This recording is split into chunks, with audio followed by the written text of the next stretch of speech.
各位觀眾大家好 welcome.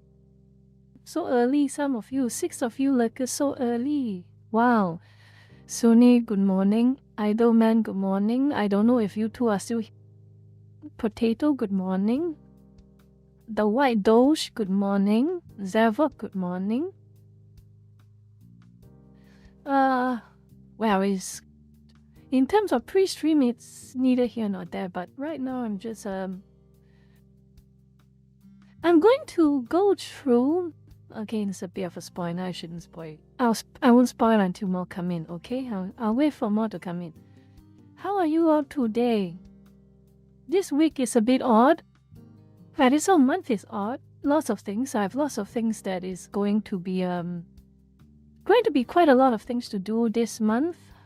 So there will be a little bit of uneven scheduling, but I will work with what I have. But anyway, this is technically the makeup stream. Because I couldn't do it yesterday, I was very, very busy yesterday. So today is the makeup stream. And the topic is, well, I've done the best I can. I've done the best I can to get the core facts of what I'm about to talk about. But I think the biggest point to talk about is the story and the moral of the story, most importantly. Hachiko, good morning, welcome. Lurker-chan, good morning, welcome. Oh, by the way, Lurkers. There's still a bit more changes. I just realized I have to change something. But I have taken the time out, some time, to design an avatar for the wholesome lurkers in the chat. Wholesome lurkers in the chat. Let me see if I can find it. You'll get to see it. Might as well. How do I do this? I forgot how to do this. My goodness, I feel. There we go.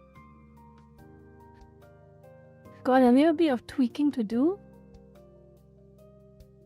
It's not real. Well, okay. Well, I call the wholesome lurkers say-sos, basically. Y'all don't hear often because there's not really a lot of you. If there are like, okay, in a population of 10 lurkers, one of them is say-so. That's how rare they are. But they are there. They are there. And they are very adorable. Very adorable. They don't disappoint me. Say so. Say so. Wholesome lurkers. Let me see. I probably will post this soon. Oh my god, that is a lot of. Whoa. There we go.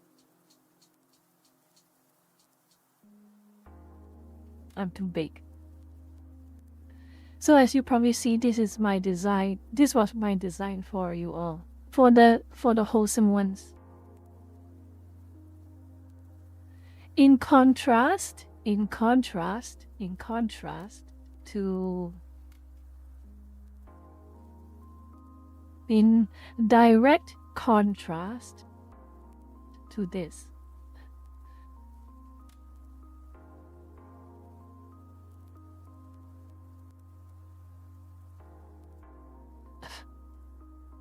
Hello, Roly-Poly, welcome. That's good, that's fine. This is for those who do not go to my Facebook. Hachiko, this is for those who do not go to my Facebook. I've got to make a few changes actually. Now that I think about it, I got a chance to sleep on it. I'm going to change a ribbon. I think a ribbon needs to be something a little more, how should I say it? More professional looking, probably. But I think the core design is already done. Princey, yes. More princey, correct. More princey.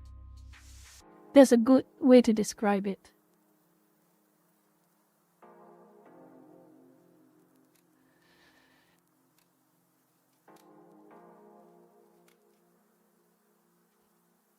No, Zaba, please do not. Hello, Ambro. Welcome. just talking about Seiso-chan, I realized that I need to change her collar ribbon to something a little bit more princey, a little bit more professional, a little bit more sleek and strapping. That one I'll think about it after the stream.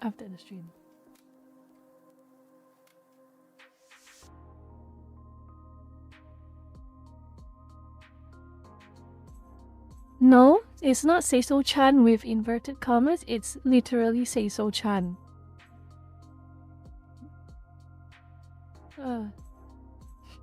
Pharaoh Potato, good morning to you, good morning. We have about 15 minutes of hangout time right now, so as always,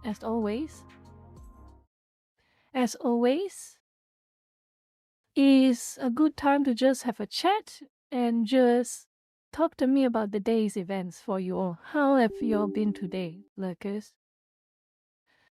It's right now the 15 minutes is less about me and more about you all. So how have you all been?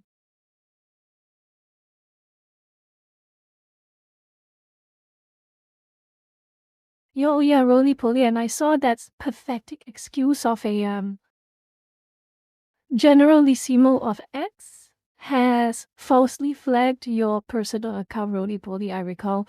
And I shared the post and I hope someone sees all these problems. Hold on, let me just...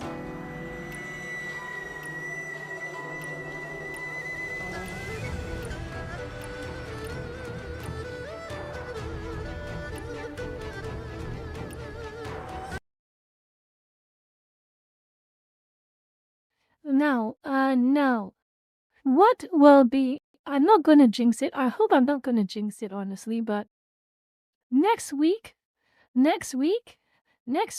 I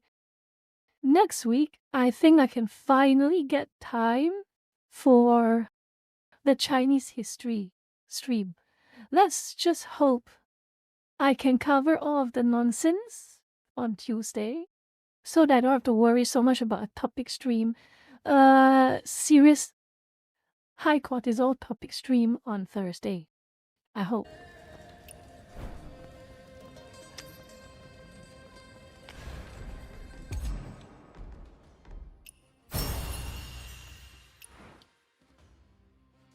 I need to do Palace. There is always more nonsense, but I hope it's not too serious of a nonsense. Nei ho a white doggy. Spoiler, Bammy will find something more the game next week. Shut up.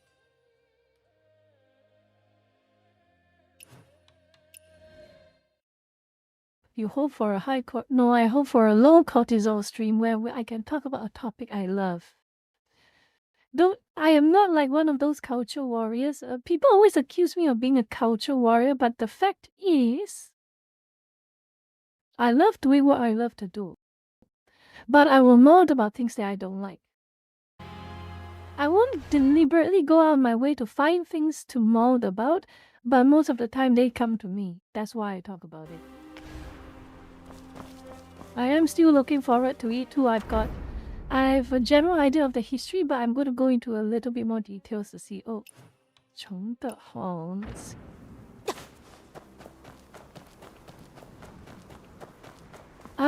Well, look at Chan. I don't actively look for them, but I end up seeing them.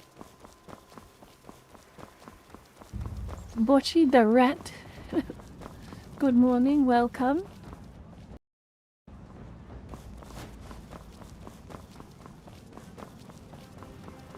This is where wings meet. And Lucas, I don't know if you all remember. Oh, these are my friends. These are basically my friends. Oh my god, I used so many gacha pulls to get this outfit. Worth it though. I just watched Badmin's House, the movie.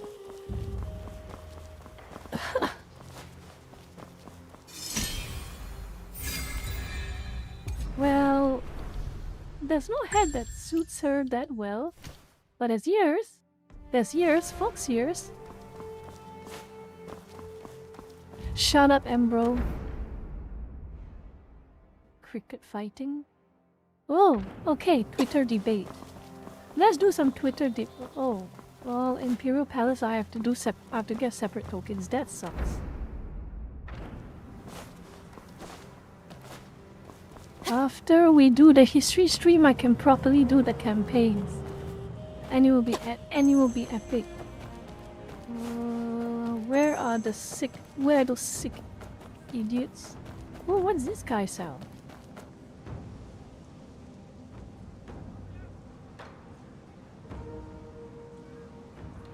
What's this guy sell? Nothing, no. Alright. I know where your rival is. Oh, tell me more.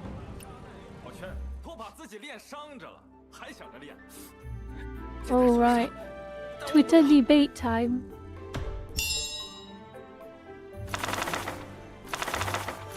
Hold your tongue.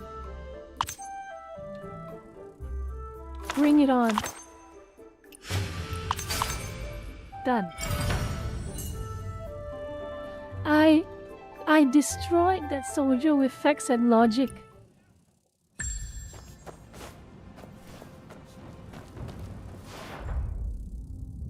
Doctor. Bone stress is quite painful.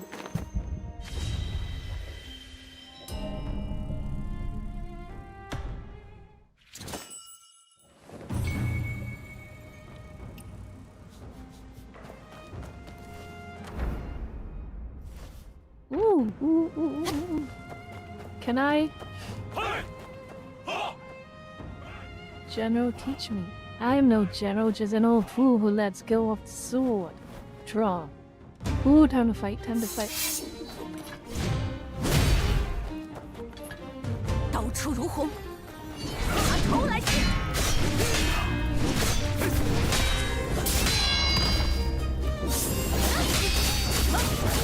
三岁月，有点在这里。万喜先生。Oh dear.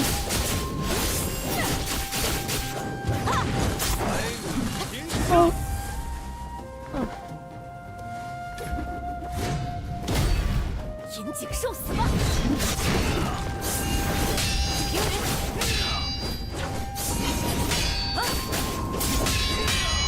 Oh my god.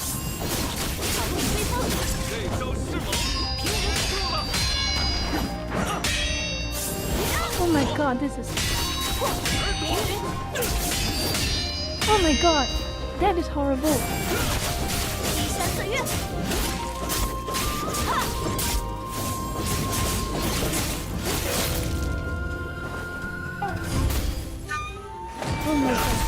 Oh my god.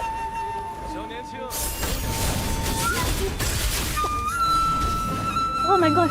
Oh my god. Oh my god. Oh my goodness. Oh my goodness.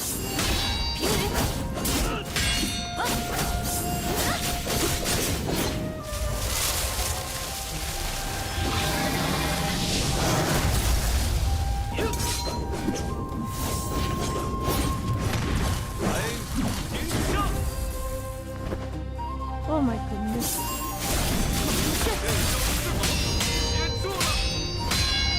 Oh dear.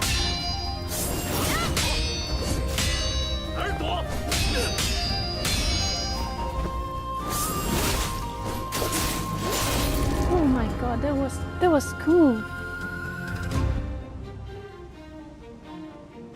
In a war, spear takes lives. In peace, it keeps them. The art must change with the times. That was cool as hell, actually, not gonna lie. Why are they hostile? I don't want to know.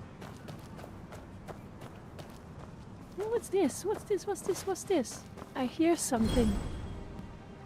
Golden Echoes incense candle. The insect perches on an incense burner, tricking tricking staff into believing in divine miracles as the embers never fade. Light the incense to drive it away.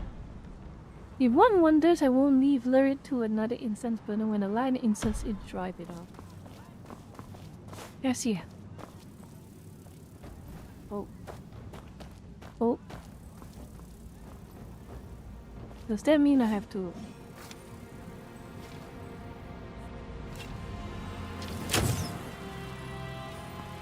Yeah, that's exactly what I'm supposed to do, I think.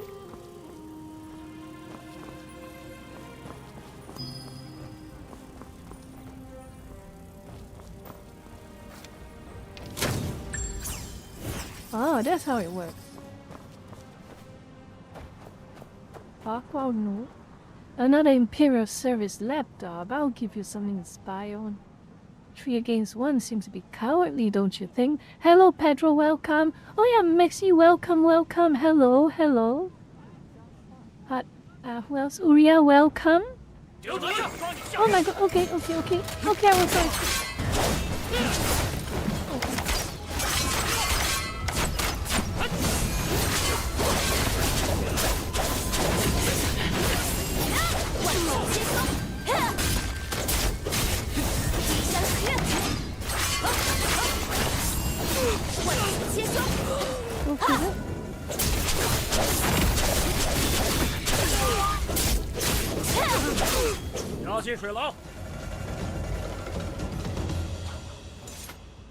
Sean was well since I had a good clean fight. What a rush. I'm a man of my word. I'm done with him. Thanks was chaotic. Ooh, that's a nice weapon. Imperial baton.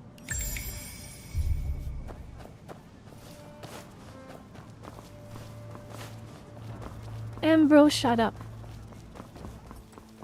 2 more minutes until it starts. That's excellent. Okay, let's see. It's quite heavy. I'm surprised, but Bam's potato laptop can run it. Well, to be fair, my laptop is not potato, but it is a laptop. It's not a potato laptop, but it is a laptop. Nice stick to whack people. I wonder whether we'll get it, actually. What's this now? Insect nest within the door knocker. Using it to rattle incessantly. Use celestial seeds to capture it. It's literally that easy. I cannot believe it.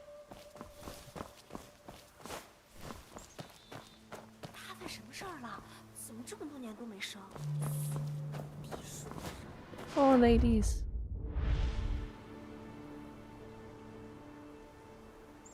Muted up inside, the grief is lodged. I'm ill. Does that mean I'll lose weight? What is melancholy, depression, in other words. She has crippling depression.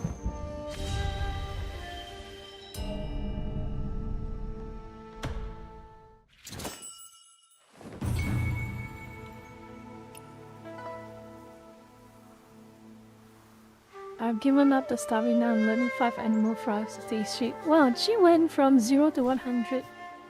You should heal her.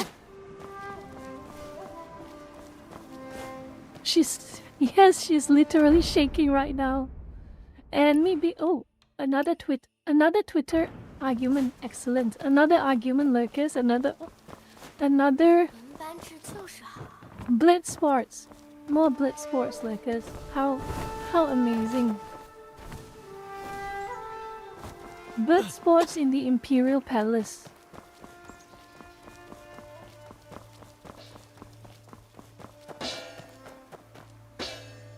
Let's see. Who says there's only one road to mastery? You may not know this, but I came here with my troupe to perform. I never expected to run an old friend from childhood. He joined the Velvet Shade now, performing at Revelry Hall, and he asked me to come along. Both paths have their virtues. What an impossible choice.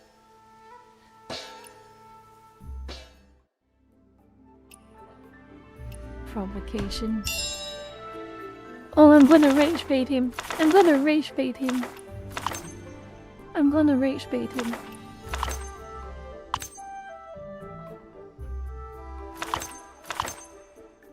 am so rage baiting him now.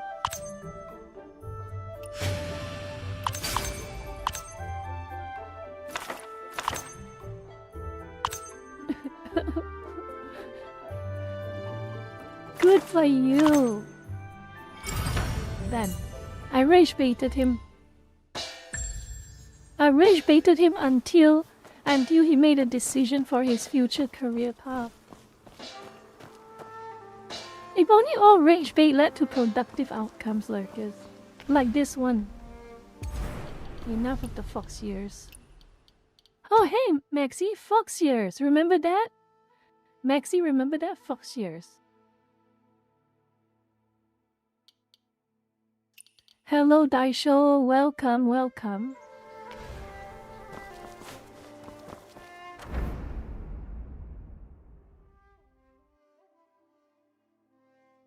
Ooh, there's a boss here. Let's finish the boss. Let's end this with a boss. Okay, Lucas, let's end this with a boss. I wanna see.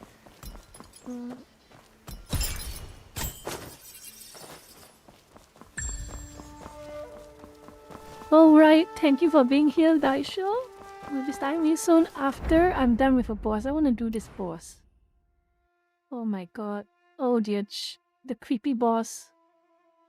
That is Langkong. Oh no, that's the Frozen Palace.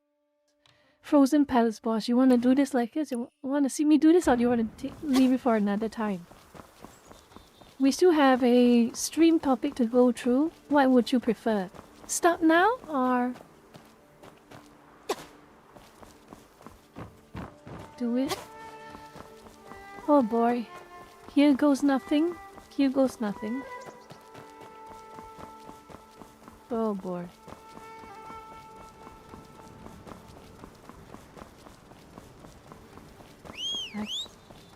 I can't summon a mount. I cannot summon the mount. That means I have to run to the Frozen Palace myself. Oh Lucas. Oh my god. Oh my god, Lucas, look at this. Oh god, look at this. This is what you call a Frozen Palace. You know what's a Frozen Palace? It's normally a palace for concubines that have lost the favor of the emperor. Such as they caught the concubine, you know. Basically, long story short, the Langkong or the Frozen Palace in an imperial palace is basically the place where concubines who got cancelled are taken to. Long story short, that is for the modern internet people. Was it a rat? Was it a rat? Thank you for being here. But anyway, basically for the modern audience, that it just means a concubine who got cancelled. They get moved to this palace.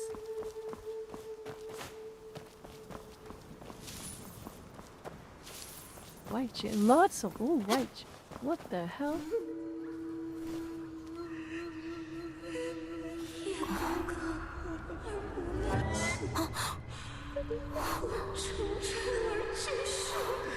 Oh god. Oh my god. Oh no. Oh shit. Oh no. Oh no. Oh no.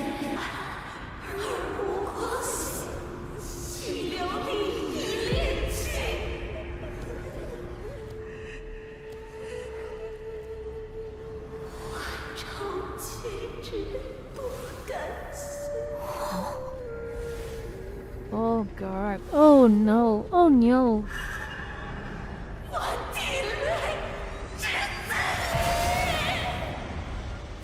Ooh.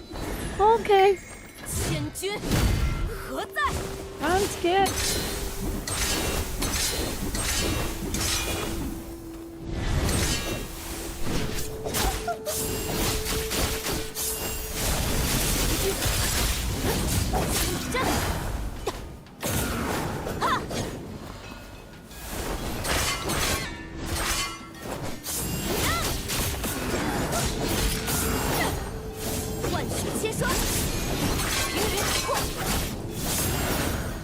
Oh my.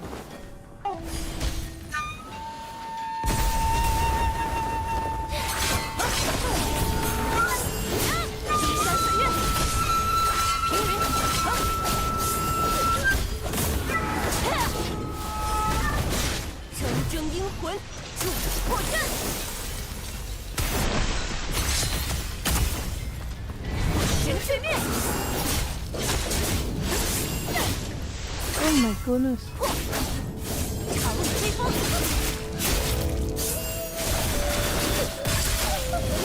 地主 Oh, it is. Oh dear. 平云，万曲千霜，平云，Okay. Oh my goodness. Hello, Marcos. Welcome. Oh.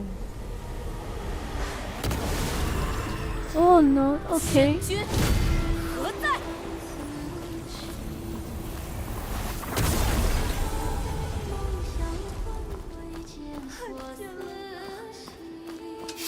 看见了吗？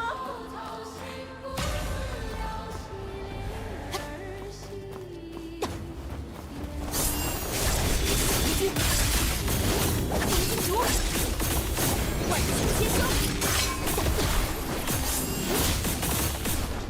平云， Oh dear.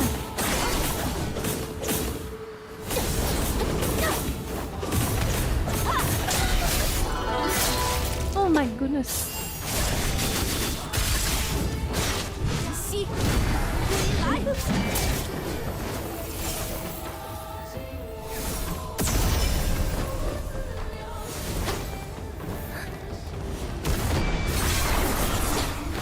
Oh my god.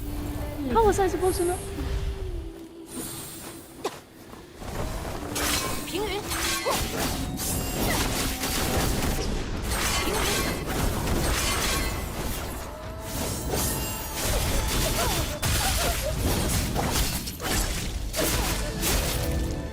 劈山碎月，万曲千霜，平云，晨曦归来。 Oh my god, how was that? Oh my goodness.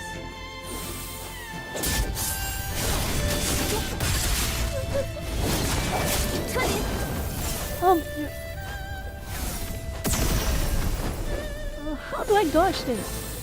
Hello, electronic controller. Thank you for the membership. Oh dear. 长吹风， Oh no, she has armor again.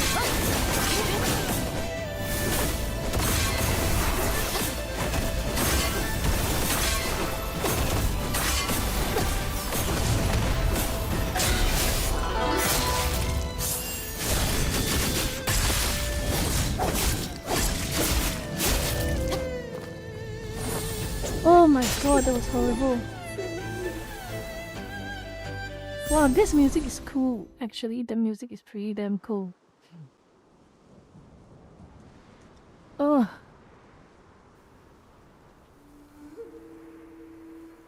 And just like that, she has been defeated. So she was the ghost of a grieving concubine. Tattered page of a poem from the past transcribed. It's from Ban Cao. Okay. She will be back in a week. Oh wow, okay, I have enough of this. This is creepy. This place is creepy. No, I'll stay here for a minute. I will stop here. Let me just claim my achievements and we are ready. We are ready for the topic after that. Let's see. Achievements. Ooh. Okay, study killed by guild elements. Avoid disturbing guild elements, solitary melancholy in phase 1. This is a horrible, creepy place. But anyway, that is for later on. Alright. Lurkers, we're gonna get started soon. Very, very soon.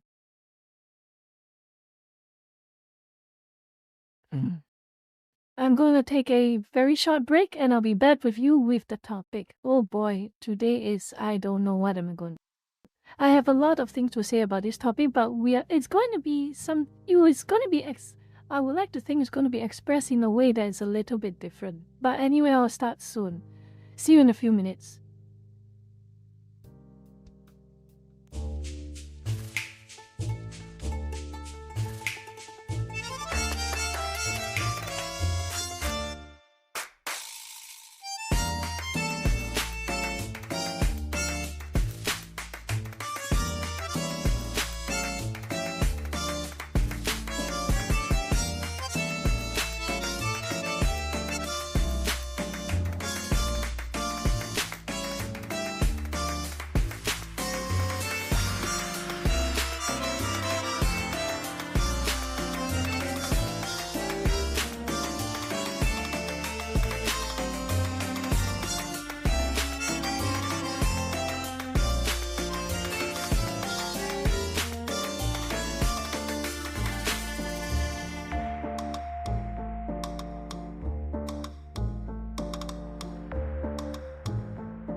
What the hell is that supposed to mean, electronic controller? What the hell is that supposed to mean?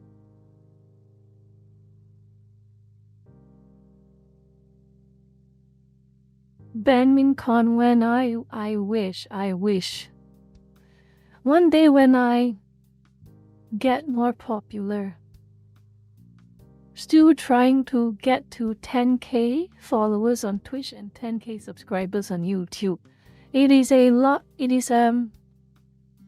good thing that my debut had a bit of a a leg up, but it's still a hard work. It's still hard work to get to those numbers. But anyway, let's get started. Okay, let me just start off by asking you all a very simple question. Do you all know who the Backstreet Boys are? Yes, Master, I'm aware. Do you all know who the NSYNC is? I hope you all do. Or we're gonna start. This is a very short PowerPoint, not a full-length one, but I think it is a good way to properly get you all to understand what we're going to be talking about, okay? Now,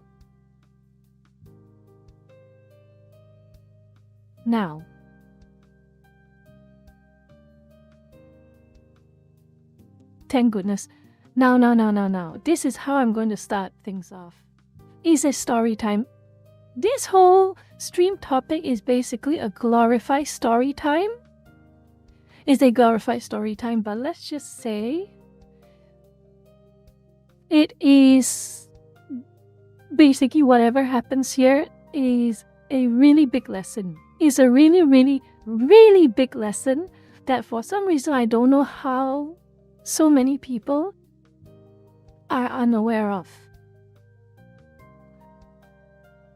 I know the topic is about Luminara, the topics are V-shoujo, the topics about Kometa and all of that, but I think to properly appreciate the gravity of what happened at Luminara, what happened at V-shoujo, and what happened at Kometa, you have to understand the story of Lou Pearlman, the boy band guy, as some would have called him.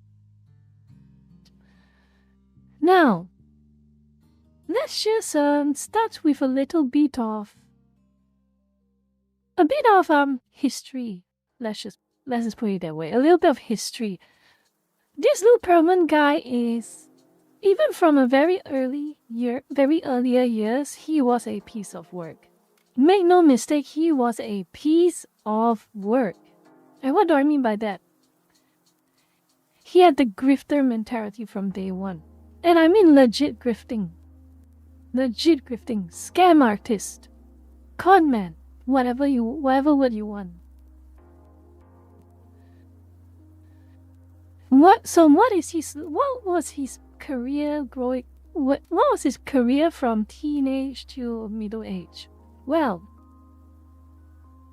first and foremost, I will skim through much of his childhood because we're not really talking about his childhood. It doesn't really matter in the scheme of things right now, but long story short, he had a grifter mindset.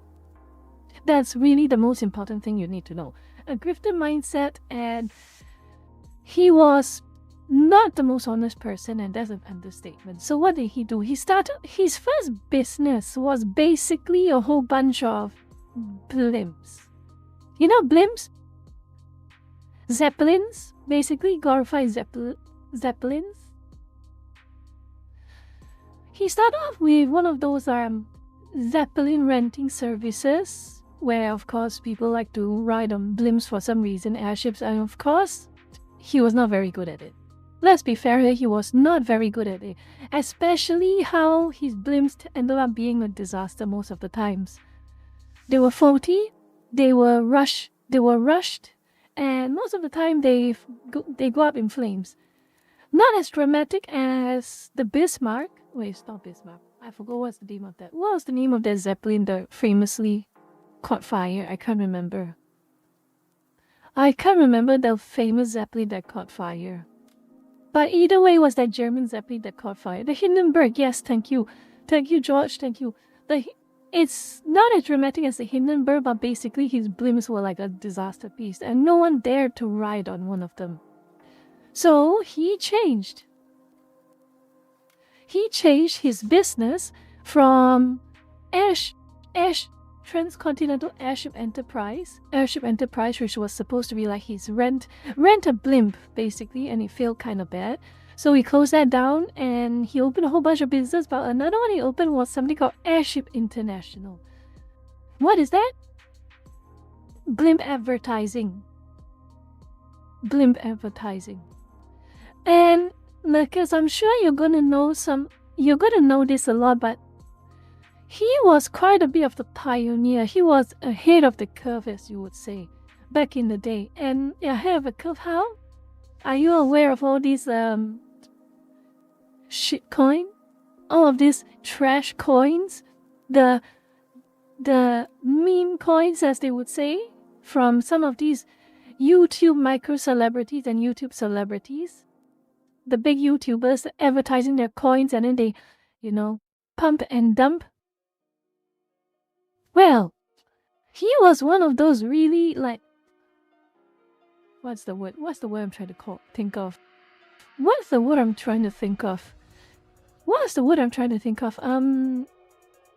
Front runner with the whole pump and dump. No, it's not really NFT and cryptos, but it's the same logic. Instead of NFTs, cryptos, and crap coins, it is his company stock. So basically what he does was, he knows that his blimp advertising also was eventually about to fail. You know what he did? He did the very genius thing of doing a pump and dump. He knows his business, he knows that his company is about to fail again. So what he did was he got a bunch of fraudulent accounting went public with publicly traded stock back in the late 80s, early 90s. Artificially inflated the price of his shares. How did he do that? Basically, he got a bunch of like behind the counter dealers with stockbrokers and such to really ramp up the circulation of his stock. A lot of buying and circulating and selling. So the price really went up. It went up. So it was like I can't remember, a few cents per share. It went up to like $6 a share. And as you know, this Lou Pearlman guy, he had the shares for practically the entire company. He sold all of them. He offloaded all the shares at $6 a pop. And then just as he offloaded all the shares, the share price dipped. It completely crumbled because he did a pump and dump, as you probably know. He sold everything. He made quite a pretty penny. And what did he do? He opened another company with the money of his ill-gotten gains. He opened a private jet service, basically, called Transcontinental. The whole idea was that he was quite sleazy, honestly. He rented private jets, which were, by his standards, cheap as hell, because they were at cost, basically. He would rent private jets, and then he would lease out those jets to rich clientele at extreme amounts of markup. So let's say he rented a private jet for like $50,000 a month. He would then rent out this private jet that he rented to rich clients for $250,000 a month. That was the type of person he was. So yes, that basically what it was. Around Gary, this is not important yet. This is a good, yep. So that was basically what he did. He was quite the scammer, even back in the early days. That was until he ended up leasing a private jet to a then pretty popular boy band. They were called, I'm sure some of you might remember them if you are old enough. It's called New Kids on the Block. Some of you probably will remember that. New Kids on the Block. New Kids on the Block basically rented out a private jet from Lou Pearlman, and Lou Pearlman was like, how the hell did you manage to rent out a $250,000 a month private jet? And basically, I think the manager of New Kids on the Block was saying that, well, people love their music. They love seeing women love seeing young handsome boys doing cool dances, choreography, having charisma, and singing good songs with a good voice. Put two and two together, you have a hit. You have a success story. That's how they managed to afford renting private jets. The private jets which they use to travel all around the country to do tours. These are welcome to the stream. Yeah. Funny how things work. So, you know what? Lou Pearlman being Lou Pearlman and being the greedy man that he is, he decided that he was in the wrong career pathway. He decided that the way to make big money is the idol business. And in the 90s and the late 80s, the prime idol business was boy bands. And so he did. He pivoted. So he used the rest of his money to form Transcontinental Records.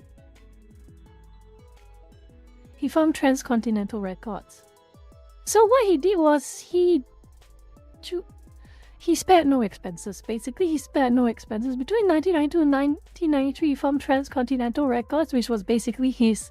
Look, this is gonna be a curse word at the end of this, lurkers. At the end of this, it's going to be a curse word. It's talent agency. Oh, scary. I'm sure some of you are probably already spooked by the word, but trust me, it's gonna get worse from here. It's gonna get so much worse from here.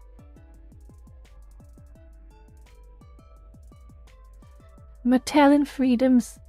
Yes, spooky word. The talent agency, Transcontinental Records. So he opened his little talent agency. What did he do? He traveled across the country. Looking for a bunch of talent. So they saw some performers. Last time they were just performing at theme parks and amusement parks, or just starring musicians at those points in time. And he recruited the members of what would eventually become the Backstreet Boys. So once he got the 5 members, he did not spare expenses. He did not spare any expenses for them.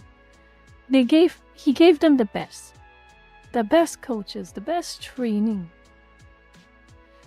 Rented a Rolls Royce just to give them the impression, this, you will make it big. I promise you. Stick with me and you're gonna make it big. Does that sound a little bit familiar to you, lurkers? Does that sound just that little bit familiar to you? Stick with me and I'll make you big. You'll be rich. You'll be famous. Everyone will know your name. Extremely familiar, isn't it? And to be fair to him, he did put in a lot of money into the Backstreet Boys. Gave him, like I say, the massive investments, the coaching, the training, the choreography, the singing instructors, everything. And until they were primed and ready, April 20th, 1993, Backstreet Boys was unveiled with their first album, and oh boy, did they hit gold. The success was overnight. It was a hit. Holy moly, his investment paid off. Lou Pearlman's investment did pay off. It was such a hit. The girls loved them. Even the guys liked the music. They were catchy. Some of them begrudgingly listened to the songs. They were an overnight sensation.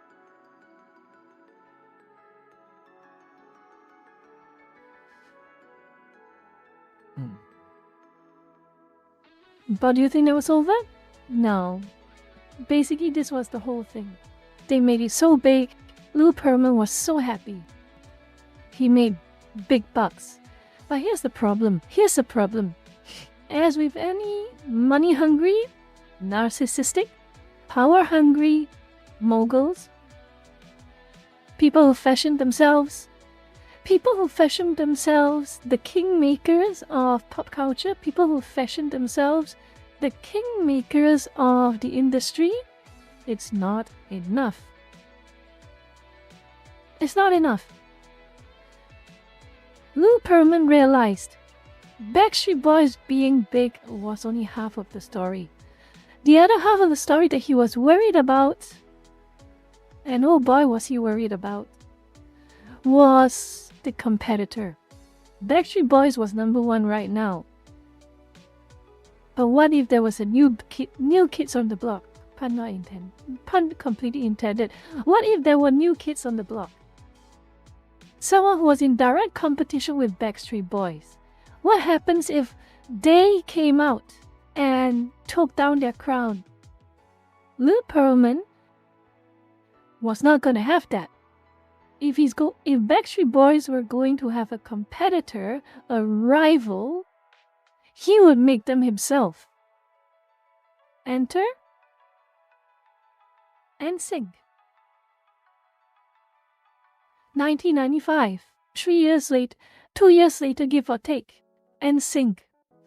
And the NSYNC story was wild in its own way. So Lou Pearlman basically got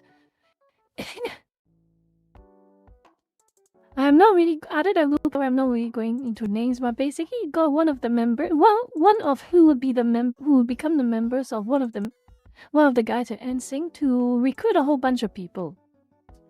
They didn't do the worldwide auditions anymore. He just basically got someone that he thought had skills and talent to say, find other people like yourself with skills and talent. And he did. And they will eventually become the members of NSYNC. So when they found the members, he did what they did. Lou Pearlman did what he did with Backstreet Boys.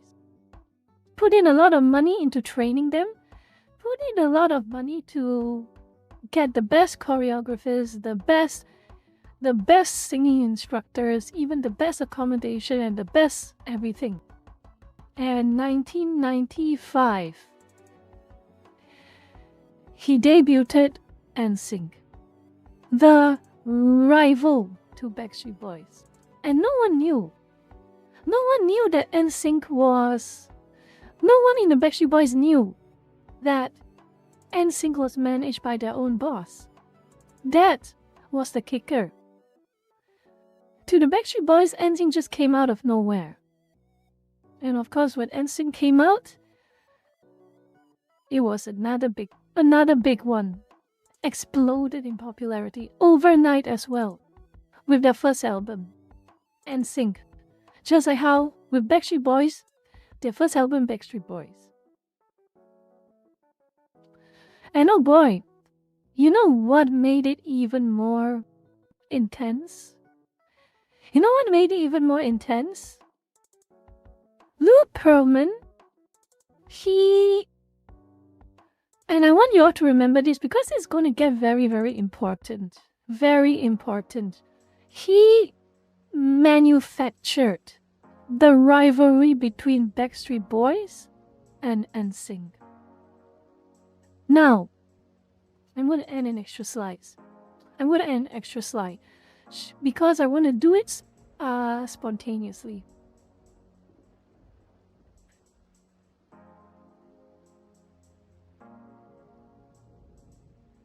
Manufactured rivalry.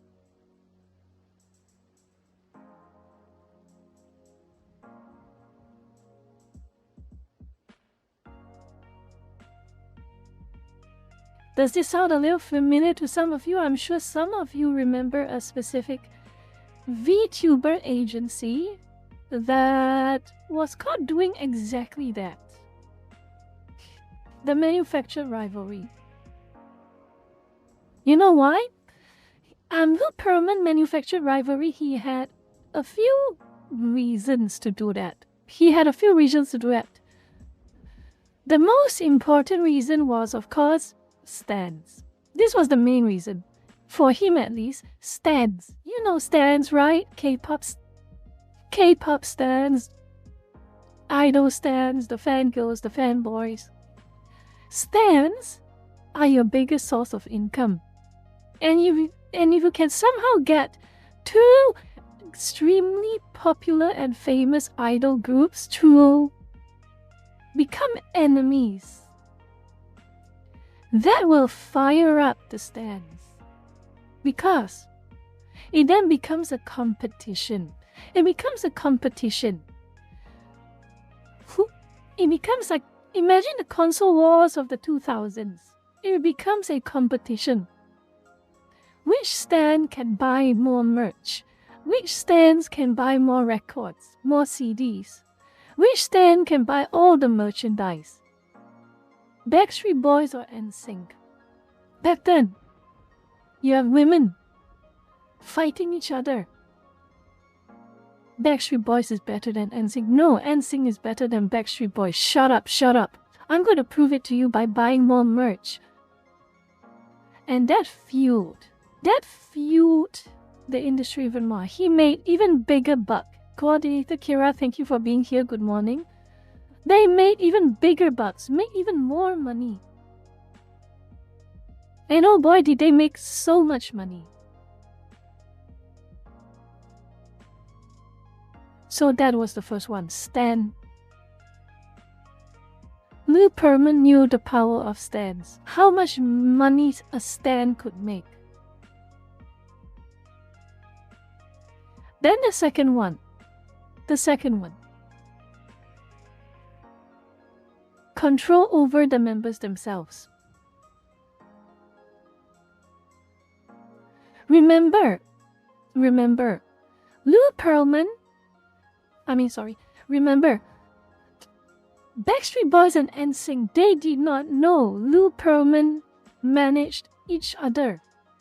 To them, Lou Pearlman was only their boss. They only managed him. He only managed them, to them. So what happens? So right now, let's say you're in the perspective of NSYNC or in the perspective of Backstreet Boys. Let's say vice versa is interchangeable for the argument's purposes. My rivals are getting more and more popular. How do I go about this? They will go to you as a boss because you are the one in the industry, you're the one who make them big, and that's a rival. I need your help, boss. And you know, they do so much weird thing. He has done so much weird things to manufacture this rivalry. So for instance, another example that was pretty popular back in the day was that there was a time when the Backstreet Boys had, let's say Backstreet Boys and NSYNC, they had multiple tour dates, and there were some tour dates that were clashing, so one boy band could do this and this date, but they couldn't do that and that date. So what they do was that the other rival boy band would do those dates while the other one did the initial dates. And it was really quite something. And of course, there was this whole, the boss, Lou Pearlman, will go to members of the Backstreet Boys or go to the members of NSYNC and say, do you know that the Backstreet Boys hate your guts? There's a reason why they're performing so hard. They want you to be number 2. Or in the case of Backstreet Boys, there's a reason why NSYNC is working so hard. They want you to lose to them.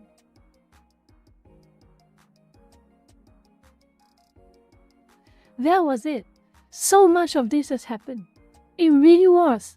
Until the point, as always, like you know, the stan culture, people always talk about how K-pop stans were toxic and all of that, and K-pop stans were insane, but some people really do not remember what it was like to have a Backstreet Boys stan or an NSYNC stan. And of course, eventually there was Take That, then what you have, Westlife, but those were other times. Those were for some other times. But Backstreet Boys and NSYNC, like, they were the core. Imagine for some reason, for argument's sake, okay, BTS and Blackpink were feuding, were fighting each other. And both stan communities were also fighting each other by extension. That was how bad it was back in the day, that manufactured rivalry. So of course, that was the second part for the rivalry. To increase the dependency of the Backstreet Boys with their boss, at that time boss Lou Pearlman, to increase the dependency of NSYNC with their then boss Lou Pearlman. The whole feeling of, I need your advice, boss, otherwise we will become second to NSYNC. I need your advice, boss, otherwise how are we going to beat the Backstreet Boys?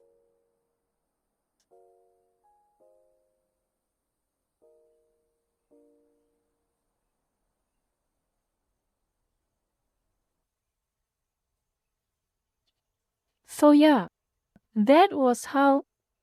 So what happened in the backgrounds while all of this was happening? Oh yeah, there's one more point. One more point for the manufactured rivalry before I forget. The third point of the manufactured rivalry was divide and conquer. If the Backstreet Boys and NSYNC knew they were both working under the same boss, suddenly the power dynamic shifts. The two biggest boy bands in the world at that time could collaborate, could pressure the boss, could have exercised a little bit more of their own creative freedom. Because remember, Backstreet Boys and NSYNC were under direct management from Lou Pearlman, and Lou Pearlman, for most parts, had full control of what they performed and what they did.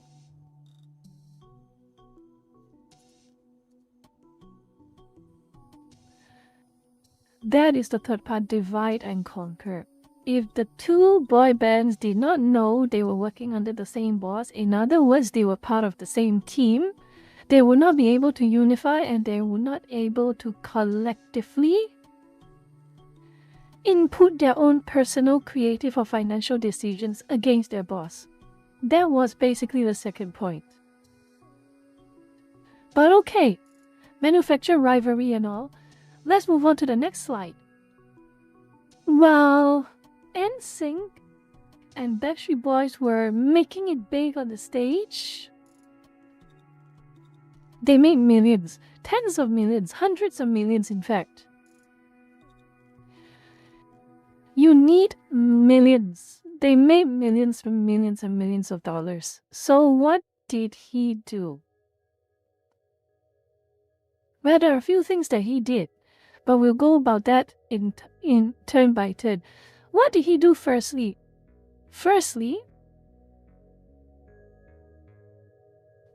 He started that it was not enough money. Long story short, lurkers, long story short, Lou Pearlman being Lou Pearlman, it was not enough money. You are the boss behind the Backstreet Boys and you are making millions. Millions. Not enough. You are the boss behind NSYNC, the rival, the number 2. The number 1 and the number 2 keep swapping places. Sometimes it's the Backstreet Boys, sometimes it's NSYNC.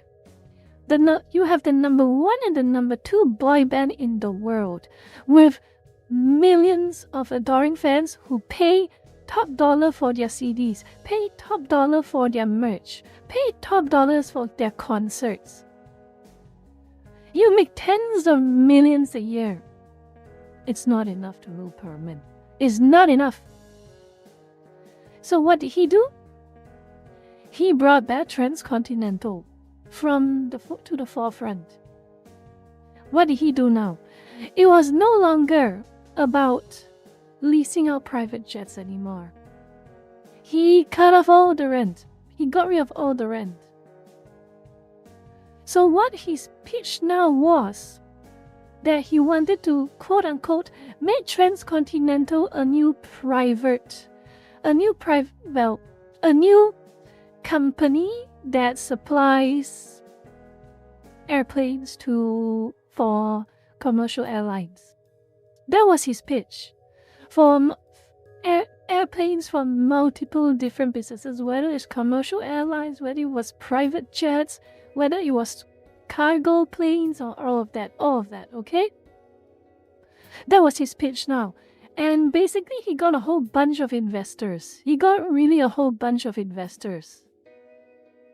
A whole bunch of investors who were like going on, okay, you know me.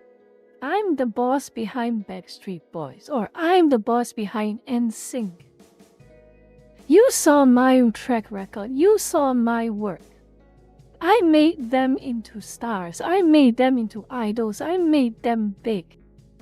So I want you to put your confidence in me and invest in my airline company, Transcontinental. And he would take photos of large Boeing airplanes, large Airbuses that he does not own. He basically goes to a bunch of airfields, take a photo of them standing in front of the planes or just the planes themselves and say, I own this plane, I own that plane. Or take a photo of a plane that's under construction and say, we are constructing it and we need your money. And of course, why the hell would they not give him money? He made the Backstreet Boys famous. He made NSYNC famous. Why would they not give him money? Of course they gave him money. No one knew better. Really, no one knew better. So they put in a lot of money. And he continued to make bank. He continued to make bank.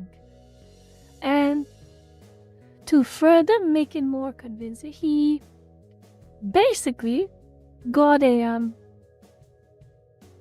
so-called accounting firm that was related to him just to create fake legitimacy to all of his accounts. Falsified documents, falsified bank statements, falsified financial statements. Everything was too good to be true, and to them it was good. It was good and it was real. That's what they thought. So of course they threw money into it. And lo and behold, the money was never going to go into developing planes. The money was never going to go into building planes. The money was never going into buying planes, and it was never going to be renting out planes for other people to use and make a profit. It was never going to happen. Every single most or all investment dollars were either going to continuing the marketing of Backstreet Boys and NSYNC, or more commonly, straight into his pocket. And oh boy, did he pocket a lot of money. So here's the thing. It was payday. Sometime it made famous news. There was a famous payday with NSYNC. The NSYNC boys were basically saying that, oh, it was payday. They were sent to a really posh, high-end restaurant, and Lil Pearlman handed each of them a check. Handed each of them a check. Oh boy, they were excited. Oh, it's going to make big money. Oh, it's going to make they made a lot of money. They sold out concerts. Millions attended. Merch sales were through the roof. And it was further egged on by the rivalry between Backstreet Boys and NSYNC. They were expecting at least a check of $1 million. It was what they were owed. It was what they deserved.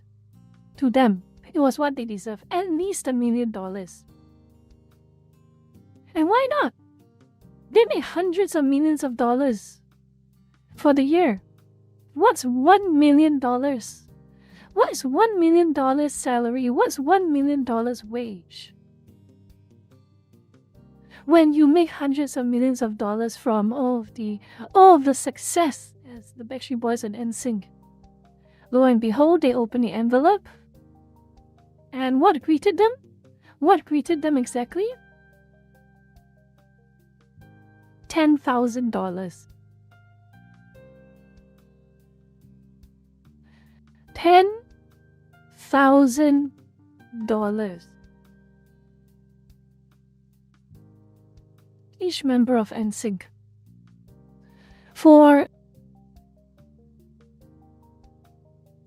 I can't remember if it was 6 months or a year's salary, but $10,000.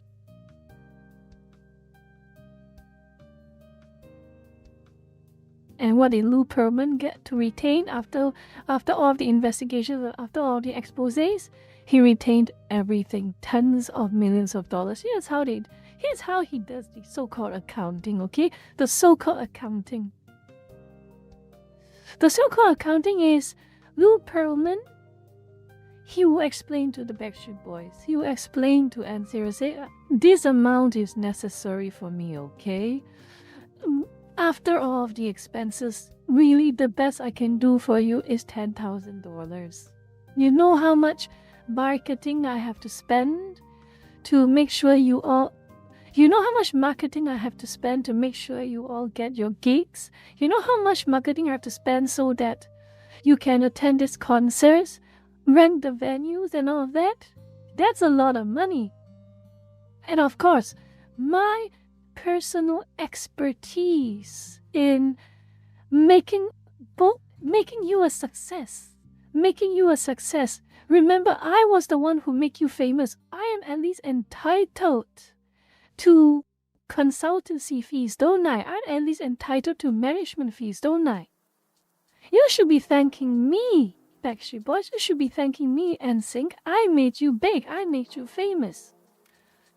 This amount is for me. Okay, fair enough. Fair enough. You need about millions or so for marketing. You have hundreds and thousands of dollars for your management fees because you are the brains behind this, blah blah blah blah blah. Okay, but what about the rest of the tens of millions of dollars that you made in revenue? Where did those go? Looper will end up saying, "Oh no, they're just general expenses. Okay, I don't want to bore you with the details. It's just general expenses. What's the point if you know those general expenses? Just trust me. They were general expenses, and we know what happened to those general expenses." Stewart went to Lou Pearlman himself. He bought mansions, had the best of everything, the best cars, the best service, the best food, everything. Meanwhile, Backstreet Boys and NSYNC, $10,000. And of course, like I said, it was not enough.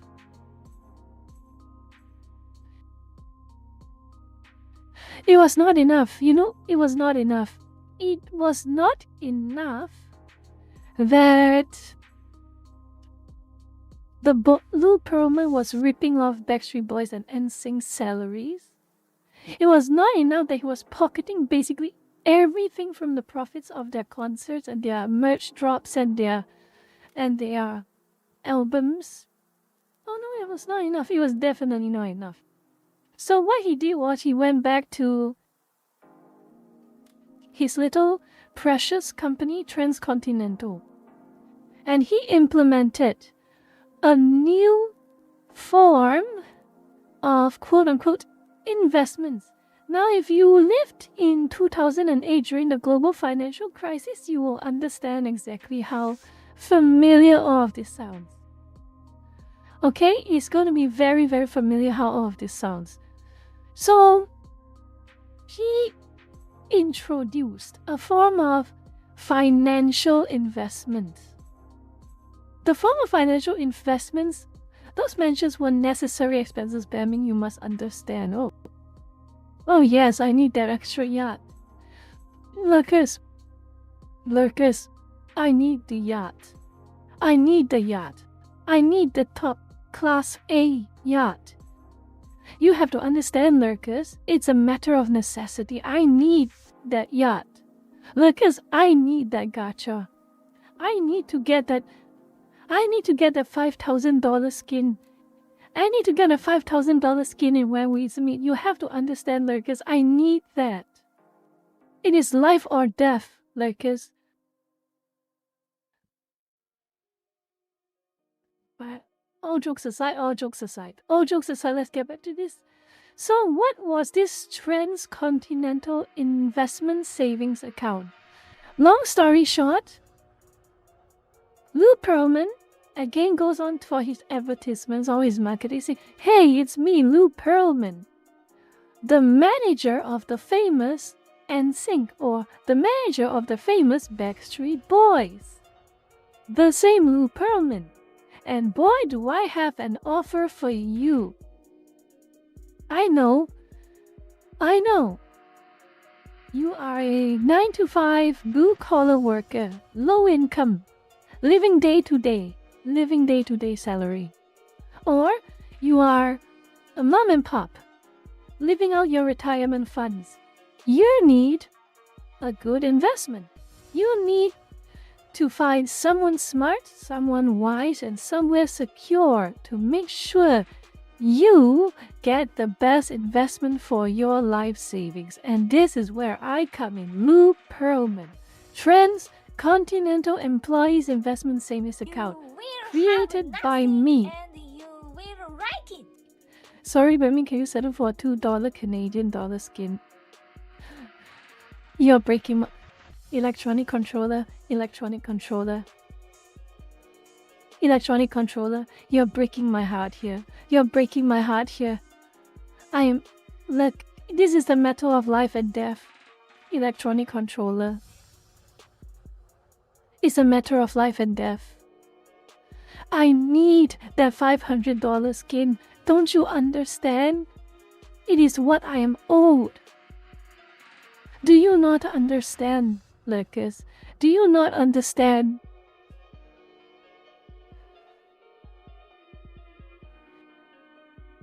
I need that skin. If I do not have that skin, I will enter into a depression. Do you not understand? Do you not understand? Okay, joke's over. Let's get back to the topic. So basically, this whole idea was that it was being pitched to the low income earners, or the retirees, that it is if you know anything about the GFC of 2008, Goldman Sachs and all of those evil people, you will hear these words very, very recurringly. Low risk investment with high returns. Blue chip investment. That was how Lou Pearlman peddled the investment scheme. The Transcontinental Employees Investment Savings Account, for short, the investment scheme. And you know what was the tragedy? What was the tragedy? The low-income earners and the retirees, they fell for it. Why? Again, why wouldn't they? Seriously, why wouldn't they? The boss and the brains behind Backstreet Boys, the brains behind NSYNC, he won't drive us wrong. He won't take us the wrong direction. He wouldn't lie to us, would he? And of course, they invested.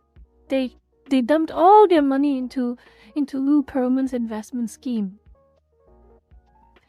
And the painful truth is, as we all find out eventually, all that money was just going to disappear. We're just gonna disappear.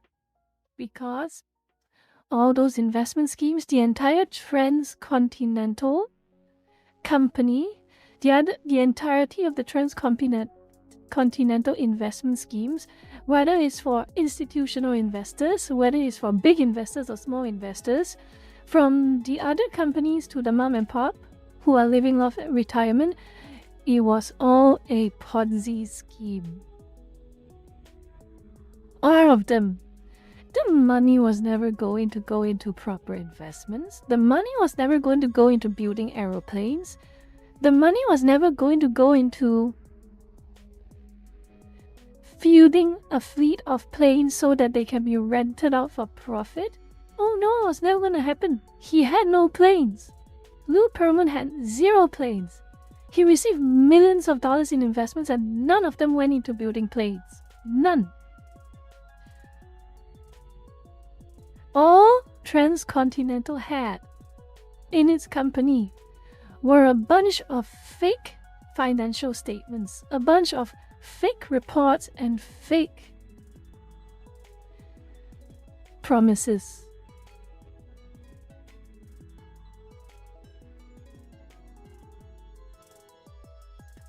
Does that sound a little bit familiar to you, Lurkers? Does that sound a little bit familiar to you? Because it sure does sound familiar to me.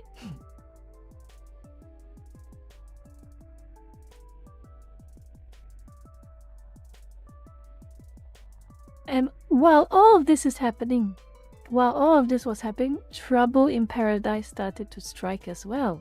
It started to strike in the late 90s. The late 90s, as you probably saw. The $10,000 salaries. Lou Pearlman was an idiot at the end of the day. He was not just happy with getting most of the money, he needed to have all the money. And there was one thing one of the dumbest things he could have possibly done was shortchanging NSYNC and Backstreet Boys. Deprive them of what they're due. Seriously. They can work Backstreet Boys. He could have worked Backstreet Boys and NSYNC to the ground, and they would still be happy if he actually gave them enough money for their troubles. Give them the salary that they're due, but he did not do that. He did not do that. $10,000. Who the hell is... This is below minimum wage. You could work at a 9-to-5 job at McDonald's and still earn a little bit more than $10,000.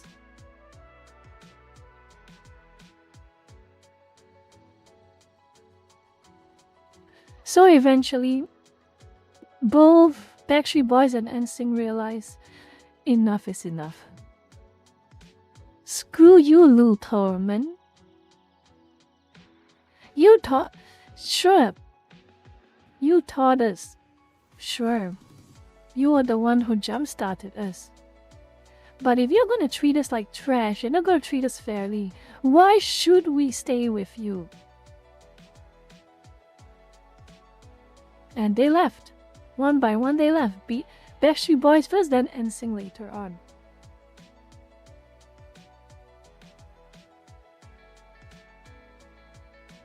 And look, the biggest irony is, around 1998 and 1999, they both went to the same industry event in Germany.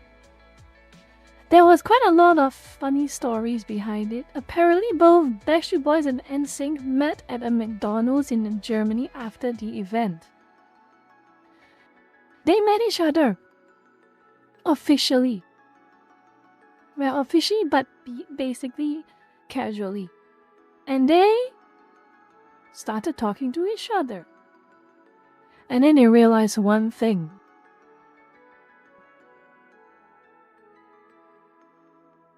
They never hated each other. No. They never hated each other. So Backstreet Boys said, I thought you hated us. And then NSYNC said, I thought you hated us. It became that type of story. It really was. Backstreet Boys, I thought you hated us, NSYNC. And NSYNC was like, I thought you hated us, Backstreet Boys. And then both of them asked, if you don't hate us, why the hell do we think... If you don't hate us, does that... Oh... They realized they were gaslit and lied to by their own ex-boss. The entire boy band rivalry was completely manufactured. None of it was real. And of course, this is a little bit of a side note. This is also equally important, but I do not want to put in too much focus onto it because it's all on your side. Yes, lurkers, some of this, remember the casting couch incidents. It did happen with Lou Pearlman as well. It did happen. There is no denial on that. Many people talked about it. Many people who used to work with Lou Pearlman talked about it. There was a casting couch incident with a lot of the new talents on the smaller talents. So Lou Pearlman did not only just work on Backstreet Boys and NSYNC, he worked on a whole few other smaller boy bands and even a girl band at one point in time.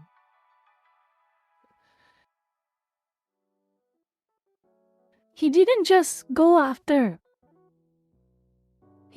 have these big names. There was a few others like Old Town and LFO. If I recall correctly, I think LFO used to be a girl band that had Britney Spears in it before she made it big. Can you believe that? LFO was meant to be a girl band that used to have Britney Spears in it.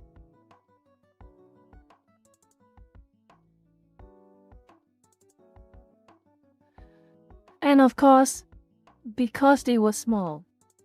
People like Old Town, they were small. LFO was small. They were not all that popular. They were not all that famous back in the days. And, well, When you are not that famous, when you are not that popular, when you are not that rich, you do not have the power. And when you do not have the power, you cannot protect yourself when people start to mess with you. And Lou Pearlman was aware of that. So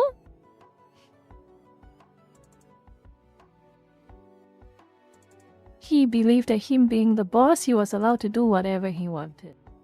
Classic story. Classic story.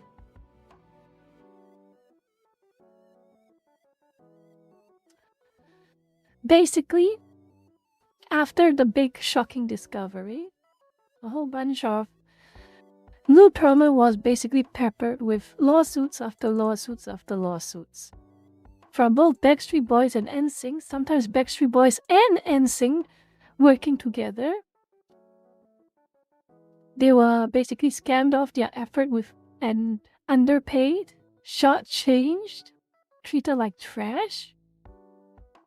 Even some of the younger members, the newer members, newer boy bands, newer girl bands, newer solo performers, they also started to start their own lawsuits against Lou Pearlman. She stockpiled lawsuits, yes, eventually. He tried to write it off. They were sued. There were civil cases. He had money, he had lawyers. He had all the money he could ever have from his investors at that point, and all of the royalties and all of the IPs and all of that jazz. But eventually, there is always that one entity, that one person, that one group, that one organization that you cannot win.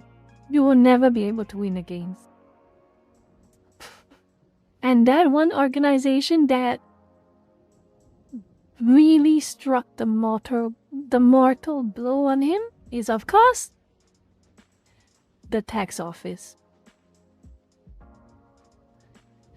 You can have the most powerful lawyers funded by Backstreet Boys, funded by popular celebrities and stars, but at the end of the day, you do not mess with the tax office, the IRS, the regulators, and Florida's tax office. Oh boy, did they find out the shocking truth, Chaika levels of shocking truth.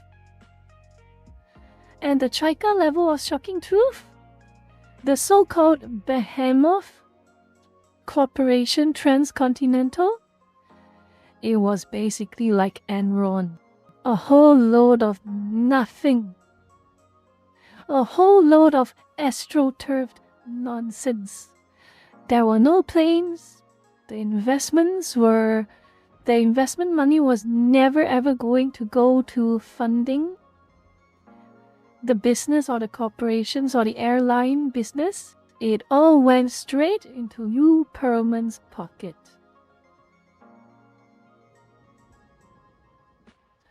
And it became so bad that it started off from stateside. It started off from Florida. Then eventually, as when the numbers start to get a little bit too high in the hundreds of millions, in tens of millions, hundreds of billions, the federal government steps in. The IRS steps in. And at that point, you are dead. Proverbially dead.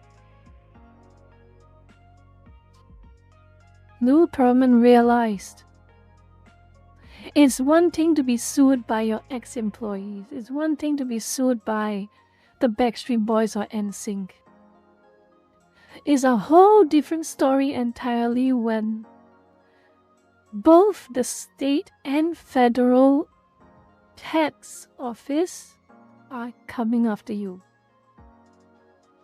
So what did he do? Like with any responsible white-collar criminal, he fled the country. He fled the US. Around 2006 to 2007, he fled the US. Lou Pearlman went to different countries. Some say he went to Israel.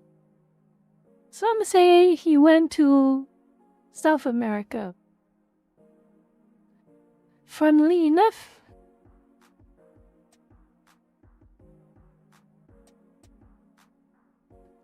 he ended up in Bali. Indonesian lurkers, any Indonesian lurkers here right now? Any Indonesian lurkers right now? Shout out to the Indonesian lurkers.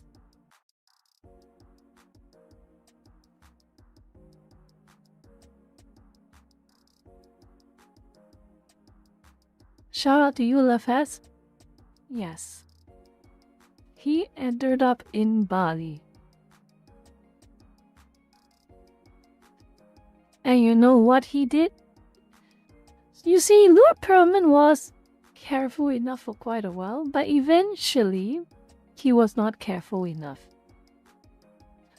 Because at the end of the day, he does not know how to behave like a cartel boss.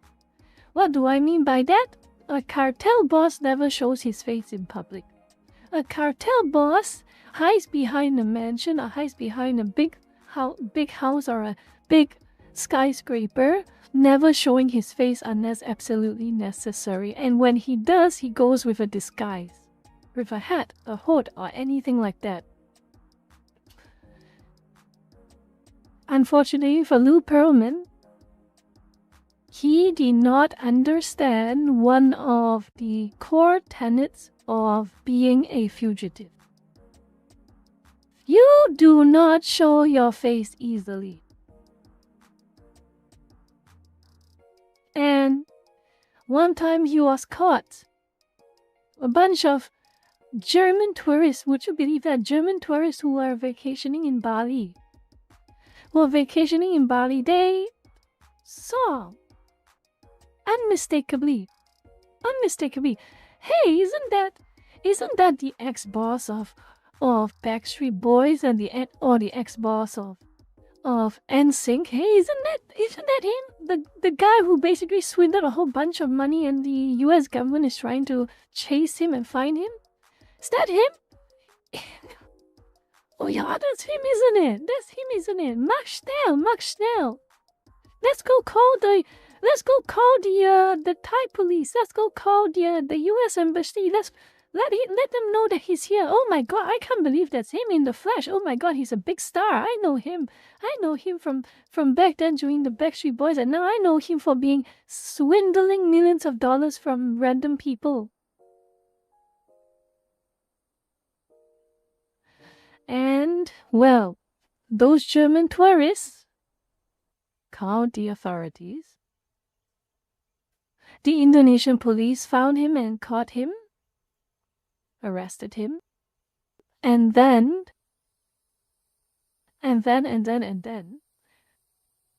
he got extradited back to the US. Backstreet Girls. So in 2007, not too long later, after kind of a short time in hiding, he was indicted formally in the US. Conspiracy, money laundering, false bankruptcy statements, embezzlement, all the hodgepodge, the full buffet of charges. Lou Pearlman realized the jig was up. He pleaded guilty to basically all of them. What he got in return was 25 years in prison, starting 2008.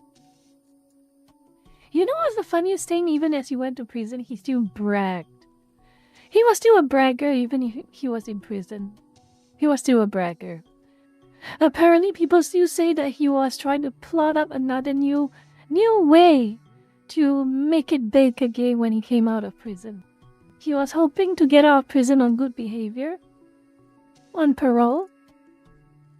He was cooking up the next big swindle. The next big grift. The next big scam. You know what is the ironic thing, Zavok? You know what is the ironic thing? What is the ironic thing? If Lord Perlman was still alive right now and he came out of prison, he would definitely open a VTuber agency. I am pretty damn sure about that. That is what makes it even scarier. He would. And that makes me want to make a post. Hold on, because that makes me really want to make a post. Hold on. I'm going to make a post. Give me a second, because I have to make this post. It's a perfect... You know, let me just grab an image. Hold on. This is a good image.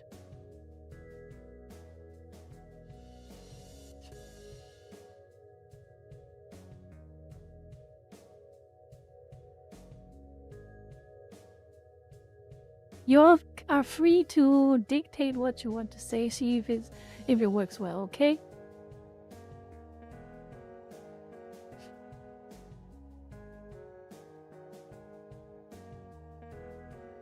Zavo, you have to be a little bit fair here. You have to be a little bit fair here. Lou Pearlman is probably one of the greediest people alive. If he knew VTubers generate a lot of money, look at Hololive, look at Niji, more so Hololive. Oh, you really don't think he will go all in? He will go all in. He would go all in, honestly. Let's be real here, Zavo.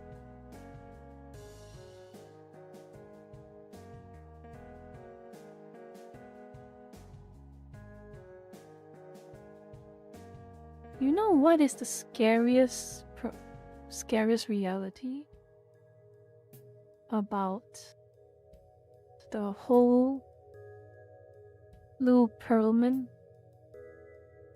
Backstreet Boys,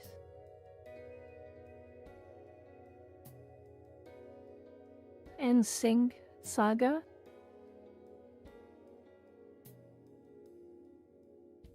If Lou Pearlman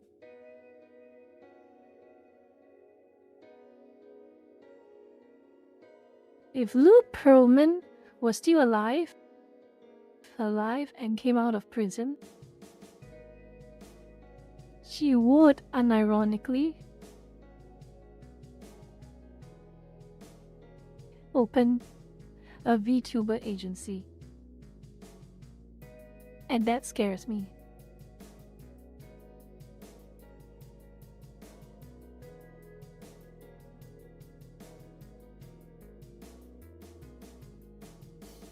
Yup, he's dead. He died 2016 from a heart attack. She could cook all he wanted, but at the end of the day, he ate too much food. At the end of the day, most of the money went into his stomach. He didn't exercise. He ate too much. He got fat. He had a heart attack and he died. Not the most flattering way to go. He didn't get attacked in prison. He didn't get poisoned. He literally just overate until his health was so bad he died of a heart attack. What a way to go. Oh, you don't... I think it's more of... Zava, think about it this way. It's more of he does not exercise, okay?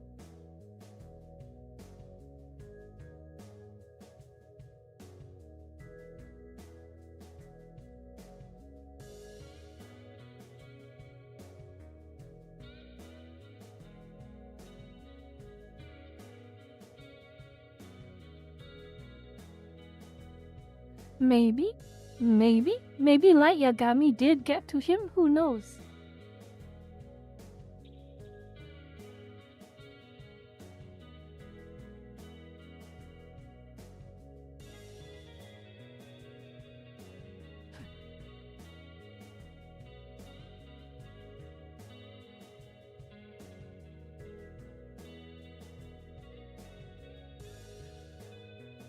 We can't outrun a bad diet indeed.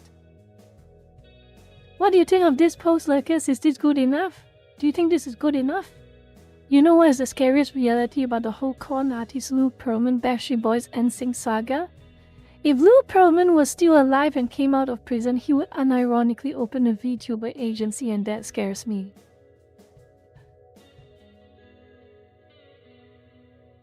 Post looks gay. DZ. Polite, please. I'll post it anyway. Worst comes to worst, if Nikita Beer throttles my post, I'll just delete and repost it later. I am shameless that way. Nikita wants to be shameless with the algorithm. I'm going to be shameless as well and game the algorithm.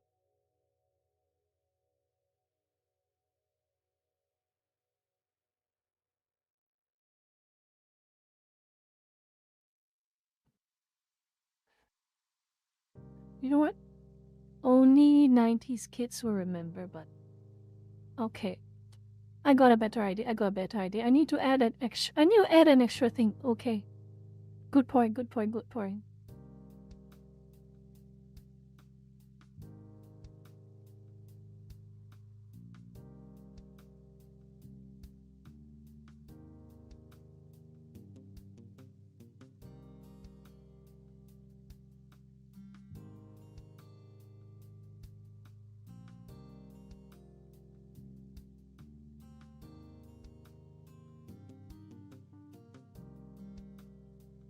Add a hashtag Elon's Twitter lives to here. I don't want it.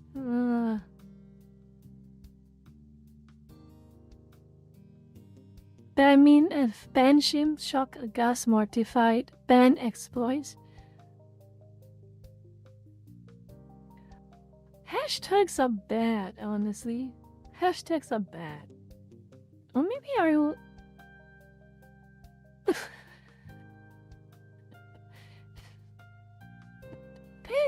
Is this even a good idea? Is this even a good idea? Your Perry thanks are rich. Okay, Trump. Thank you for the gift, Trumpet. Thank you for the gift.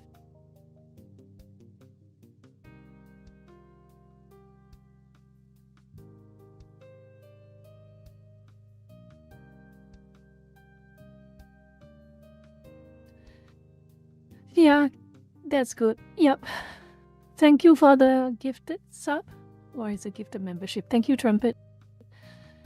Oh, Trumpet, I'm not sure if you got the chance to see this, but I'm pretty sure you're aware there are two types of lurkers, right? There are those who are very nice, very wholesome, and very, very pleasant, and do not annoy me. Basically, lurkers who do not annoy me.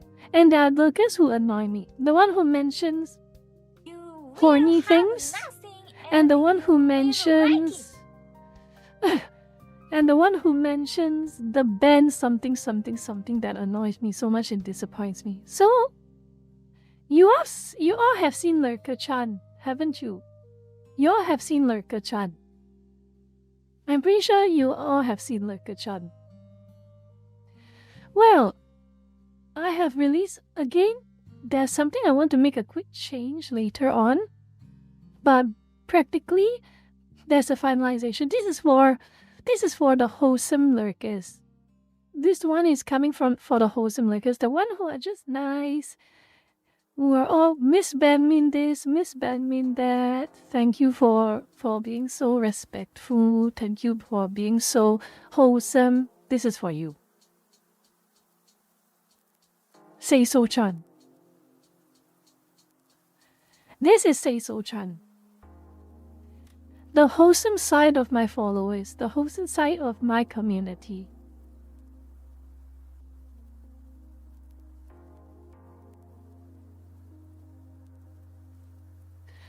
Zevok. Don't mention all these things. Nope. Rina is not. Incorrect. Wrong. Rina is definitely not one of those. Educate yourself. Rina is firmly Firmly a lurker. A lurker-chan. Firmly a lurker-chan.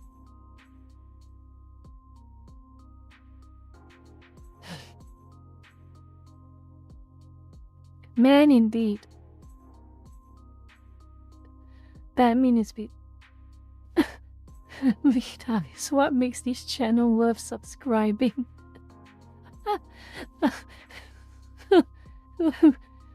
Darkness is not you. I don't know. No, Darkness, you have made mentions of the band something something. You are a lurker. Is there a super lurker chat? Alright. Oh my god, shut up. Lorecore. Lorecore. Lorecore. Some people have. Seiso-chan is kind of Oma-coded. Well, Zavok, I have taken some inspirations from some concepts.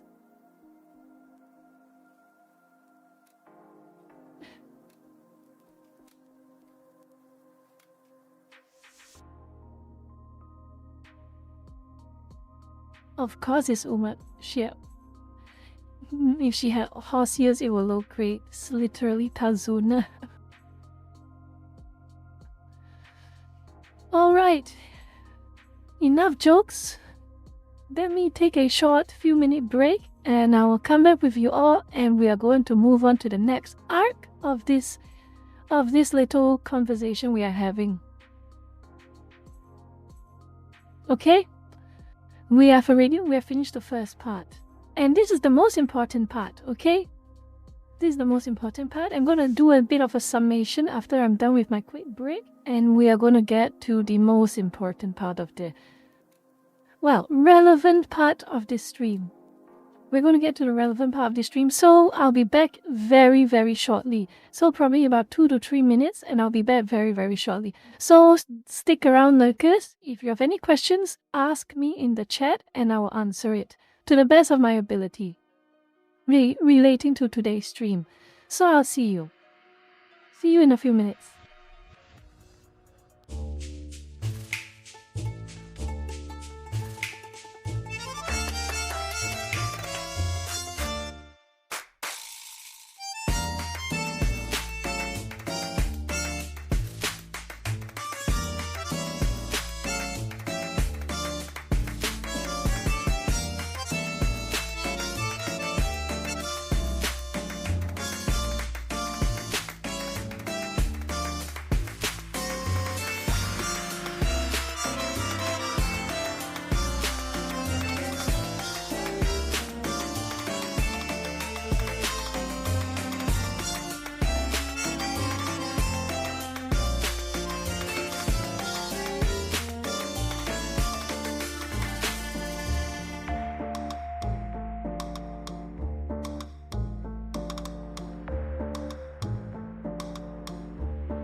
Remember to like, comment, and subscribe. Hit the notification bell button. If you don't, you will be part of a Ponzi scheme at 3 a.m. tonight. $5 a month. What the hell is going on? What the hell is going on? What the hell is going on? Let's see. Happy ending to an infuriating story. It is kind of a happy ending. Yeah, I agree. The meat and potatoes. I don't know why you mentioned that. Say so. Shut up, Zavok. Ben, shut up. Who's DZ? Kira, shut up. Okay, chat as usual. No what? I wonder if we can get Say So Chan model. Nope. Kira, shut up. Don't say the M word. Ben me mad indeed. It's tradition at this point to mention shut up, DZ. So if Say So Chan does not like the Say So shut. What? What? What the hell? What the hell? What the hell? What the hell?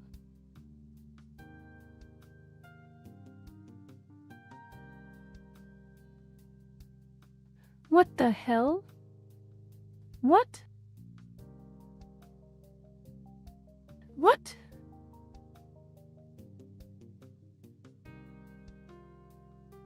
What? What?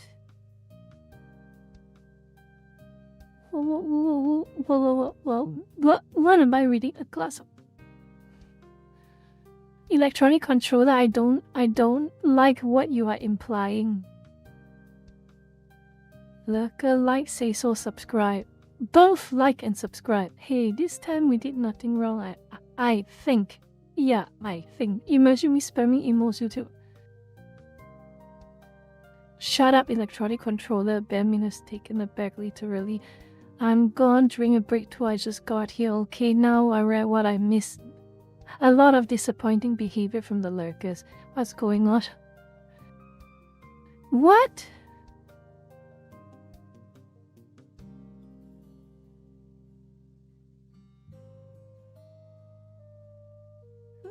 DZY.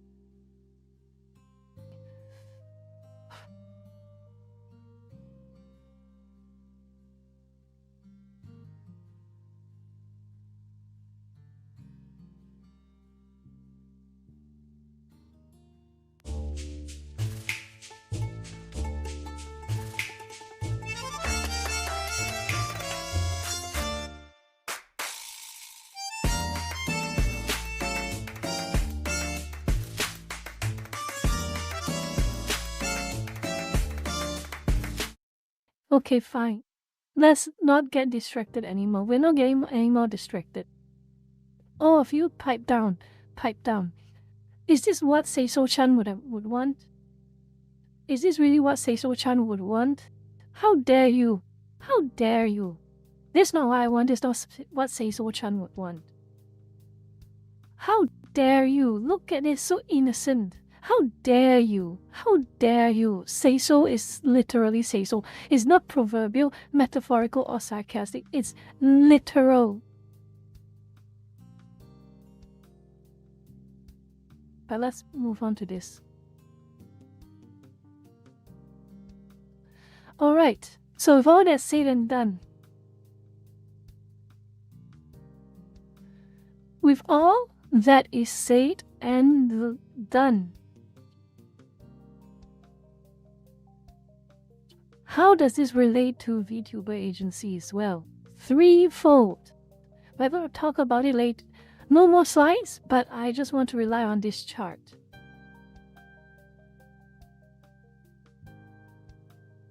No one ever learns. We had so many years. We had literal decades to learn about things like this. What do we have? We have Enron. We have now Lou Pearlman. We have the global financial crisis. All those stockbrokers crumbled. We had so much. We had so much and so many. So many examples of warnings. So many examples of warnings of all of this. Pharaon, to be fair to V Alert 529, Pharaon 5297, to be fair to V Alert, from what I've seen so far, V Alert is just basically a case of the business it's not sustainable. It's not a scandal-filled trash fire, unlike the case of Lou Pearlman, or in the case of V Shoujo, the case of Kometa, the case of Mirage. No, I mean the case of Luminara.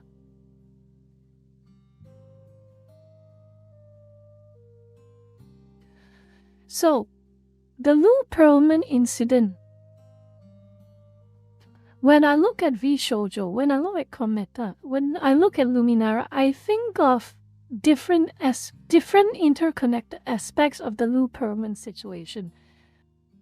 If you understand what happened to Lou Pearlman, you will understand why. You will understand what happened to V Shoujo, Kometa, and Luminara. In my opinion, V Alert closed down because it was not sustainable.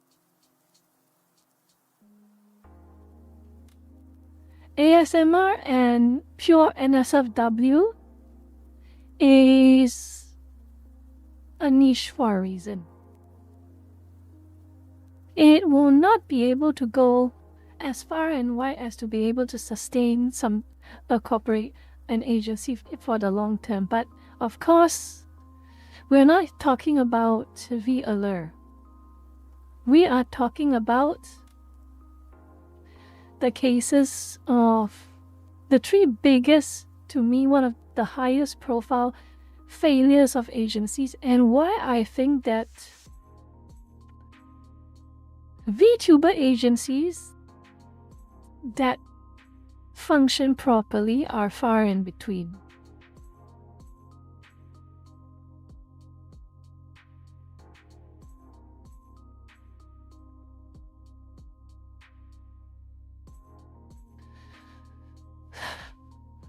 So let's start with the biggest high-profile one.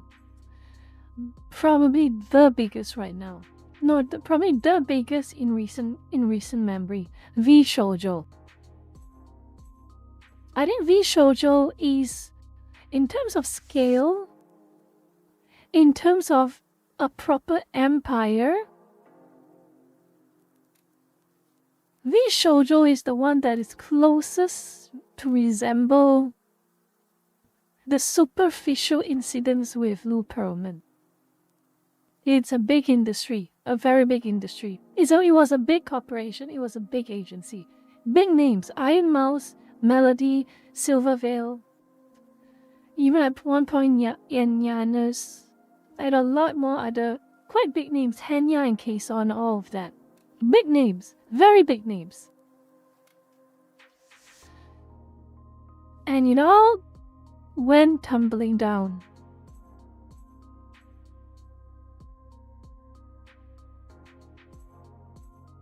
As this. The severe underpaying of talents. The very severe and horrifying underpaying of talents. Where did the money go, Gun Run? Where are you going, Gun Run? Where is the money, Gun Run? But here's what V Shoujo was being touted as when it first introduced, okay? First touted as the first truly talent first VTuber agency. The first truly talent first VTuber agency. We put Hololive and Niji Sanji to shame by giving our talents perfect freedom to do whatever they want. We barely keep money. We barely keep the earnings of our talents. We are only here to support them. We are one big family in V Shoujo.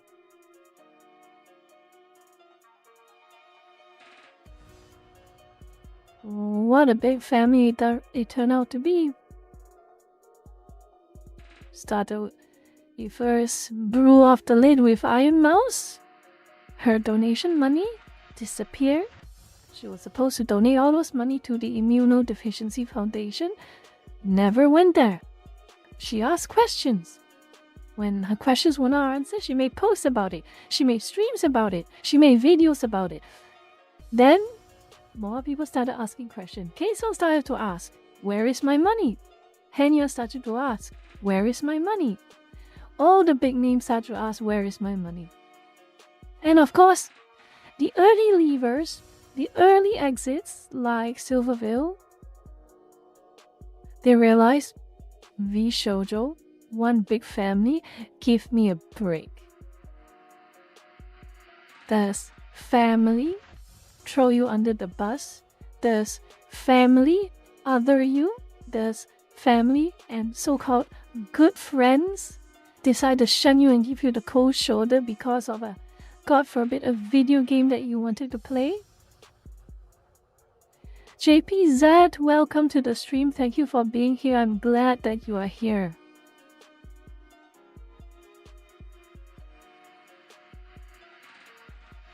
You know what was the irony of all of this? Mountain Dew. Mountain Dew, you probably remember him, the 2IC, the second in command of V-Shoujo under Gun Run. He would like to pretend that he was not part of all of this, but he was very much part of all of this from circumstantial evidence. And you know what is the worst thing about Mountain Dew? I used to like his videos. He made good videos. He made all of the Snoop Dogg edits with Toho. He made all of the Cyrano edits. He made the Team Fortress edits, if I recall correctly. He made the Gachimuchi edits as well.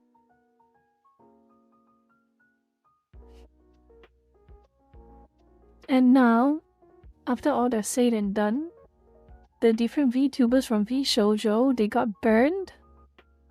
The money that were owed to them, they're never ever going to get back because V-Shoujo is dead. Don't know what the hell happened to Gun Run, but he for sure does not have their money anymore for some reason. And Mountain Dew, what does he do? In my opinion at least, he pretends none of this ever happened. This goes back to his YouTube videos posting his edits.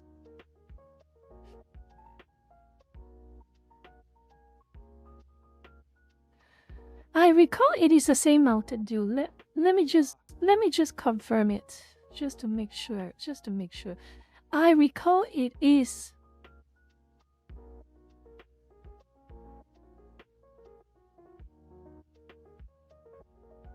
Let me have a look.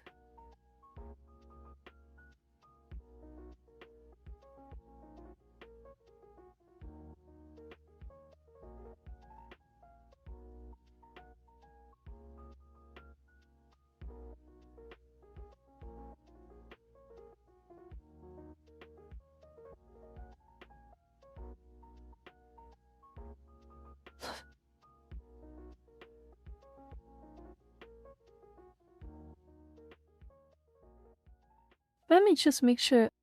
Indeed, it is correct. Yep, fact check correct. The same Mountain Dew. Indeed, it's the same Mountain Dew.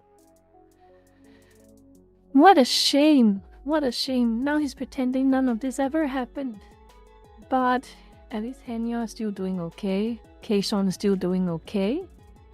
Iron Mouse is still doing okay. Silverville is still doing okay. Most of them are still doing okay. And what's the name? What's the name again? What's the name? Zentria went to Sots.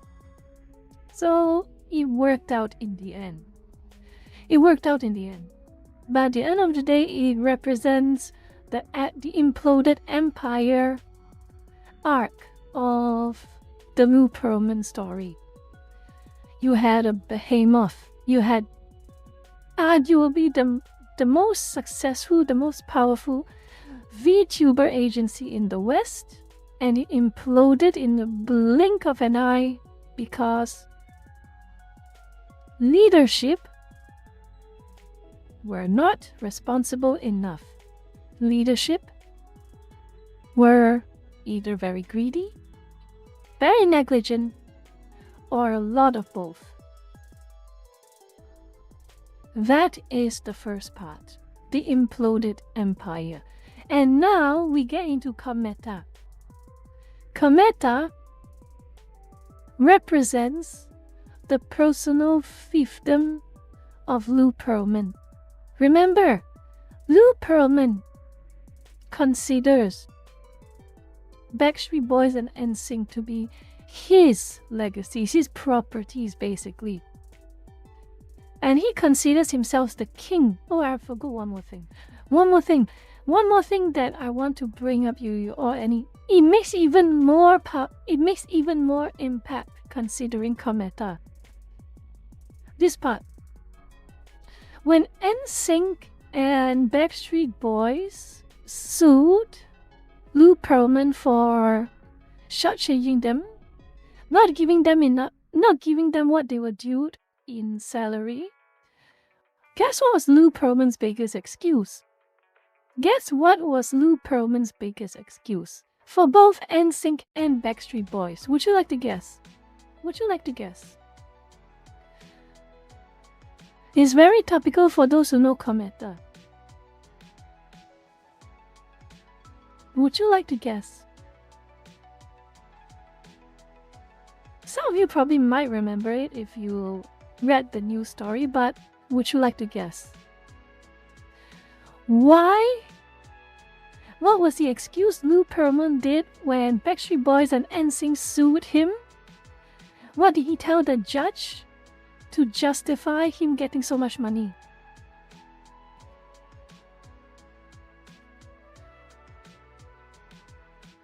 He said, and I quote, "I am the 6th member of Backstreet Boys."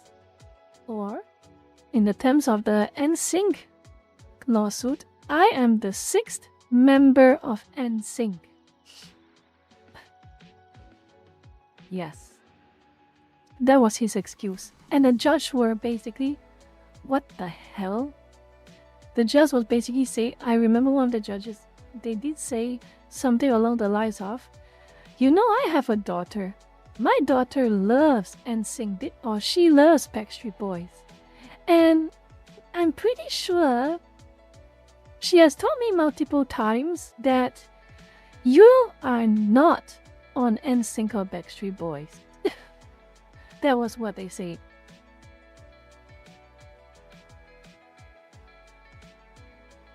So yeah, let's go back to Cometa again. The personal fiefdom. I'll give you a little bit of a cliff notes for what happened in Cometa, okay? ZD, hello, welcome to the stream. We are kind of halfway through. But anyway, let's get back to business. Let's give you a little bit of a taste of an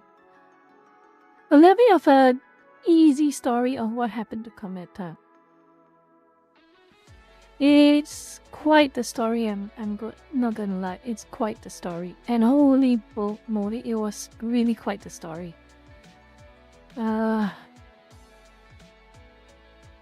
It was a Filipino Vtuber agency.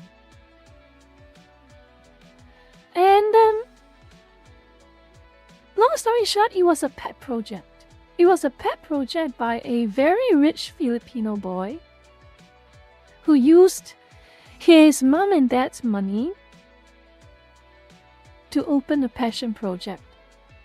That passion project is Cometa, a Vtuber agency, using a rich boy's money basically. Already we have a problem. A rich boy who has zero business experience, a rich boy who has zero skills in business management, accounting, finance, whatever, let alone knowing how to manage multiple people under his wing, he opened a Vtuber agency.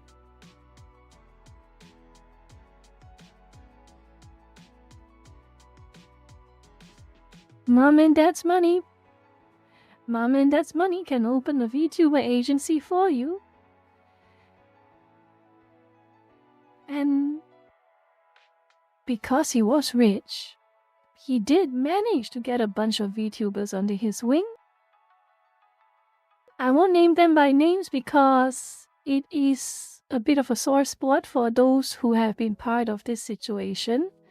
But for a brief moment, when their Gen Zero debuted, it was quite a big thing. It was quite a big deal in the Philippines, pretty obviously, because Cometa was the first pioneer VTuber agency based in the Philippines. Of course, people were excited. Oh, by the way, the name of this CEO, because I feel that it is proper to name him and shame him. His name is Dean Esterco. Publicly available information. Deanesturco. And he goes by the nickname Gira.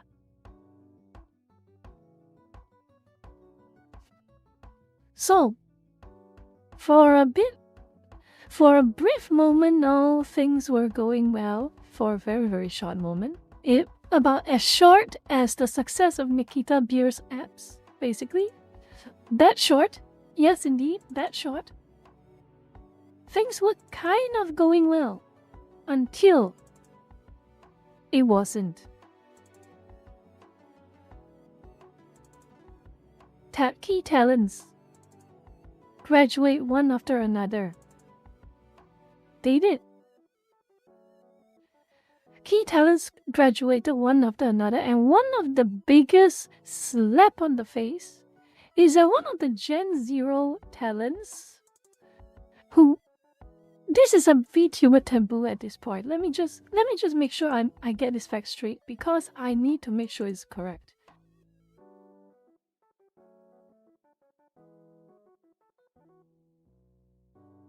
Let me see. Let me just make sure I get this correct first.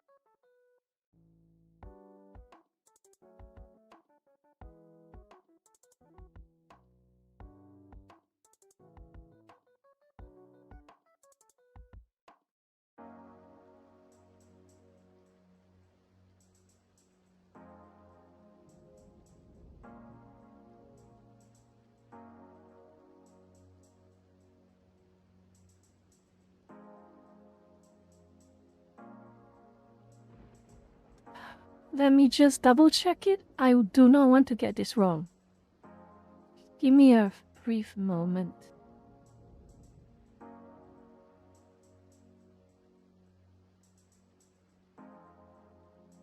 Yes, correct.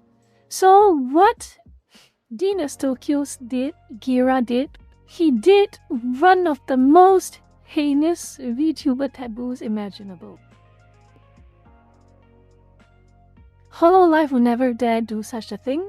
Niji Sanji would never dare do such a thing despite what people think about Niji Sanji. When a VTuber graduates, when the talent is done, when they resign, it is proper etiquette that the VTuber persona, the avatar, everything, sunsets alongside the talent herself. That is etiquette. That is expected. Cometa, Gira in his infinite wisdom, wanted to reuse one of his flagship VTubers. So the talent behind it resigned, but Gira wanted to reuse the avatar, reuse the persona, and assign it to someone else who was going to apply for the job. Instead of making a new VTuber from the ground up for the new talent. And of course, that is a big taboo. Till now, it is still a big taboo.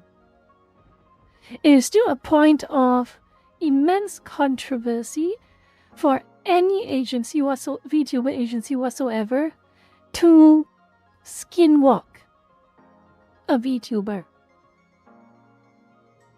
And that was one of the biggest reasons why Kometa went into also a very big meltdown. But that was not the biggest. Worst things happen over there, the time. So let me have a look.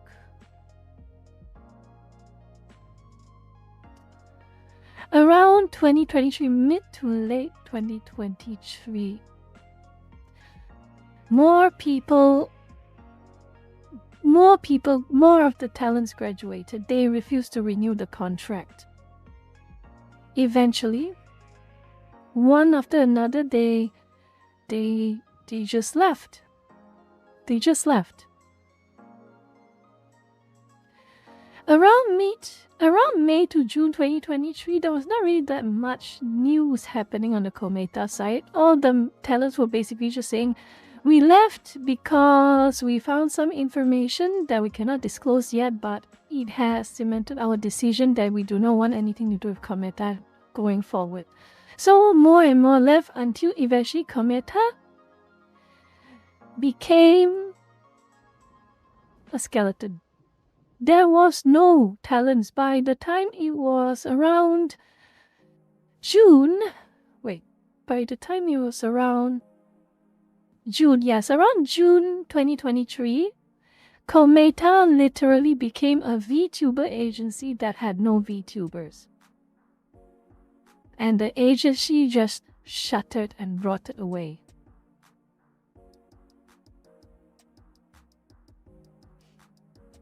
Then around 2025, things started to come out into the open. It turns out, the CEO Gira, Dean Esterco, CEO Gira. The news came out. The ex-talents came out with big revelations. Former staff came out with big revelations, and they found out that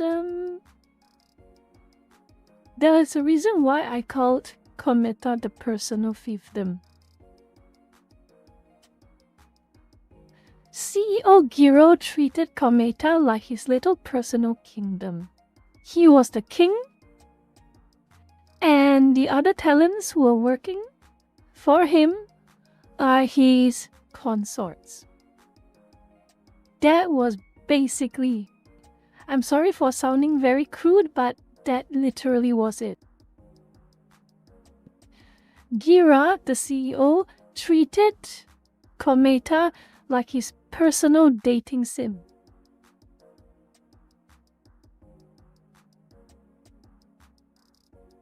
He did inappropriate things according to the exposés, according to the accusations and all of that.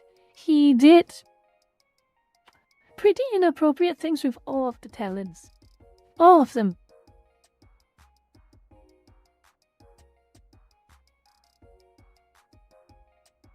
And remember how I talk about Lou Pearlman trying to drive rivalries between Backstreet Boys and NSYNC? Gira basically did that as well. He tried to manufacture rivalries between the different talent members of Kometa.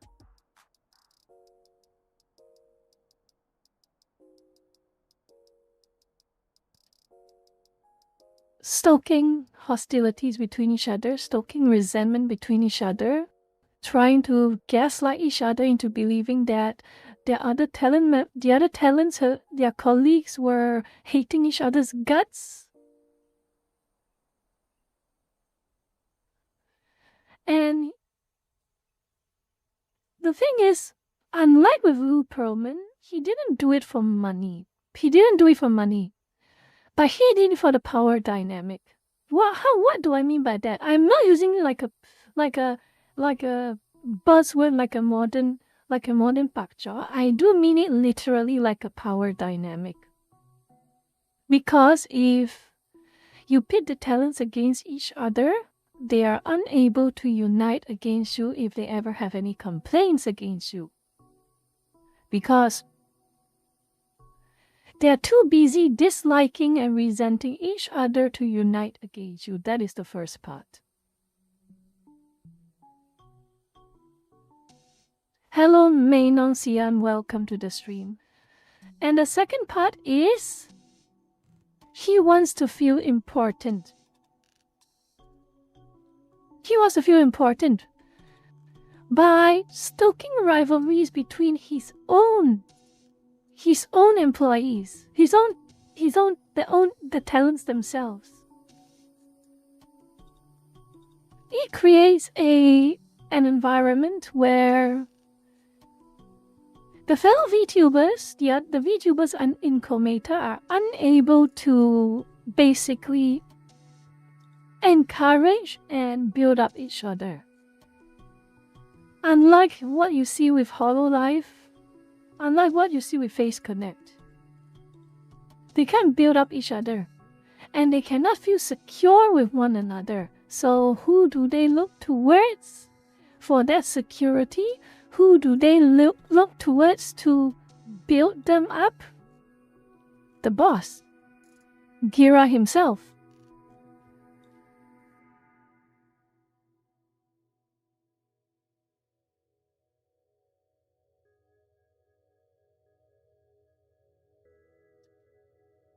Yes, at the end of the day, Gira, he does not care about the money. He's a rich kid. Trust fund kid. A lot of daddy and mommy's money. A lot. He doesn't need to make profits. He's not Lou Pearlman. He doesn't need to be greedy. He doesn't need the money. What he wants is the ego. What he wants is his little, barely hidden fetish. He wants to feel like the king in his kingdom. He wants to feel like the only man in town. That was what Gira wanted.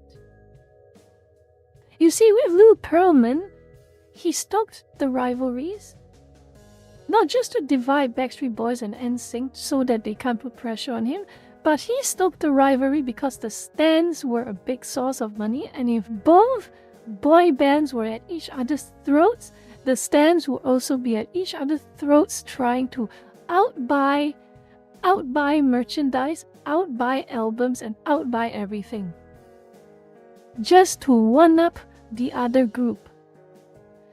But for the case of Cometa, it was literally just a case of a guy with delusions of grandeur trying to create a fantasy story in reality just for himself.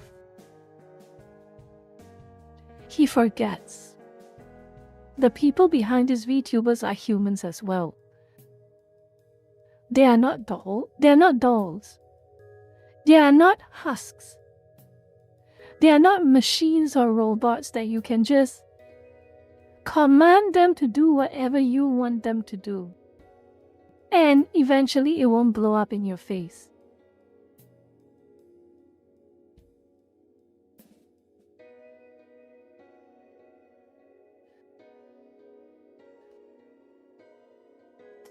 That's the personal fiefdom.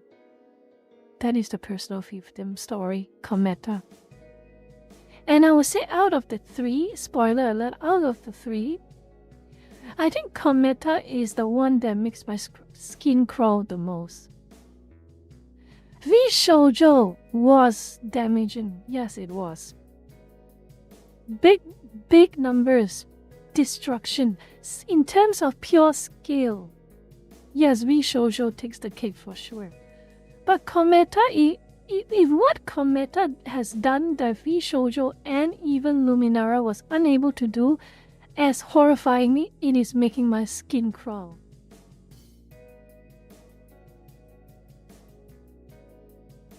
I have never seen a person so self-centered, sociopathic like the CEO of Cometa, the ex-CEO of Cometa.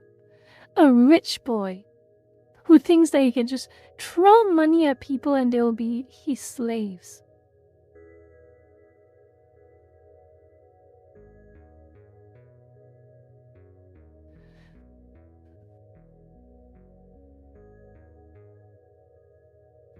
Alright, now the next part. Oh boy. The Luminara part. It's still a story that's building up.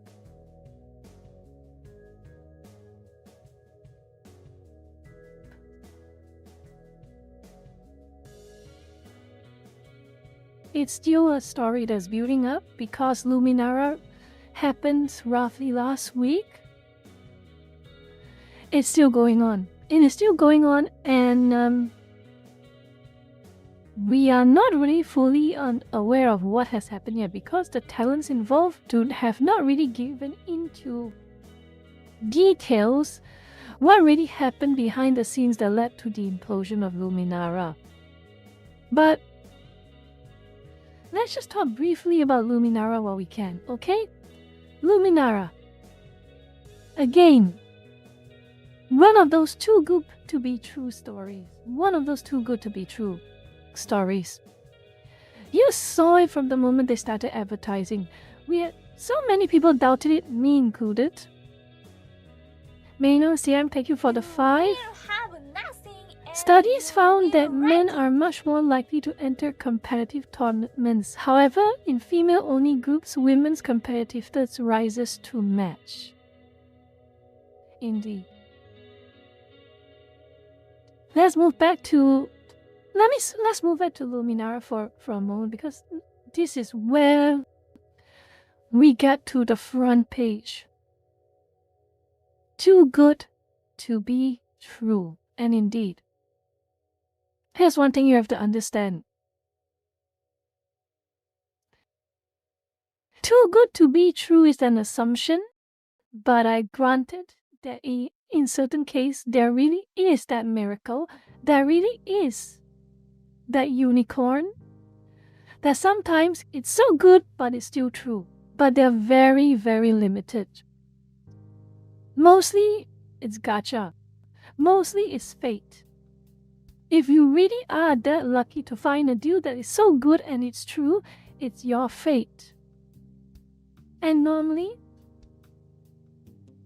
for those who are willing to give you terms that are so good and it's still true, it normally means a few scenarios.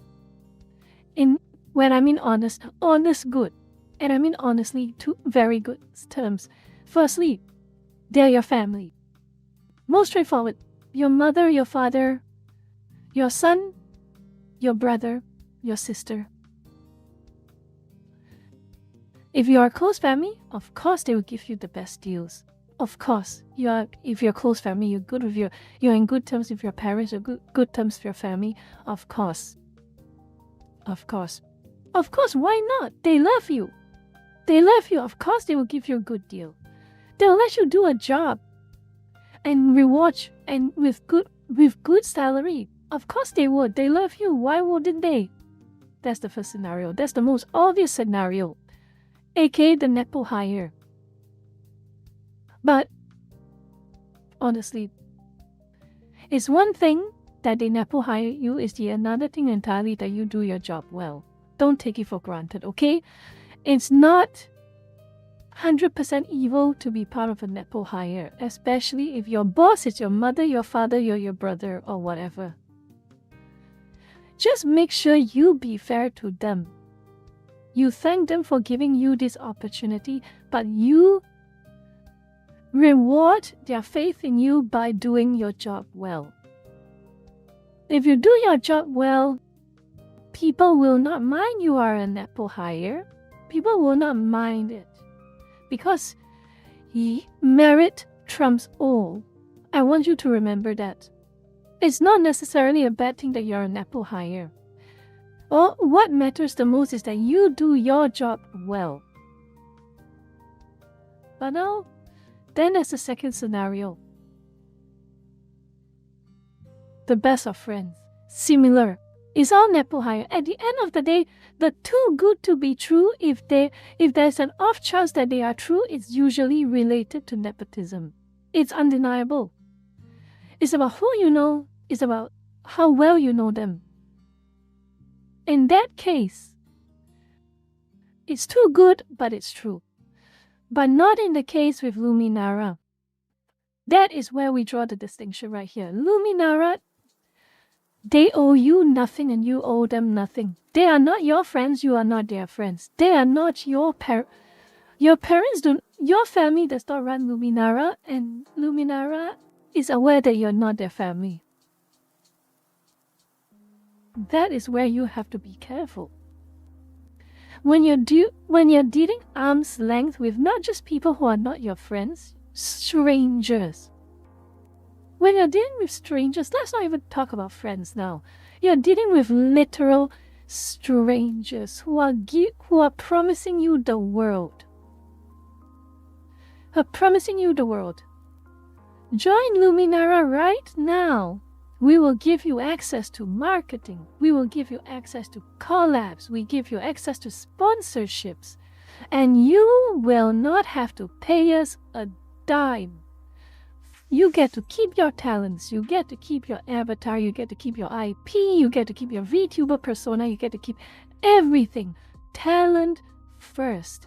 0% royalties. 0% pay cut.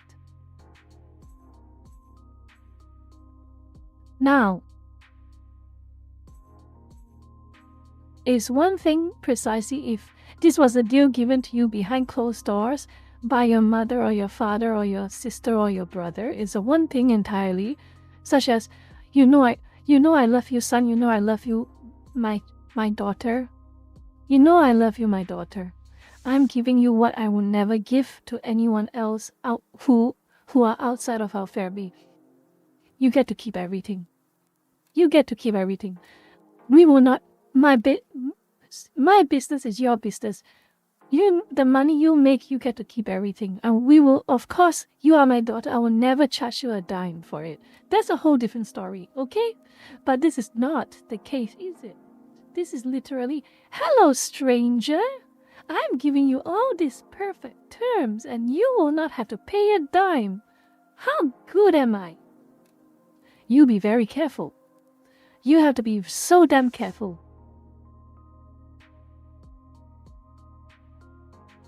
You have to be so damn careful when you see an offer like that, but unfortunately, just like with the tale of Lou Pearlman, people are not careful enough. Of course they're not. They still fall tricks to the fancy promises. Look at V Shoujo. They did the same type of marketing. Talent first.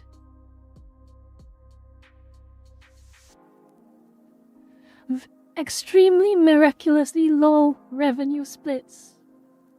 You get to do everything. You get to keep everything. It's all you. We are just going to give you all the benefits and zero cost. I do not know you personally, but I'm still offering you this. You should be very afraid. You should be very worried. That was the case with Luminara. So many aspiring VTubers and indie VTubers joined.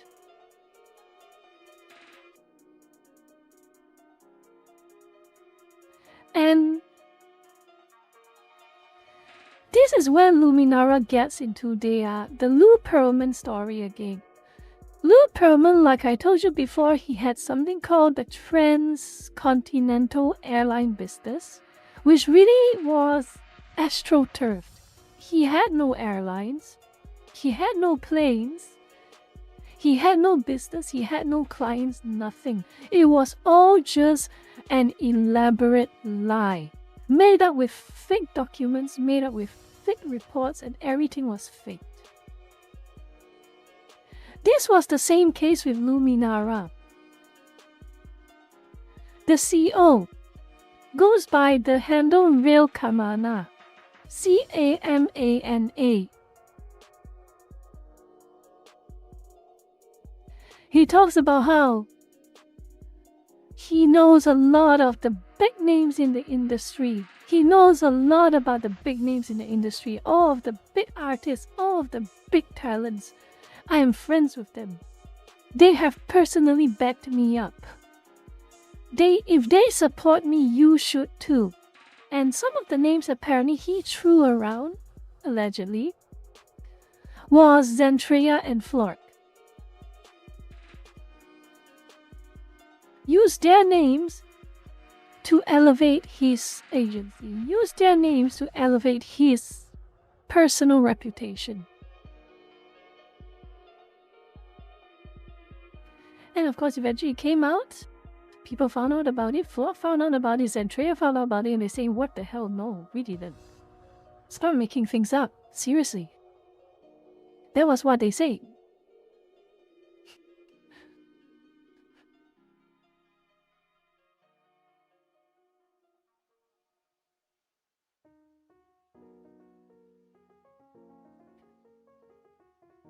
If V Shoujo was the representation of pure fraudulent embezzlement of talent funds, and if Kometa was the representation of pure CEO leadership sociopathy, Numenera was a mix of both. From what we have gathered so far, it was a very ugly mix of both. He had a mix of financial problems, financial mismanagement, people not getting paid properly, and you also have a mix of abuse, alleged abuse by management, alleged abuse by the CEO towards the talents who were unlucky enough to buy into his promises and sign a contract.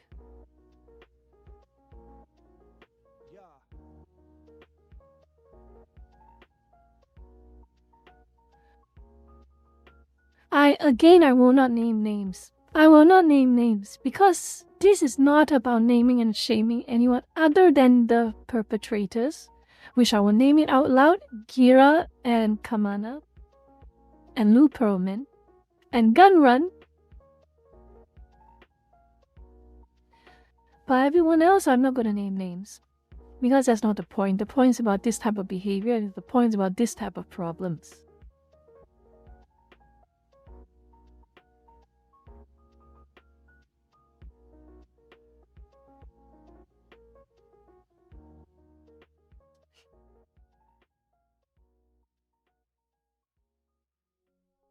But here's the thing.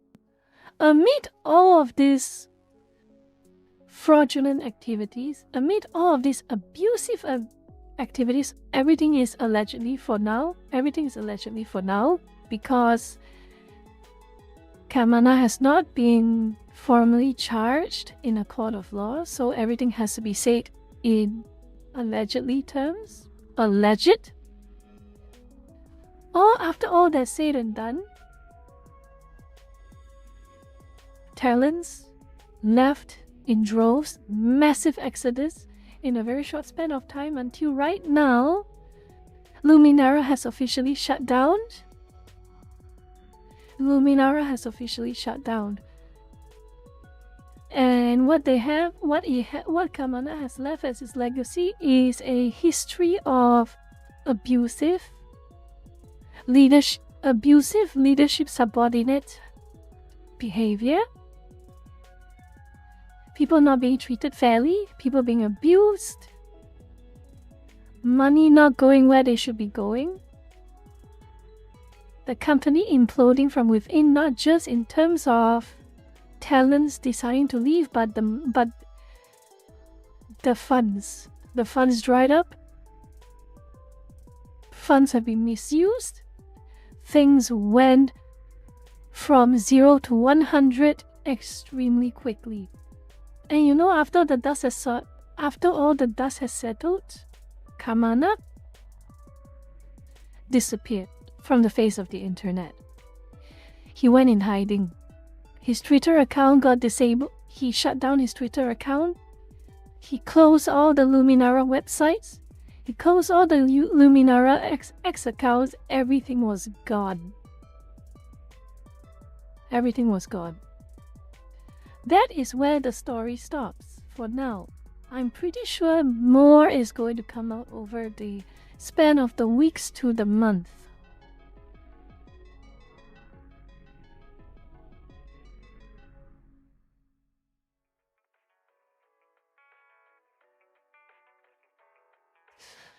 But yes, that was the tragedy of Luminara.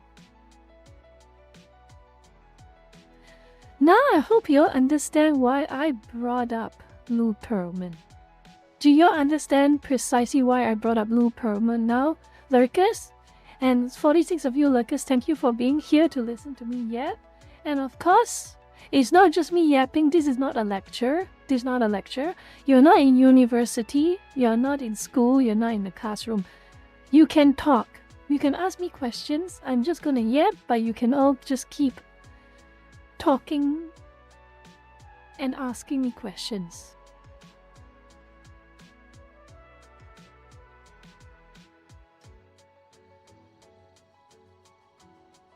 These are the three biggest, these are the highest profile failures in my eyes, at least. In my eyes, Vtuber agency's biggest failures. V-Shoujo just from sheer magnitude of the failure, Kometa from the sliminess of the failure, and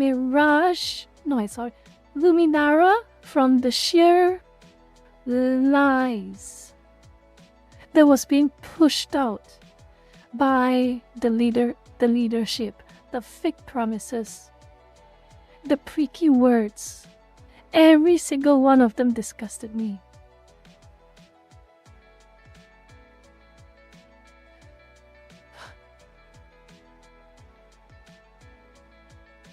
So I'm wondering why you didn't create 3 separate sites for each of these agencies. I don't want to. That's the thing.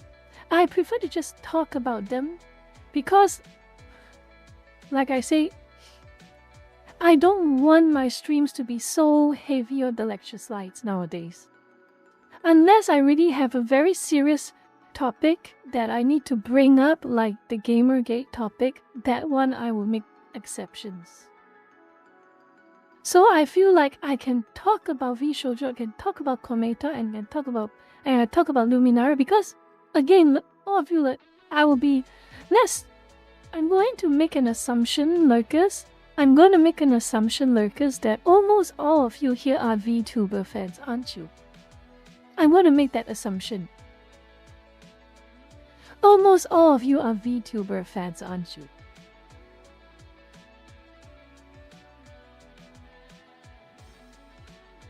So yes, that adds to the reason why I have to optimize my space for these lecture slides. It took me quite a bit of time to collate all the information on Lou Pearlman. So I feel that everyone knows about V-Shoujo. Many people know about Kometa. Many, especially if you're in Southeast Asia. And of course, some of you probably have even watched Rima's talk about Kometa as well. And of course, Luminara is the hot topic right now in the VTubing scene. So, instead of rehashing what you already know, I wanted to focus on the things that you do not already know. And in the case of Lou Pearlman, like many of you admitted, many of you do not even know this story behind him. It is from a time that you are probably too young to remember or haven't even been born to remember. That's why I only focus on the Lou Pearlman slides.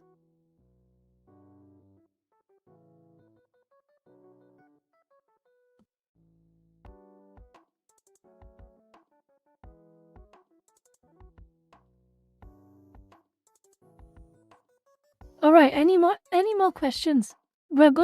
There's one more slide There is one more slide, but any more questions before we move to that key part of the slide? Do you think there's similarities between VTuber agencies and SAG-AFTRA? OP, let me be blunt with you. SAG-AFTRA are gangsters. VTuber agencies are nothing compared to SAG-AFTRA. SAG-AFTRA are basically mafia. You're not going to convince me otherwise. They are a syndicate, they are a mafia. They are glorified gangsters. So no.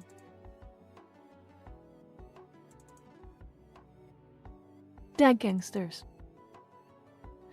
I made a stream last year about SAG-AFTRA, or Zac Efron as some lurkers decided to call it because of the way I pronounce things. It is what it is. VTuber unions would be so cursed.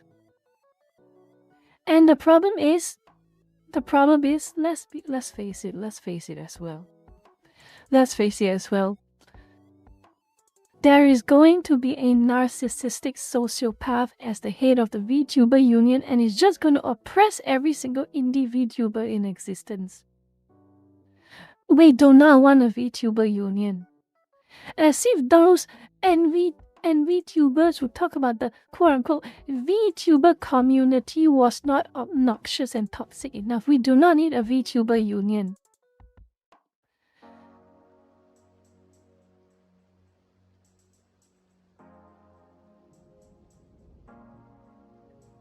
Any more questions? I will give you all maybe 2 more minutes of questions before we move to the last slides. Why would indies even need unions for? That is correct. That is silly. Unionize against who? Hololive? Niji? Face? Socks? You don't even work for any of them. If you probably apply to them right now, you probably won't even get in. So what are you unionizing about?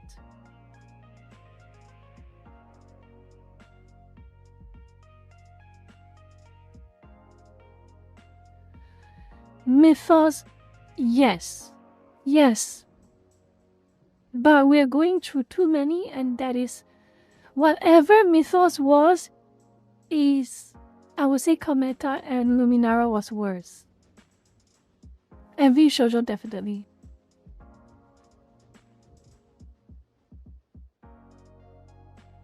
If anything, we need to have a VTuber army. I need to have a VTuber Peiyang army. VTuber PMC.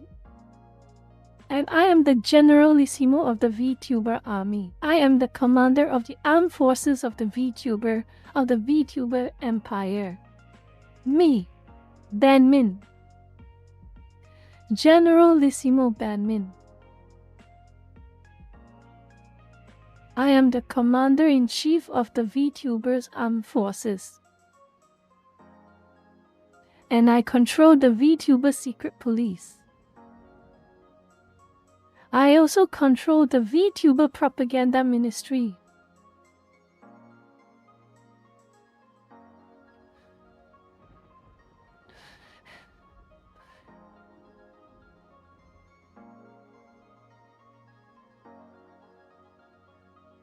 One fine day, I'm just going to go, if I see another NV Twitter or NV Tuber talking about the VTuber community, I'm just going to reply them with one word. I am the Generalissimo of the VTuber community, and I say you are wrong. And that's going to shut them up.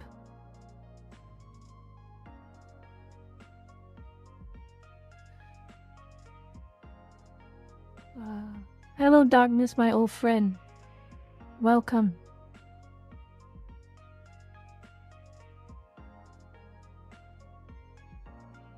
Is that me? If I want to be a VTuber, I need permit. You You need my blessing, yes, darkness. You need my blessing, or else I'm going to send the Vtuber Black Ops to make you disappear.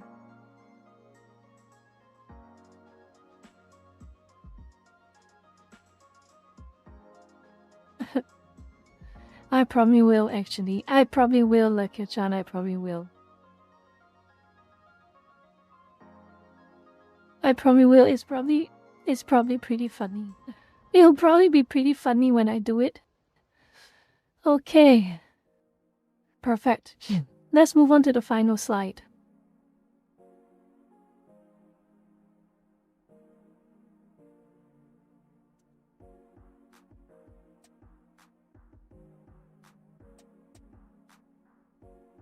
Oh, Master, what do you ask? Actually, that itself is a whole nother topic. The culture of silence in regards to these corpos where people who aren't under NDA are willing to say anything until someone takes the heat for them. Let me try and understand what you're asking. The culture of silence in regards to these corporations where people who aren't under NDA are willing to say anything until someone takes the hit for them.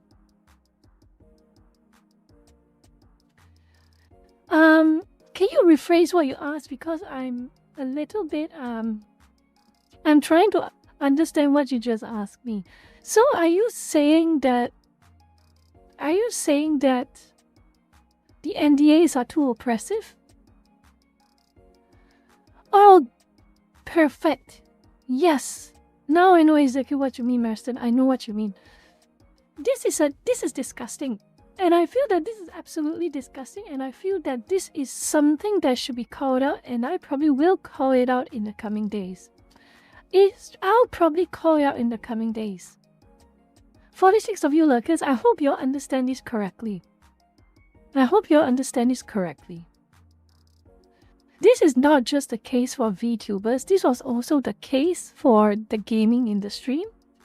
Remember.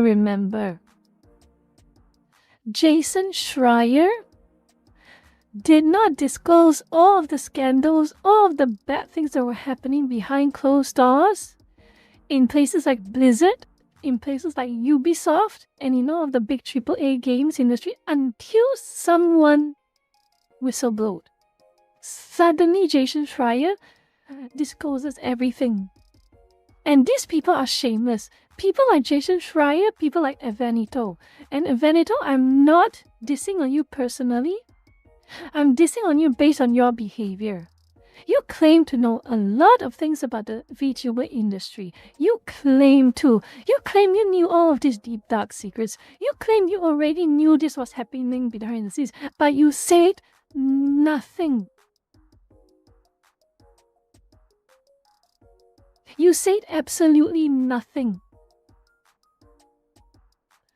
You were just waiting for someone else to blow the lid off, and then you pretended you are the smartest guy in the room and then say, oh, I knew about this happening. Why didn't you say anything? You say nothing, you help nobody. You are as bad as Tectone. You are as bad as Tectone, who said on stream that he knew the worst things that certain individuals were doing behind closed doors. He knew their deep dark secrets, and those secrets could even be criminal, but he chooses not to disclose them publicly because he's holding on to it as blackmail in case he gets attacked. You are no better than Tectone. And Tectone is no better than you.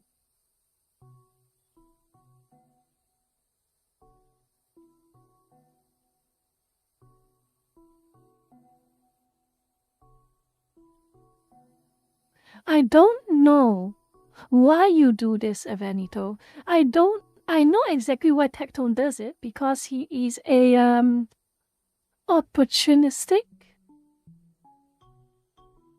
leech, in my humble opinion. He's opportunistic, and he's cunning, he's sleazy. I know Tectone. He makes it pretty damn clear he's only in it for himself. Anything you tell him, he's going to use it against you if you ever turn on him. Or if he wants to turn on you. But with you, Evanito, I do not know why you want to do such things.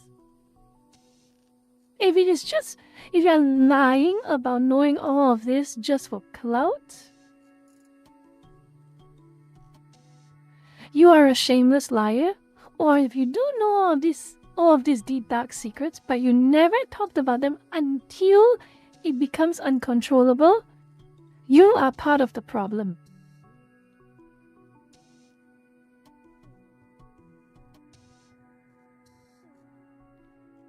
You are part of the problem, Evanito.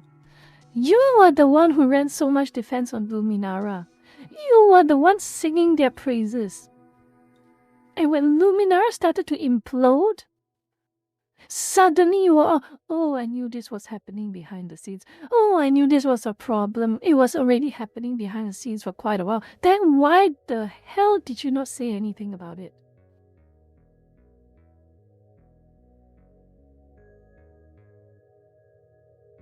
Answer me this question. I know you will never see my stream. I'm a literally who? I'm not big enough for your majestic eyes. I'm not big enough for your majestic self to directly address.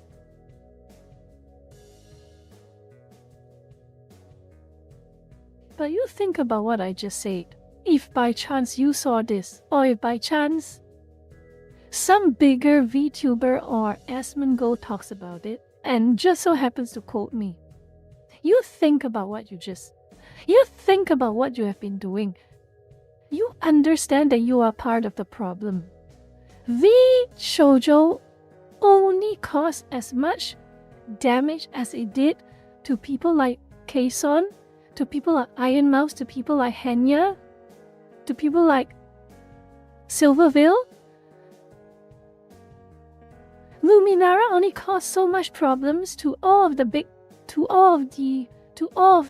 VTubers who got dragged into this because you didn't say anything. You claimed you knew everything from the very earliest of days when problems started to appear, but you didn't even say a word. You had no NDA. You were not working with V-Shoujo. You were not working with Luminara. You were just some literally who third party who just seems to know it, but you never say the word.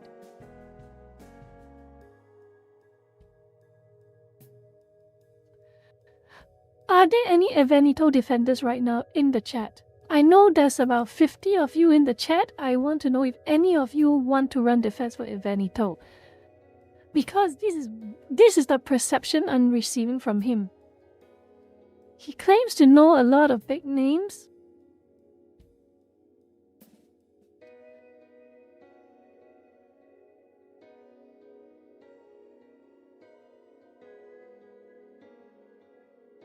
Nobody likes him here. Okay, fine. Fair.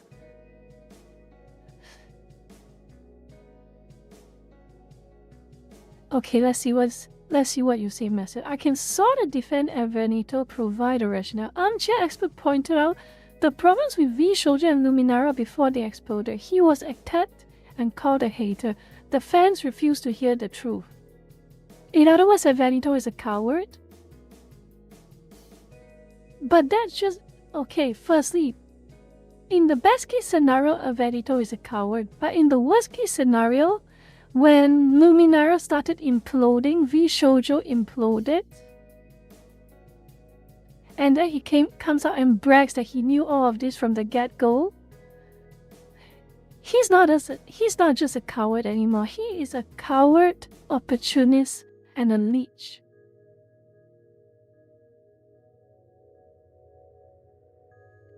Luminara is basically the next somewhat high-profile VTuber agency to have imploded.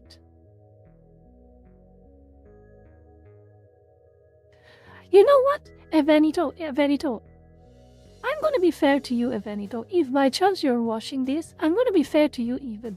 I don't need you to make a post on X. I do not need you to make a post on Facebook. Heck, I don't even need you to make a YouTube video. I just need you to privately email or DM the possible victims of Luminara, the VTubers who got lied to and being taken for a ride, and tell them, hey, your boss has a problem. Hey, you are getting yourselves into trouble. There's something wrong with Luminara. You do not go out in your public social media and say, Luminara is perfect. You are just a hater for questioning Luminara. Luminara is a good thing for the VTubing industry. You don't do that.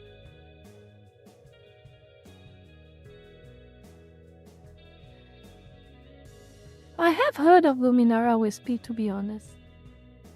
But I've only heard about Luminara because of their too good to be true declarations.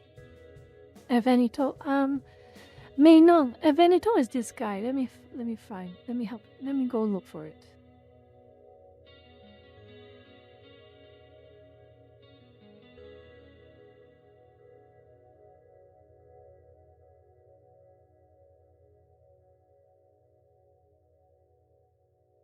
I don't know why he's popular. I do not know. This guy. He claims to know a lot of people. He claims to know a lot of industry insiders. I do not know if he does. He vague posts a lot. When there's a serious problem with a specific agency, when there's a serious problem with a specific issue concerning VTubers, he always does not disclose it beforehand if he claims he knows, but he always brags about how he knew it. He always brags about how he knew it from the start, but he never, ever has an early warning to those who actually need the early warning.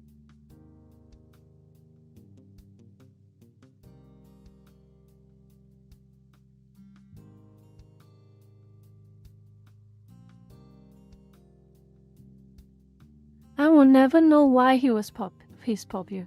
All I can guess is he knows people. That's all I can think. He knows people.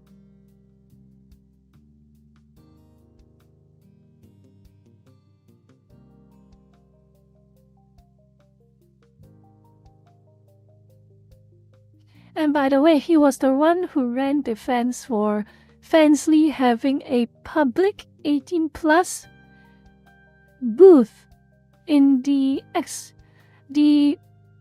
exhibition floor of Kai. He was the one who ran defense for it.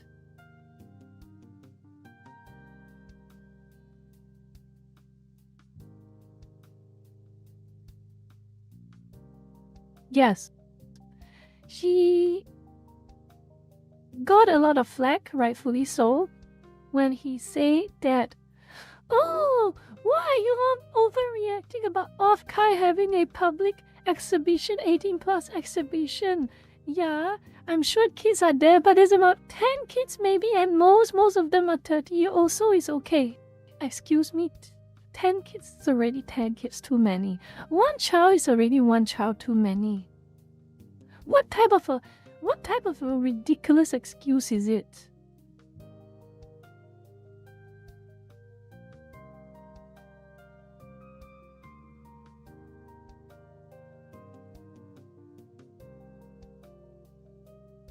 And also he was the one who said, well, Fansly is just like Patreon. Fansly is just like Patreon. Yeah, you can release not safe for work stuff, but you don't just have to release not safe for work stuff. Yeah, same logic as OnlyFans. And by the way, the advertisement for that Off-Kai Fansly booth was, they precisely say 18+. So his entire defense was stupid to begin with.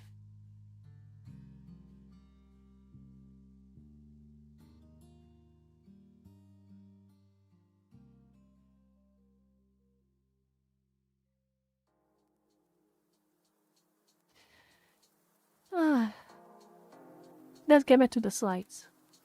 We have gone a little bit off track, wrong one. We have gone a little bit off track. I want to finish up the slides. And this is for, I don't know how many of you will be prospective VTubers. I don't know how many of you will be prospective VTubers, or have any intention to eventually start a VTuber agency of your own. But if you ever do this, especially for those who wants to be a VTuber agency manager, you have 6 things to set up. You have 6 core things to set up. You have to remember. Firstly, you want to be an agency manager. You want to be the next big name after Hololive. You want to be the next Face Connect. You want to be the next Socks or the next Niji Sanji.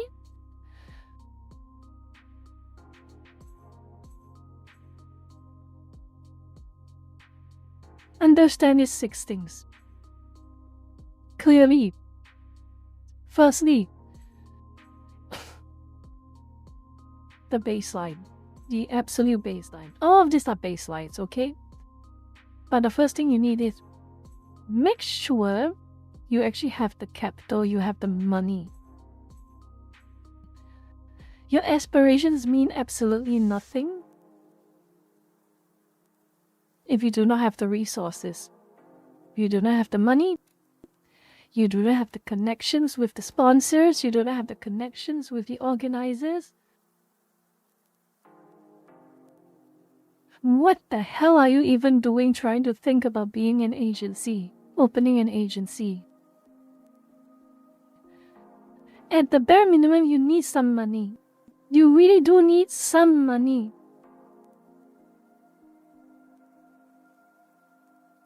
You need money and you need connections. That is the baseline, practical baseline. Before you can even consider opening an agency. Then the second one is the contracts. Not just the contracts between you and sponsors. No. Not just the contracts between you and YouTube or between you and Twitch or whatever the hell the contracts are. I'm talking about the contracts between you and the VTubers you want to headhunt.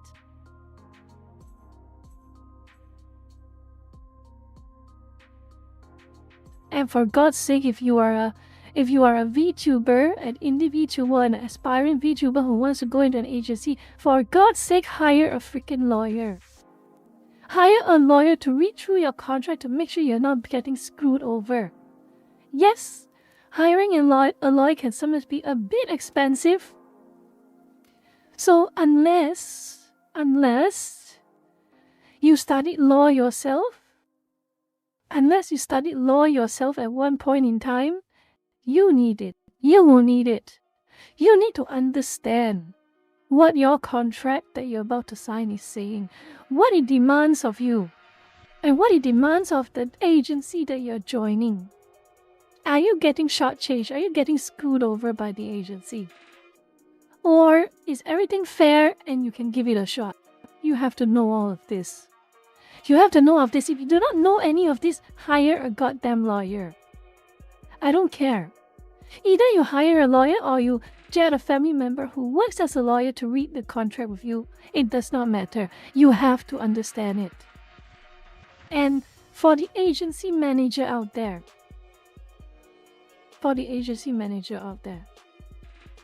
be a human.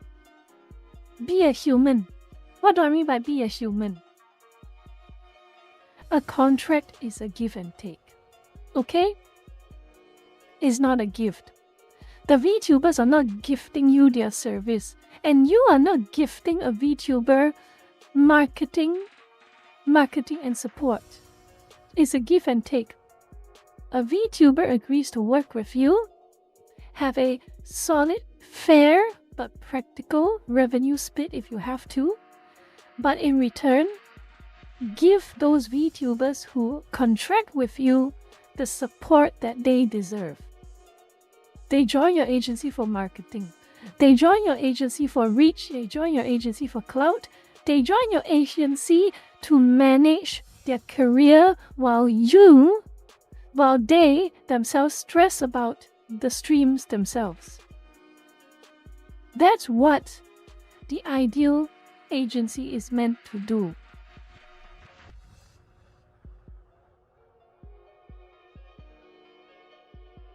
Then number 3, the boundaries. Remember.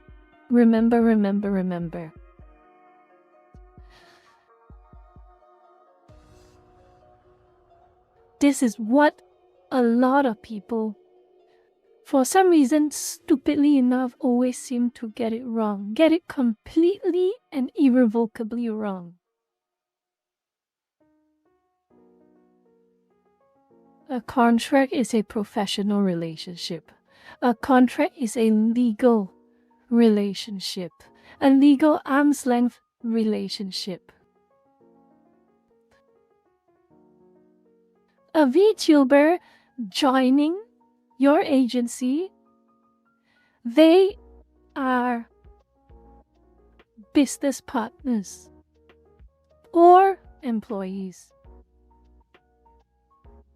You give them the respect that they deserve, and they give you the respect that you deserve at arm's length. Don't conduct illicit relationships. Don't start drama between members of your own organization. Don't abuse people. Don't abuse others in your organization.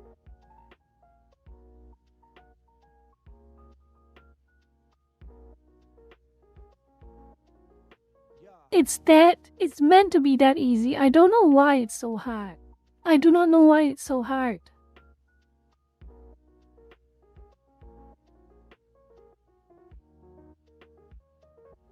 VTubers go to your agency not because they like you. Okay? Let's be fair here, they do not like you. They join you because you are offering them a service that they find valuable. They're not joining your agency because they like you. They're not joining your agency because they're in love with you. They don't even know who you are. You are just a name. You are just a username on Twitter. You are just a LinkedIn. You are just an account page on the LinkedIn. They only join you because you are offering them something that they value. A product or a service. Just don't treat it that way. Just like how you don't want the VTubers who join your organization to shortchange you and abuse you as the manager, taking what they want and not giving anything in return, you do the same.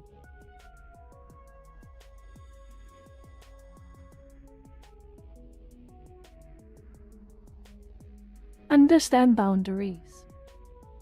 And then next, the culture. The culture. It is kind of related to the boundaries, but the culture is also very important. Just like with Cometa, the culture is inter-talent rivalry. Everyone is backstabbing each other, not because they hate each other, but because they have been misled, gaslit, and groomed into hating each other.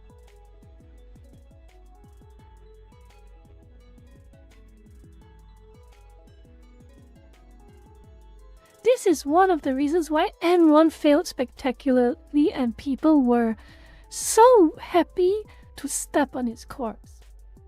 Enron's toxic culture was horrifying, and one day we probably will have a little bit of watch along of Enron's history, but oh boy, that's a story for another time. Enron's history was basically do whatever you want to get on top, step on your colleagues if you have to, sabotage them, use them as your stepping stones if you have to. That is a horrible culture.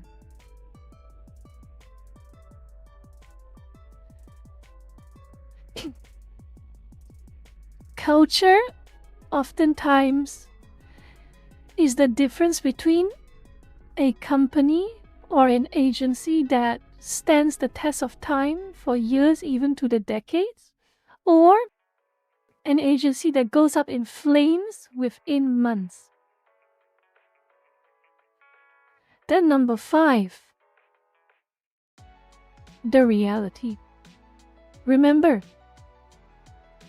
at the end of the day, a VTuber agency is not a game. Do not for even one brief moment believe that the VTuber agency is a game to you. Do not try to open a VTuber agency.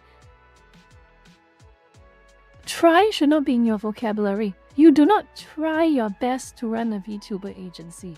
Just like with any agency, just like with any business, any corporation, you do not try your best. You do your best. You are giving them your 100. You are giving this your 110%. You need the money, you need the mindset, you need the dedication, you need the devotion.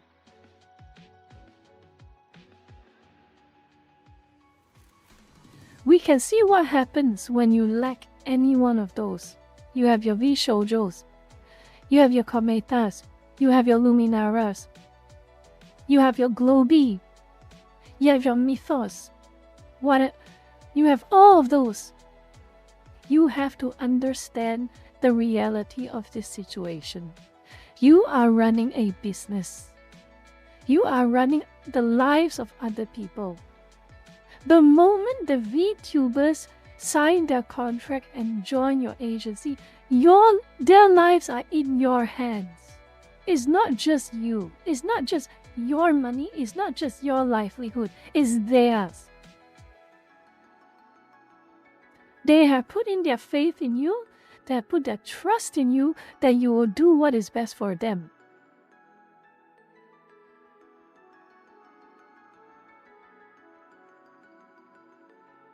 You have to understand the reality of this situation. You running a VTuber agency, honestly, is no different from a general in a war managing the lives of thousands of soldiers.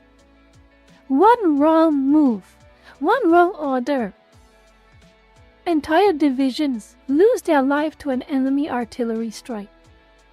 One wrong order, your entire navy sinks and the lives of thousands of soldiers, thousands of navy men die.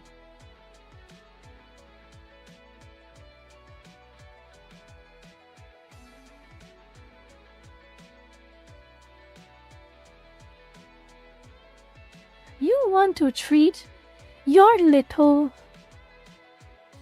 VTuber agency or your personal dating simulator harem? Just buy a not safe for work 18+ harem game.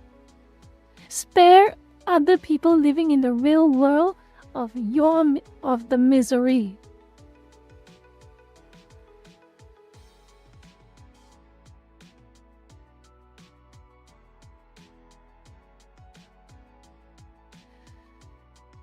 Which fits perfectly to the 6th point. It perfectly segues to the 6th point. You are dealing with humans. Living, breathing, have a soul. They have their own mothers, their own fathers, their own brothers and sisters. Some of them even have their own children.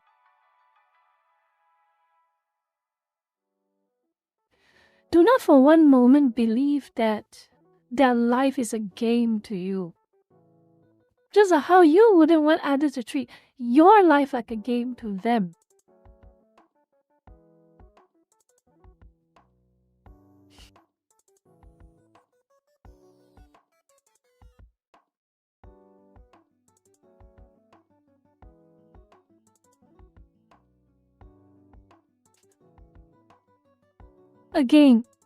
Again, we have so many decades worth of experiences. We have so many decades worth of experiences in past history. As the saying goes, those who do not understand their history are doomed to repeat it. But here's the problem. We have so much history that everyone remembers. I'm sure Luminara remembers what happened to V-Shoujo. I'm sure Luminara even remembers what happened to Kometa. I'm sure someone in Luminara probably remembers what happened to the Backstreet Boys and NSYNC. Someone probably would. but they still repeated the same old mistakes that have been happening for decades and decades and decades. And it's so tiresome, it's so sickening. This is why society cannot progress. This is why we can never become, this is why we are struggling so hard to become a type 1 civilization on the Kardashev scale. This is why we can't control the entirety of our Earth's, of the Earth's energy. We cannot control the weather. We cannot control earthquakes. We cannot dig into the core of the Earth to use geothermal energy all we want, because we are too busy forgetting history and repeating the same mistakes over and over again. That is our problem.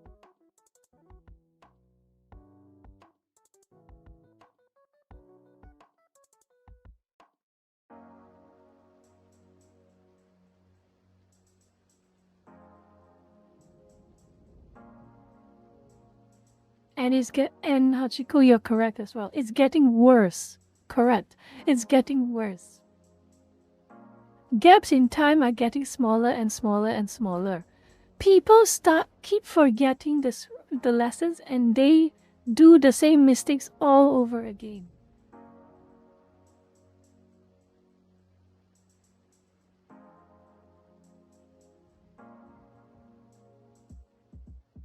But yeah, those are the 6 key points. Those are the 6 key points. You want to run a VTuber agency? Understand. If you forgot everything, and you just had to, and you can only just remember one thing. Remember, you are playing with other people's lives. That is the most important thing you have to remember from this. You are playing with other people's lives. People have chosen to trust you.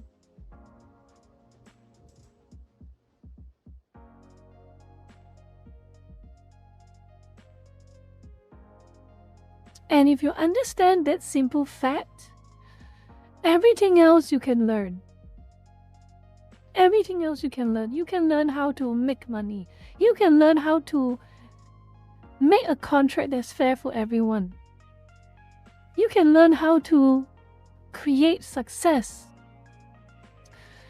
All you need to understand is the proper mindset that you are playing with other people's lives who choose to trust you. And you damn well make sure you give 100%, because that is what you owe them.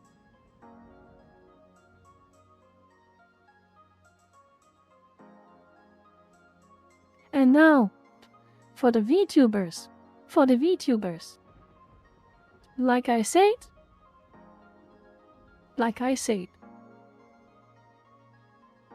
unless you are in a family relationship, unless you are in a relationship with the best of friends, good friends, you see an offer that is too good to be true, made by a stranger towards you, it usually is.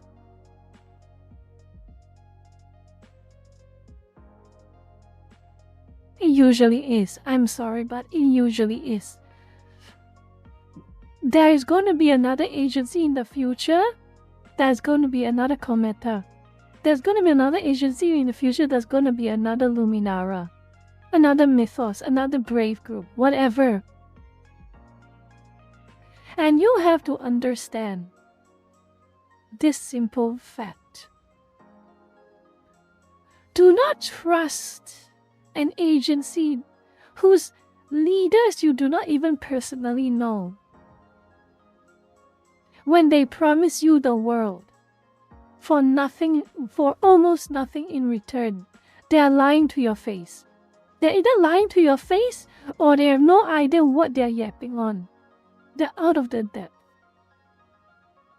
Instead, what you should do, if you really are going to take a dive into an agency, and an agency, not Hololive, not Face, not Socks, Let's say you want to be a pioneer VTuber for an agency. You have to understand precisely what the agency demands of you and what you can get from them in return. You have to understand this. A real VTuber agency that takes itself seriously will not tell you the things that you love. A real serious VTuber agency will not always tell you things that you love.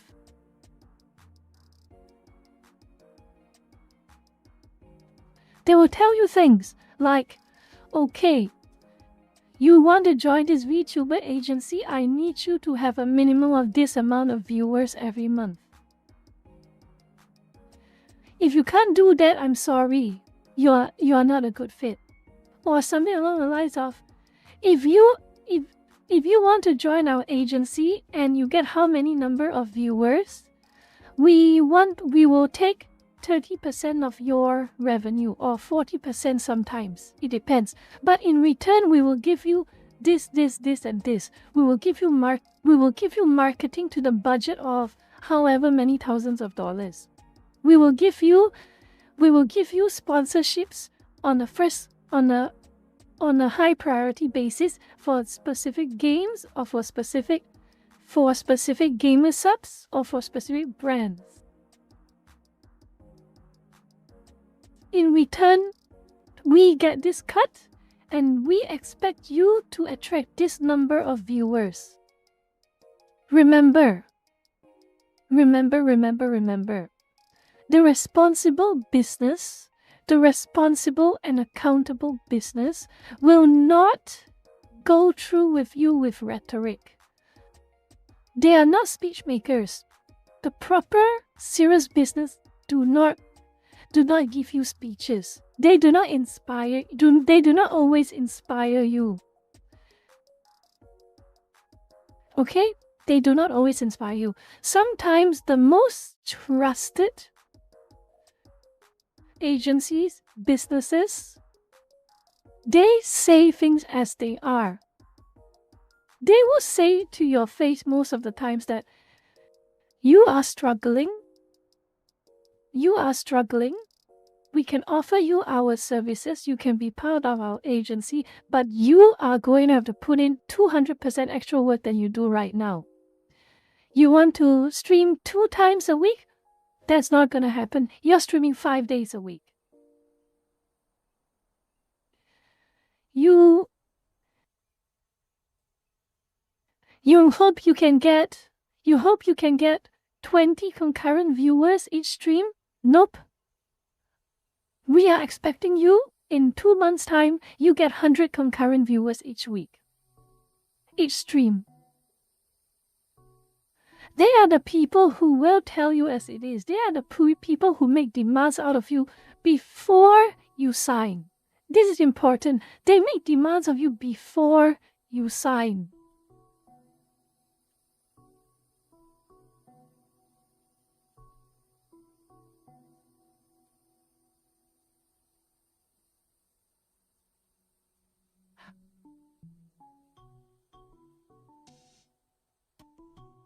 This is why.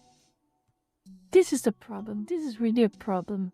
This is a problem with a lot of things on the internet right now. People have placed too much of an obsession with vibes. They have placed too much of an obsession with toxic positivity. Can-do attitude is great and all, but you have to be realistic.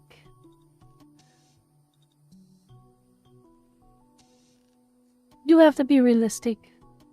I'm sorry, you have to be realistic. You can do your best to trust an agency that lays it to you honestly. Seriously. If it's a brand new agency, I expect that the video agency will say we have just started, but I will do my best for you. But don't expect a big return, a big benefit. Don't expect mega success within a year or 2. but we are doing our best. We will build together. That is something, that is an agency that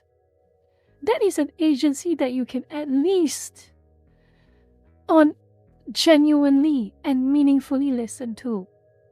Not one that says, oh, we are talent first, 100% profits. You will make it big within months. No.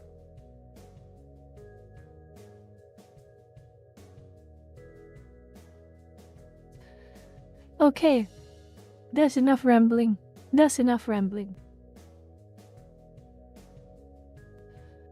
Now. Now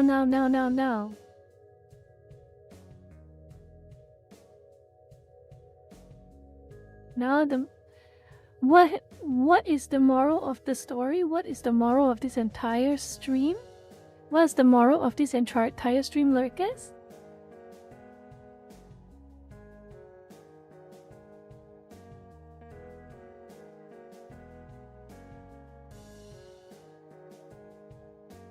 That is the moral of the story. Invest in my crypto. All of that stories is just the build up to this. Invest in my crypto.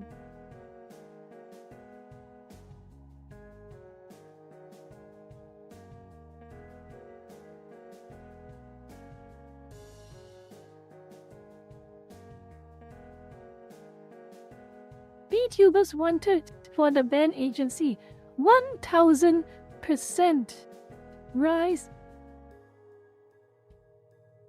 rise in concurrent viewers guaranteed.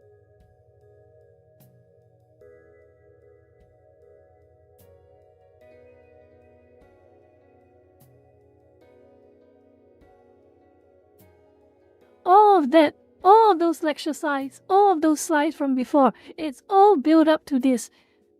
Join my VTuber agency. Don't forget about Face Connect. Forget about HoloLive. Forget about Luminara. Join my agency.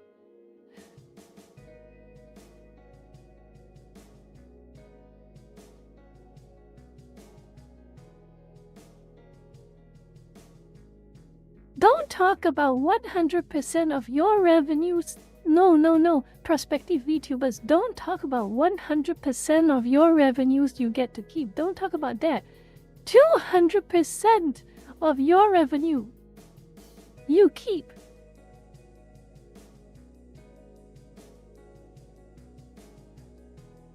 We are going to make it big together.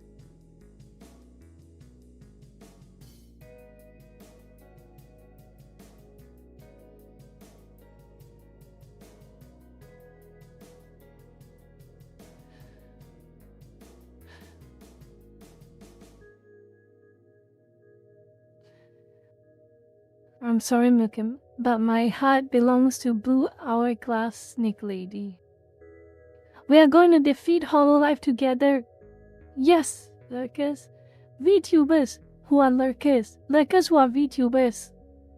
We are going to beat HoloLive, Nijisaji, Face Connect, and Socks VTuber agency alongside Iron Mouse, Zentreya, alongside Henya, Kason, all of them combined within 1 week. You heard me, lurkers. 1 week. We are going to have 200,000 concurrent viewers. 200,000? Did I say 200,000? No, 2 million concurrent viewers. That is how big we're going to make it in 1 week.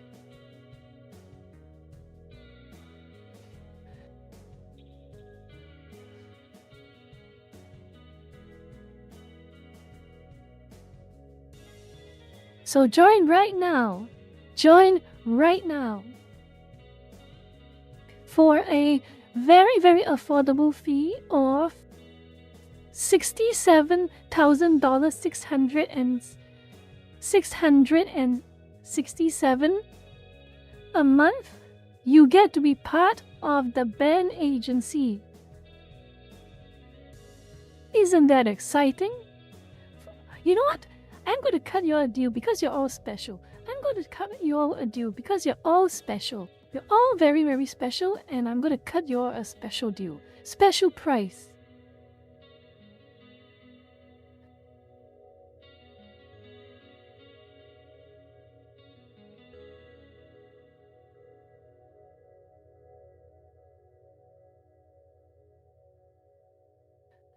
$6,767.67 monthly membership.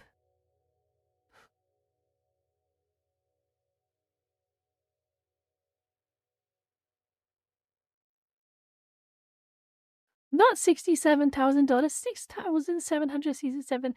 Massive discount.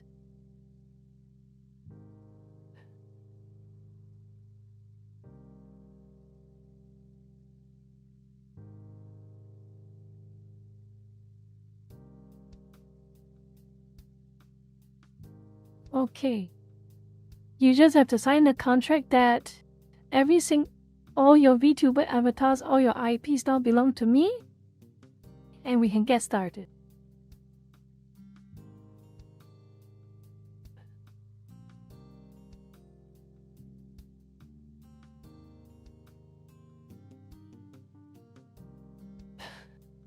Okay. Well, in all seriousness, I had to end with that. I had to end with that very, very, low cortisol moment.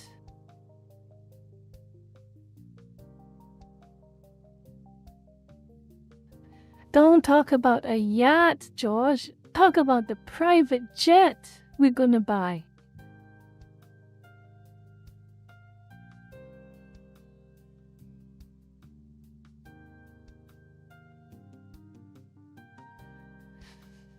Oh, all right.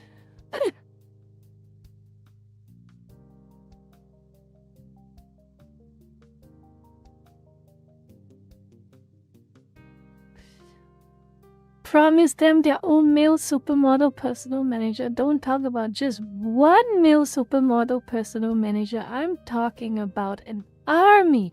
You get your reverse harem male supermodel talent manager for all of the VTubers out there. You can have Hector, you can have Pierre, you can have Wolfgang, you can have George, you can have Arthur. Take your pick right now.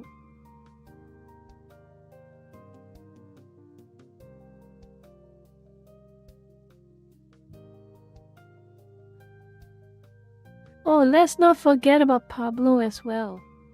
And Esteban.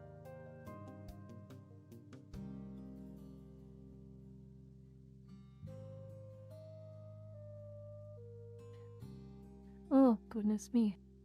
What have I done? What have I done, Lickers? What have I done? What have I done?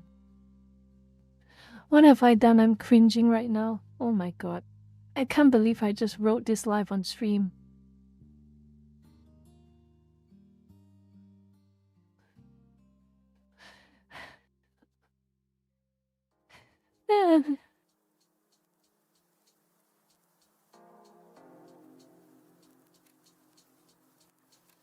Oh, right. I'm gonna go grab something to eat, Lurkus.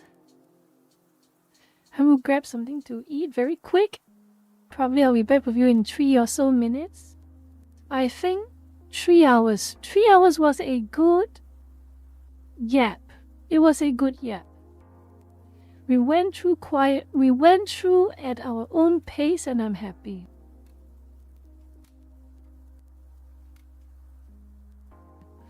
I will be back with you in a few minutes, and you never promised us the band something. Who do you expect us to invest? Invest in cockroach milk. Yes, that's right, Lurkus. I am releasing my own personal brand of cockroach milk. You know, Good Banmin, my twin sister, she has given me a very good suggestion. Who needs ban something if you can just drink cockroach milk. It has double the protein, double the calcium, double the nutrients, the world's superfoods.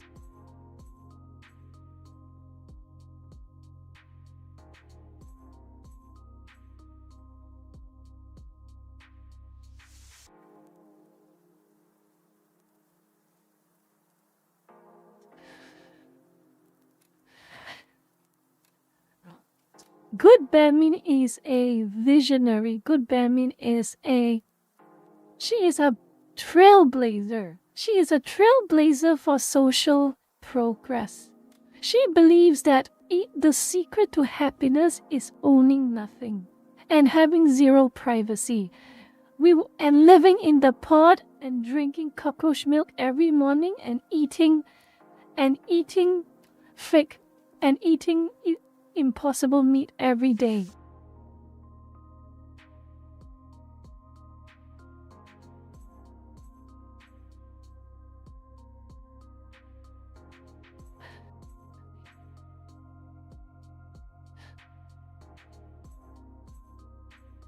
Maybe I am just seething with rage, Lucas, and it has made me a little. It has caused my brain to short circuit a little bit. Sorry for all of these World Economic Forum type of advertising.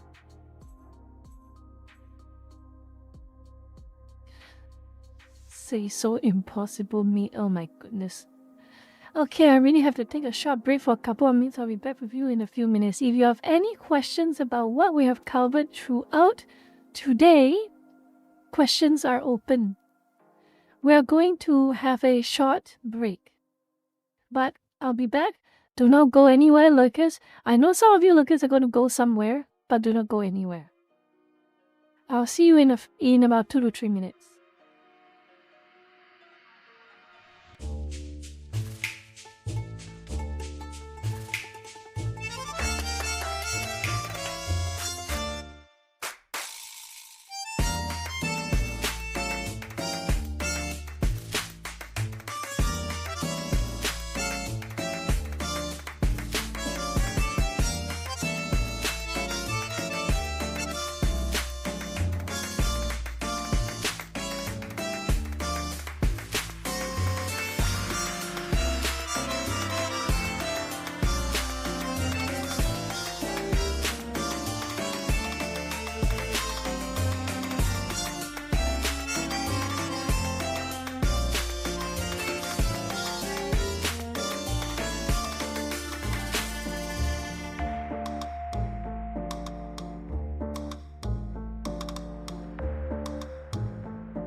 Okay, look, because look. We can all make our little jokes and our little jumping around, making silly jokes, but let's not mention anything about yabai stuff, okay? No yabai stuff. No. Don't talk about meat this and meat that. No. Let's be fair here. Let's behave here. Let's have proper behavior.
Is it still working? There we go. Back.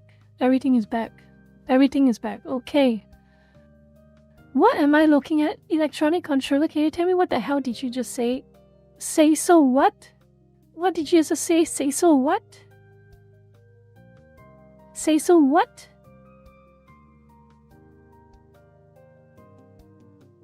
Excuse me? Excuse me? Excuse me? The electronic control, what the hell did you say? Say so what? And pardon me for a moment, but what are those made from? What are those made from? May I dare ask? What are those made of?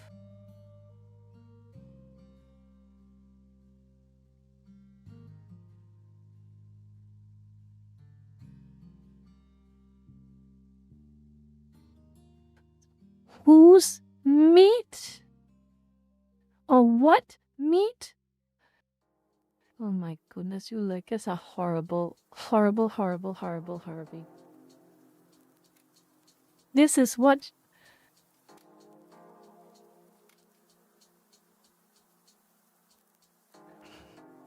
This is what it looks like right now. Everyone is always bullying.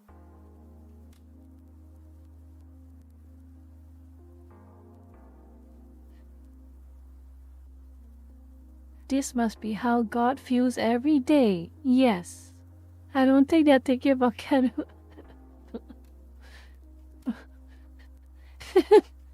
Oh no. No, no, no, no, no, no. No. No. Okay, you Lucas. Time to grow up. Time to grow up, Lucas. Please, time to grow up. Time to grow up.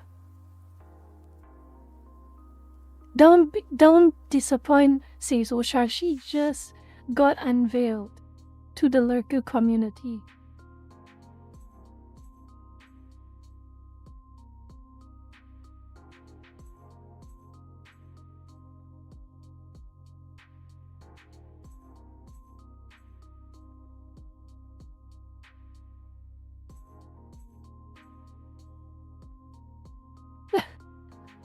Made to play tic-tac-toe. Why was the word say so ruined for you thanks to... Was the word say so ruined for you thanks to the other letters? No, you will not ruin say so for me. Who eat well and grow up well. But to eat well... Oh my goodness. Since all of you letters want to misbehave so much, remember to like, comment, and subscribe. Hit the notification bell button. If you don't, you are going to be in the next big VTuber agency scandal at 3 a.m. tonight. $5 a month.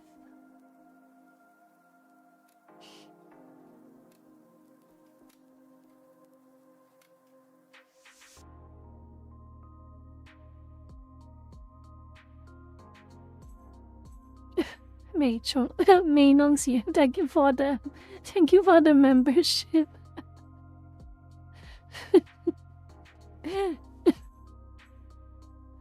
Maston, you have a new topic. I'm going to bring up your new topic. I'm going to eat some biscuits because I haven't really eaten much today. If you have a topic, let me hear it. We can have a little bit of a chat and then maybe we'll end the stream with a little bit of XCOM. But for now, let's see what you want to talk about. Oh, you want to know about the... Okay, God of War Luffy. I think, let me just show you a post I made because it perfectly represents what I think about God of War Luffy. Where is it? It perfectly represents what I think of God of War Luffy. Let me have a look. Well, there we go. This is exactly how I feel. I haven't played a single PS4 or PS5 God of War cinematic game, and honestly till now I still don't find any appeal to play any one of them.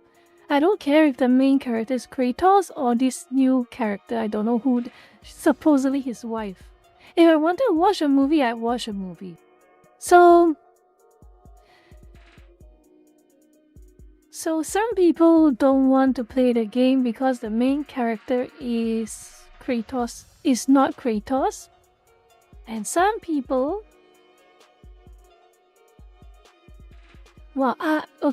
some people do not want to play this game because the main character is not Kratos and it's some random lady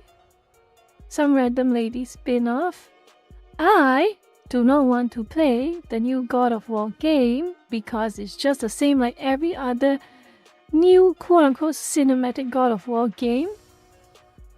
I do not like spending minutes watching a cutscene. I do not want to spend up to 45 minutes watching a cutscene, pressing forward to go through a scripted event. I don't want that. I rather play a game. I buy a video game to play a game. So no.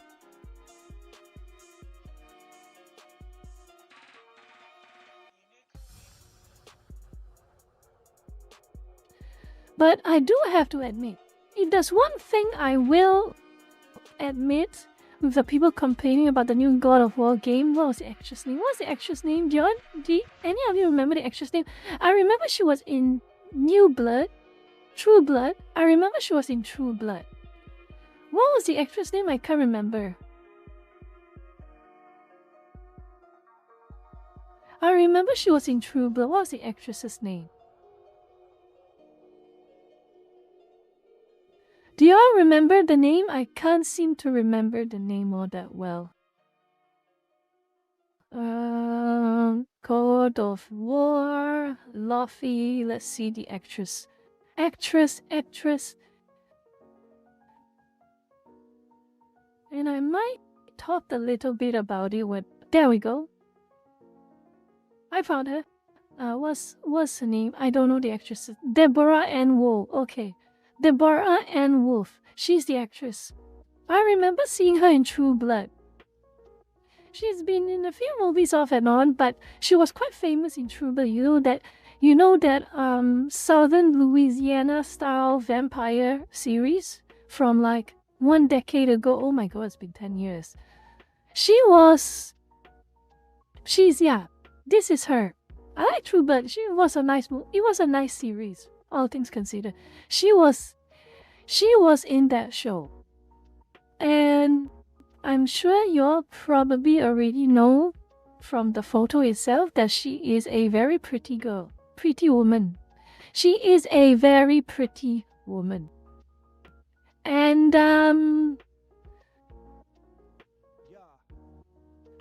this is the in-game version of her.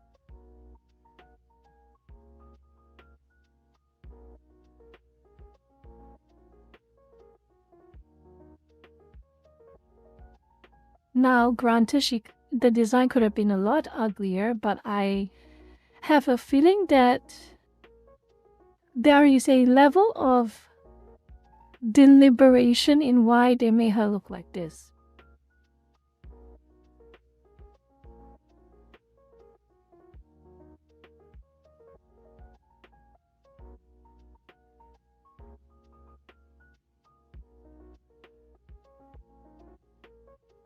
I do not know why. I really do not know why.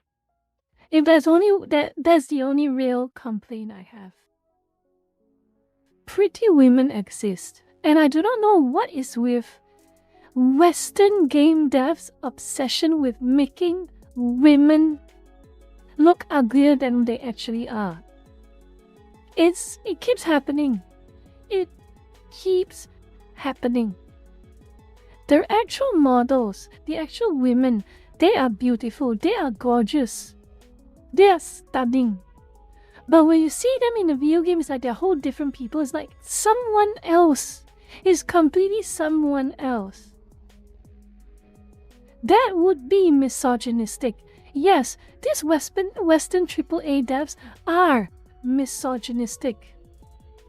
Why would they perfectly render a male character one-to-one accurate to the actors?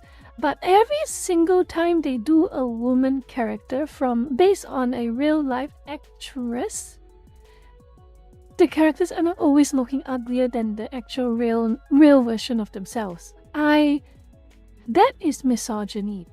That is woman hating. That is being unfair to women. That is injustice against women. You tell me that this is meant to be this? Is that what you're trying to tell me?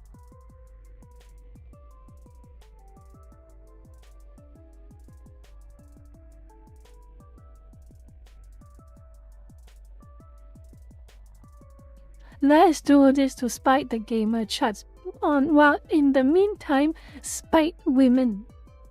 Oh yeah, that's gonna work out real well. That's gonna work out so well.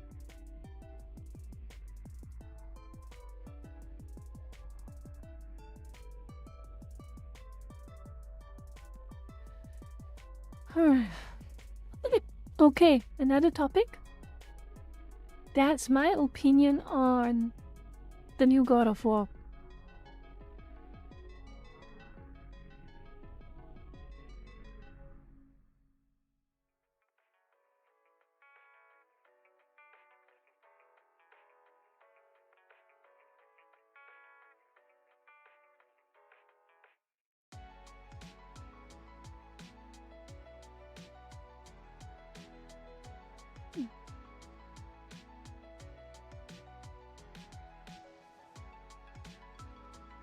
Pardon me a moment, Lucas. I want to see if there's anything I remember showing you all. Hopefully copyright free, then we should see. Before we move on to the closing part of the stream and have a little bit of XCOM 2. Because I owe it to you all.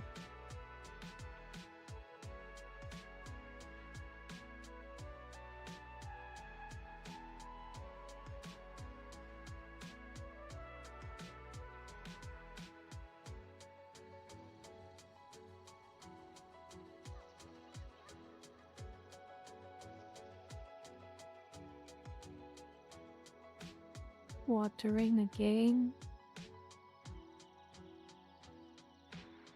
There's a lot of quartering news. I can't believe quartering is still going on.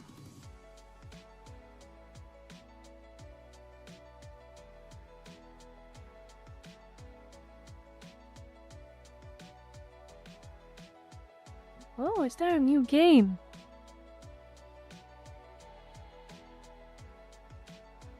Well, we have lots of things here. I'm still trying to quartering is... You want to see what happened to quartering? A new game. Let's try Skyrim, but with one...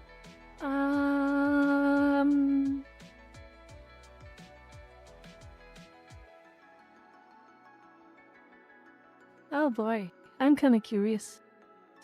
Skyrim, but with 1 terabyte of mods. 1 terabyte, 1.1 terabytes to be specific. I'm kinda curious what's gonna happen. In the meantime, I have to eat something.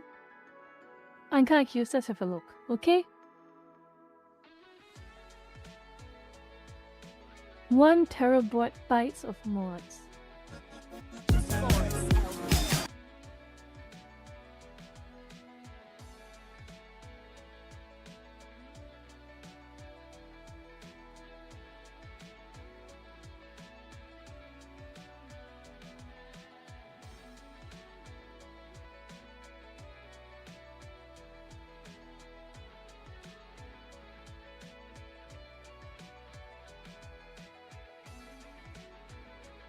Jeez, is this even Skyrim anymore, lurkers?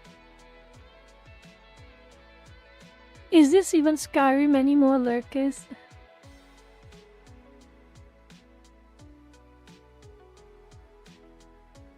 This just looks like it almost looks like yeah. What even? Wow, this is amazing. Whoa!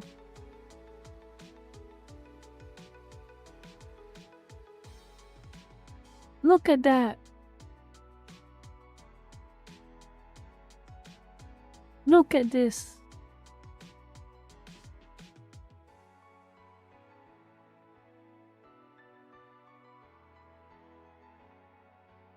You will have nothing and You have missed most of the stream. Okay. I will give you a summary. Okay? Thank you for the 5. If anything, I'm just going to show you one slide to explain everything first.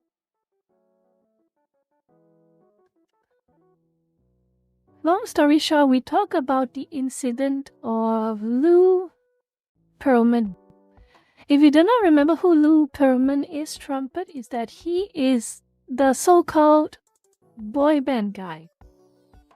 The guy who created Backstreet Boys and the guy who created NSYNC.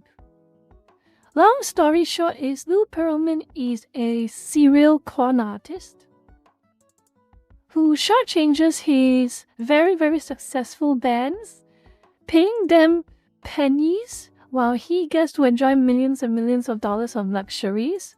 He also is in charge of swindling a lot of investors, trying to invest into his AstroTurf of a airline company, when in actuality they were not investing in an airline company, they were investing in a Ponzi scheme. It got so bad that NSYNC and Backstreet Boys escaped the group, and they end up suing Lou Pearlman. And of course, it was not enough that they got sued by Backstreet Boys and NSYNC. Even the IRS and the Florida's tax offices were after him. Eventually, they realized there's a lot of fraud going on, and the FBI was sending after him. He tries to escape the country, and he ended up in Bali when a bunch of German tourists found out he was living in Bali. Dumbly enough, showing his face everywhere. See you, Mainong. Thank you for being here. Good night. I personally played a 500 GB Skyrim mod list once. I knew what it played like.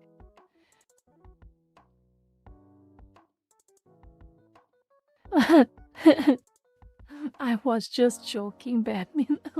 Oh no, too late. I already say most of the story. Long story short, you can learn a lot about what happened to V Shoujo, Cometa, Luminara by learning about Lou Pearlman. That's the long and short story. Alright, let's... You will have nothing and you will like it.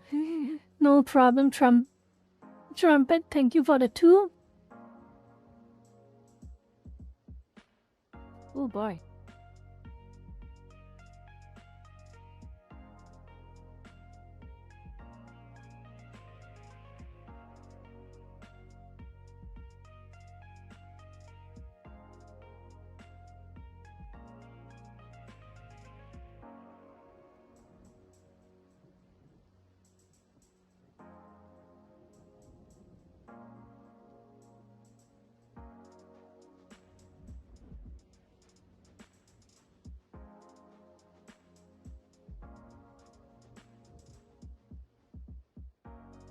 Oh, you love to see it. Hassan's getting into a lot of trouble. Clock's ticking for him, it seems.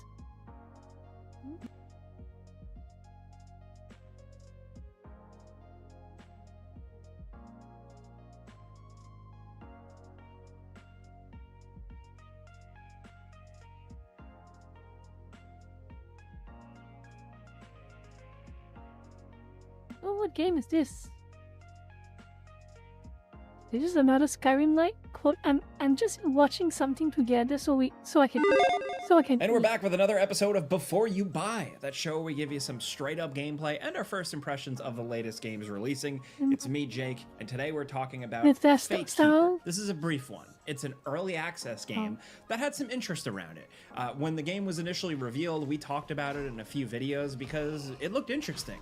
This is a new game from an apparently very small development team of 13 people, a studio called Paraglacial, but they're being published by big-time publisher THQ Nordic. People were interested because... Wait. Whose birthday is it? Whose birthday is it? Whose birthday is it?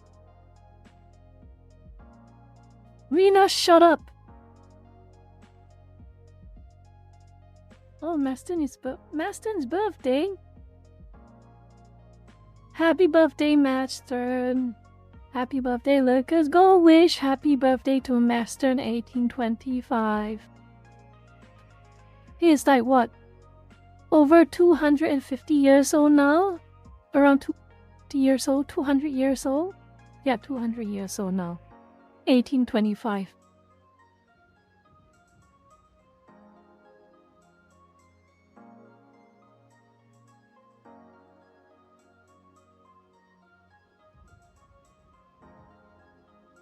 Rena, shut up. Rena,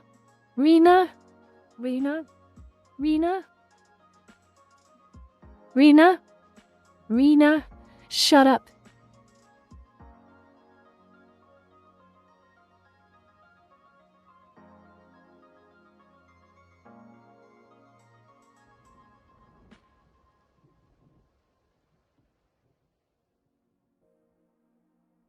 Rena, shut up. Oh my god. This is literally Rena. Oh my goodness. You will have nothing and Thank you for the will two. like it. Trumpet, and Trumpet says happy birthday to you too, Master. Rena deleted the comments, don't think I didn't see.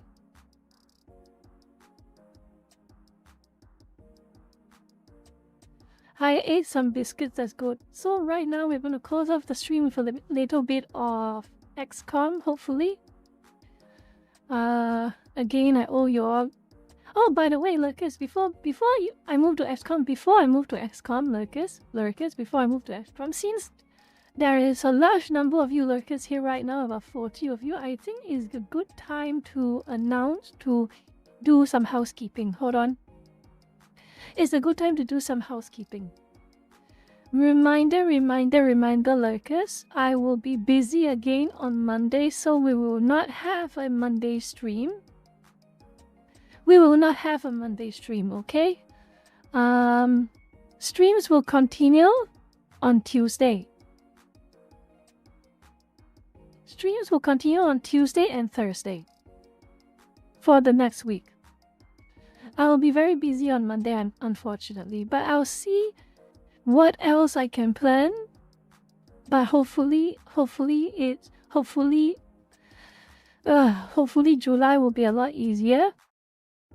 Hopefully July. Yeah, go thank Leica Rain for that wonderful art.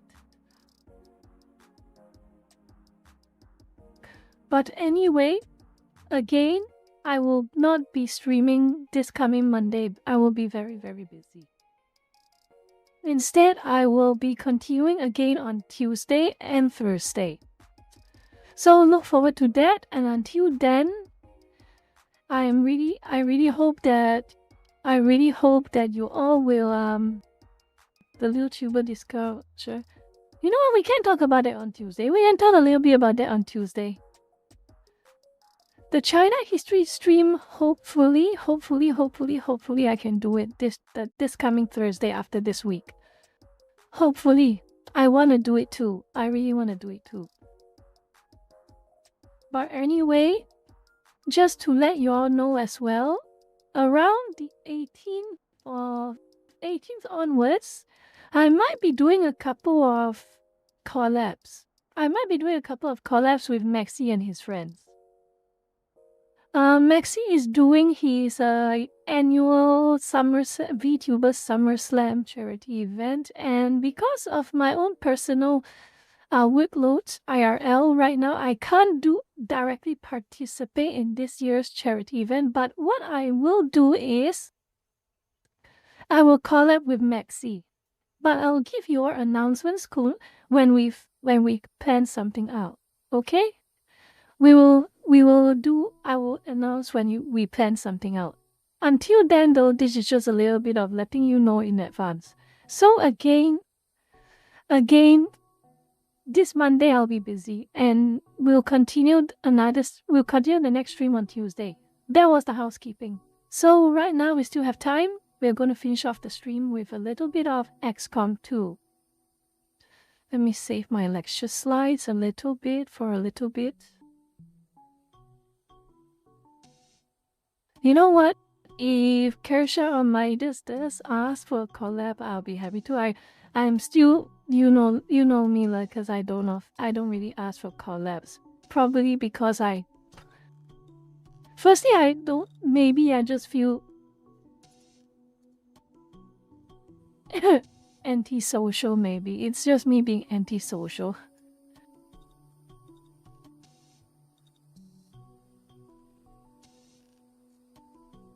Rena, shut up. Rena, shut up. One day though, one fine day when I feel confident enough, I probably will go ask Midas and Kersha. One fine day. One day.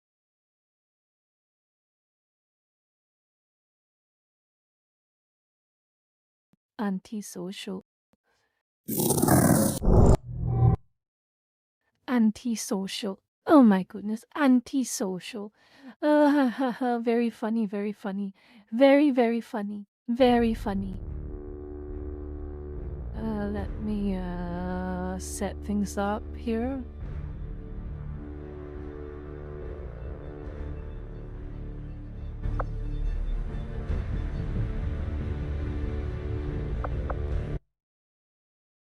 Okay. Lucas, thank you for still being here. Time to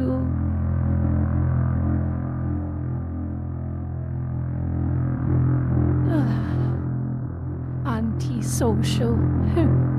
Antisocial. I cannot believe that.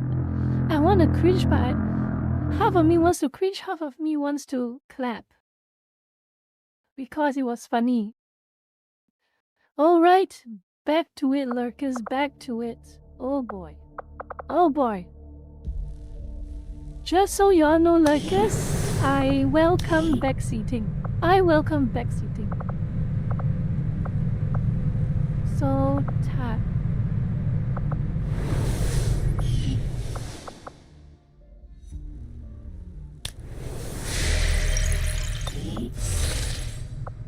Let me see. Mass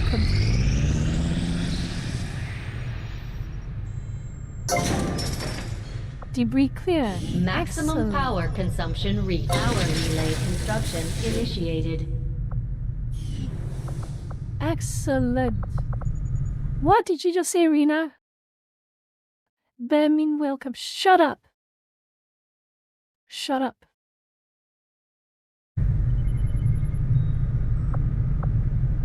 What did you say again? Shut up. Talk to that hustler running the black market. Maybe she can help us out restocking the bar. All these lurkers have been nothing but Rena, you're always being so disappointing. Yup, I'm upgrading right now. I'm upgrading to magnetic weapons. But of course it's taking a little while, evidently.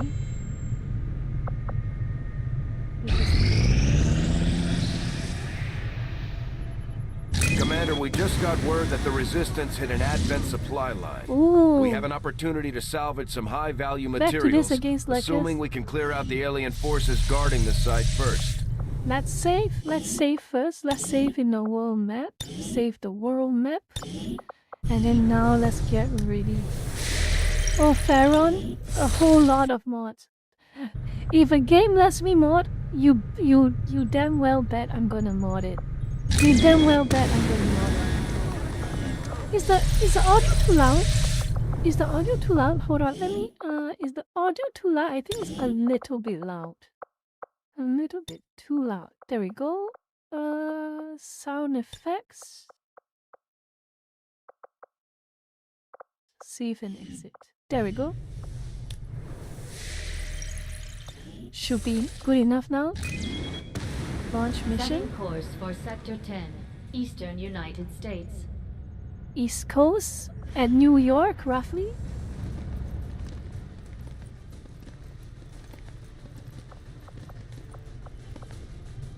Let's see. Let's see who we want to be. 2 snipers, probably. I would say. Again, Arthur and Gold Ship.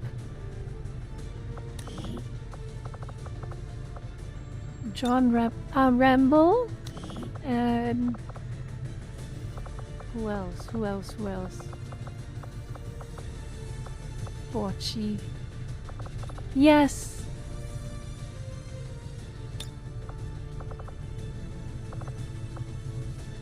No, I want.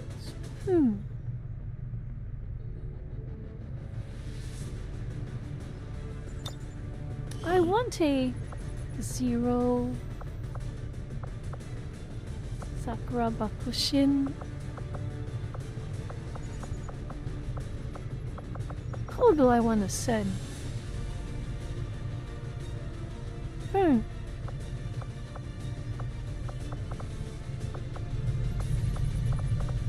No, I should. Yeah, I should. I actually should. There we go. Snake, Bakushin, Gold Ship, and Arthur. That's a good combination. I hope. I hope it's a good combination. We're just gonna have to find out, won't we?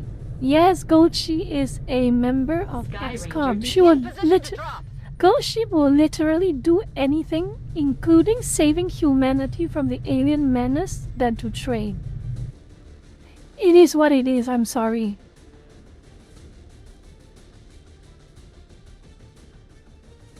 She literally would do that. Anything but training. Disabled an Advent convoy in this region, and they sent word for us to come in and seize whatever we can. This is the perfect opportunity for us to recover some of their gear.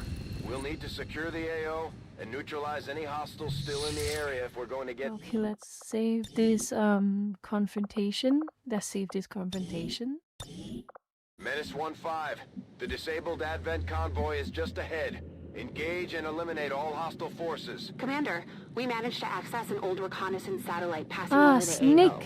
We've got a complete picture of the area. There shouldn't be any surprises on this one. Steak. Ooh. Okay. We have full view of the enemy. Excellent. Which means I can afford to find a good position to lay down the snakes. We have to focus on the snakes, so I would ideally move myself, move the snipers.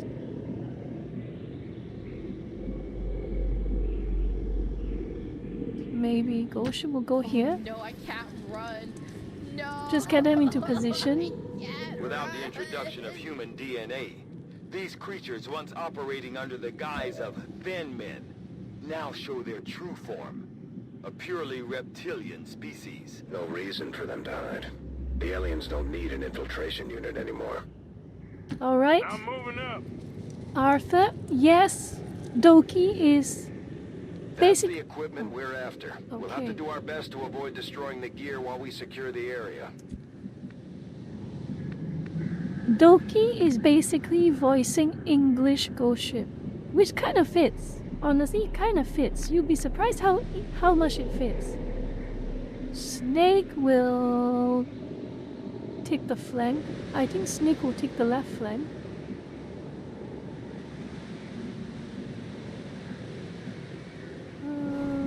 Snake will take the flank here. And Bakushin, where will she be going? I think I would say the flanks is not safe. This side is not safe. I think Bakushin will take the flank.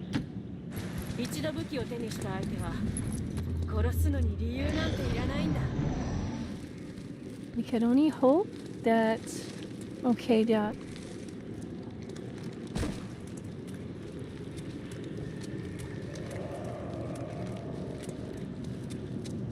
We can only hope. Alright. They still very good. The supplies is here. Supplies are there. Supplies. Alright. Let's see. Let's see.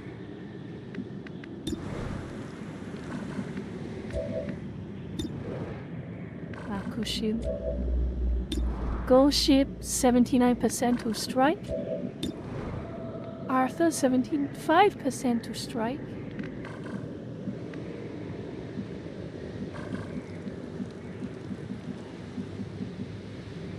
I think let me move Bakushin closer to the move her to cover first, that's more important. Move her to cover first, that's more important.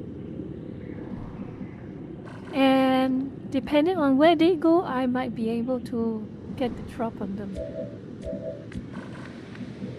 Now, time to initiate. Time to initiate. No, I'm gonna save. I'm gonna save it here first. Okay, I'm gonna save it here first.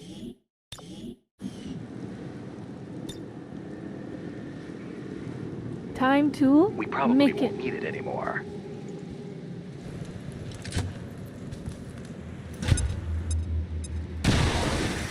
Oh right, that was a good one. We're going right off the fringe.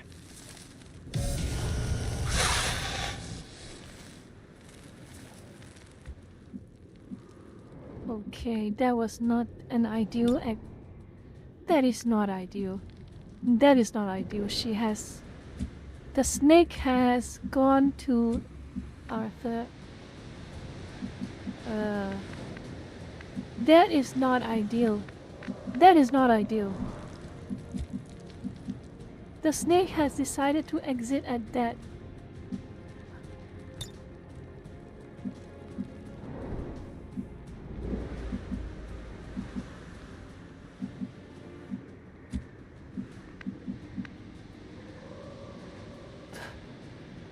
Let's see if this works. As I was saying, so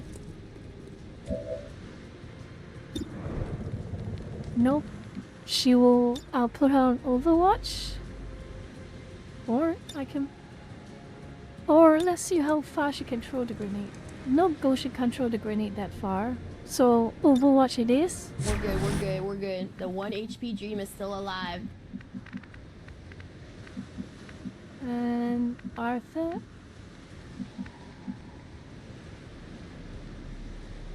We'll also go here. Then, gentlemen. Also pistol Overwatch.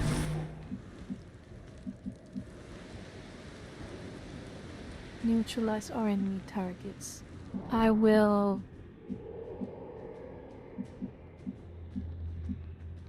Let's have a look. I will probably...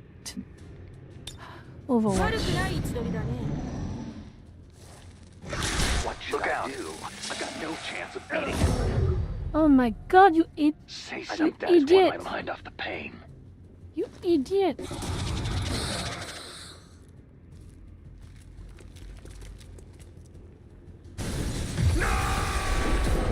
Oh my god, you idiot! Let me just load. Let me try this again. That was not good. That was stupid snake.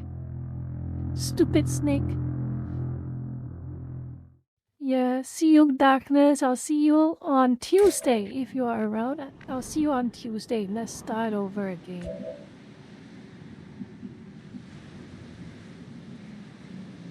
I'm on my way. Alright, this is better. Grenade. Let's try this again. With better cover this time.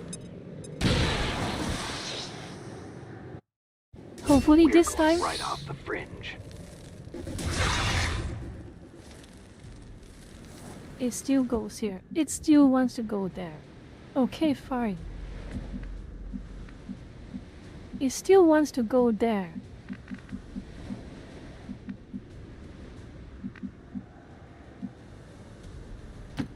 as I was saying, so we're good. The 1 HP dream is still alive.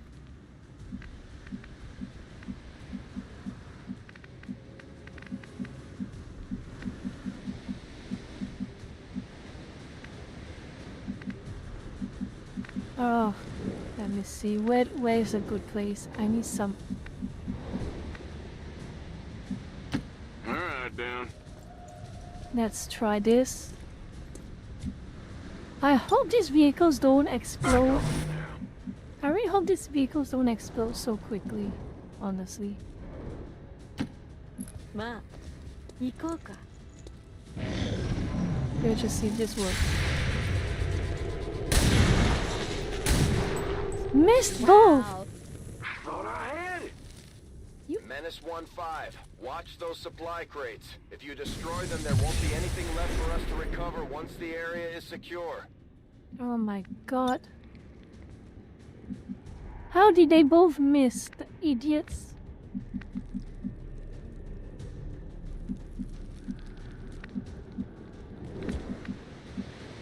Let's see. I need somewhere with... There is no vantage point. There is one. There is definitely one, but I cannot... It's not a good vantage point. We can take it slow, I guess. We can try and take it slow. We're gonna take it slow. We have all the time in the world as long as... Arthur? I think Arthur will go... Arthur will go back here. Okay.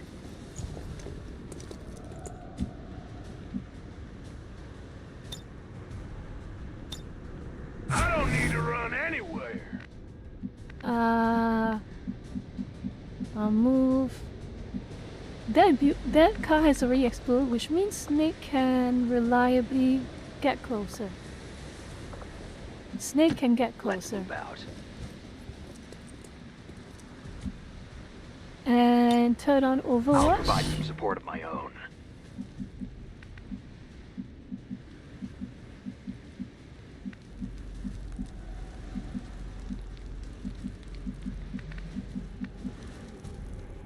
Both of them there.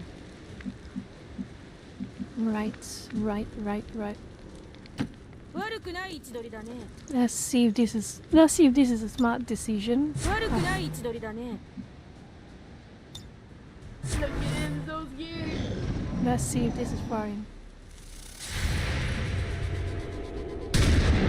Missed again! How many times are you gonna miss, you idiot? They're flanking. Oh, they're trying to flank. They're trying to flank. They're trying to flank. Those idiots, they're trying to flank.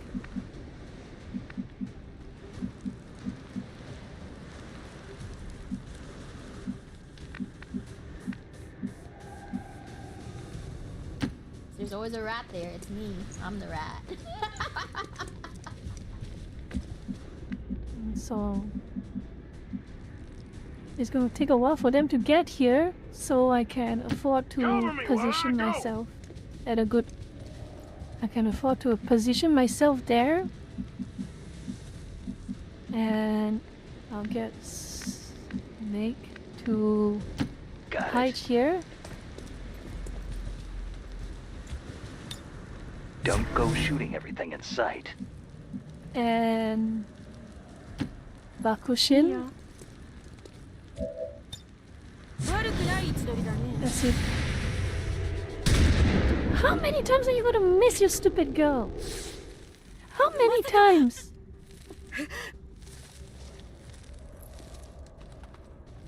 Huh. That's interesting.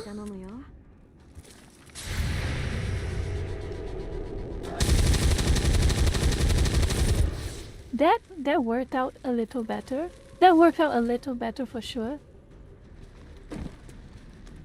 Oh, they those two, good. Those two haven't joined the fight. That's good. Those two haven't joined the fight. That's very good.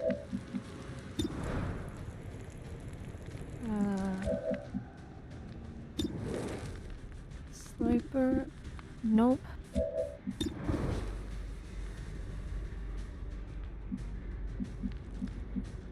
Okay.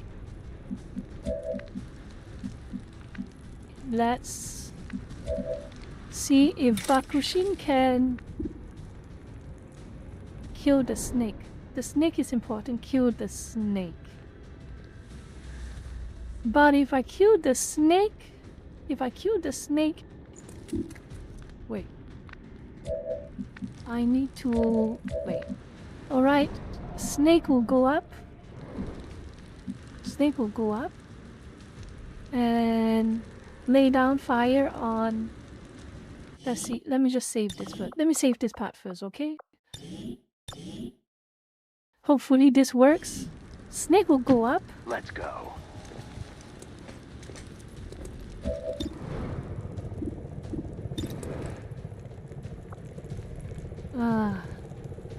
So no chance you. That worked? Okay, good. Killing's not fun. Running out of ammunition. Snake?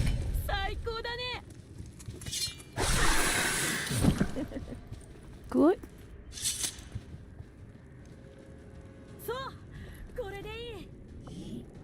Alright. That seems to be the most ideal situation.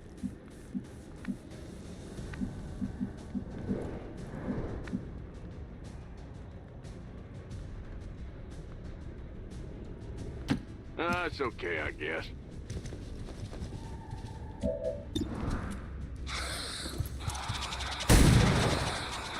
2 damage? What the hell? That is not good. That is very not good. That is not good. There's nowhere enough damage.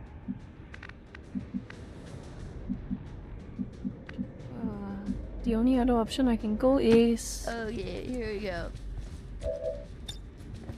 The only other option is... Yes. Whoa, okay, that was a good name, not gonna lie.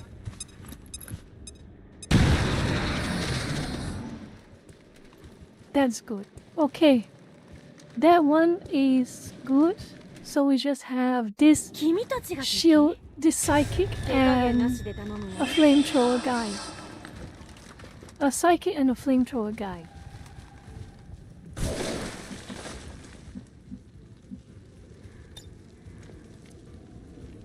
Make sure you target the throw at the most effective spot.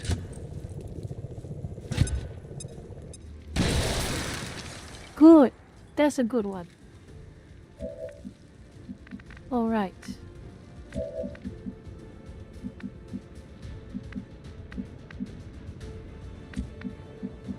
All right. I need to make sure 71%.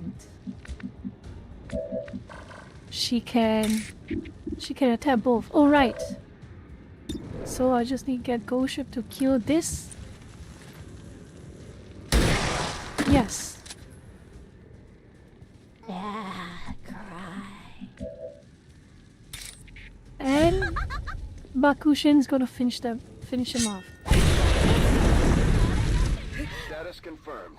All hostiles are down and the area is secure. What? Status confirmed. Mission accomplished. Are you serious right now? Are you serious right now? Are you serious right now, Marcus? He exploded from being slashed. I cannot believe this. He exploded from being slashed and Bakushin got burned. Prosperity will not be undone by the reckless actions of a few misguided dissidents today. We stand with the elders, trust in their wisdom, and... She just Bakushin all over them and he exploded. Oh no. Well, she's gonna have to recover from the bird. The aliens were expecting a fight like that. Oh my gosh, I'm impressed, Commander. Okay, she needs to be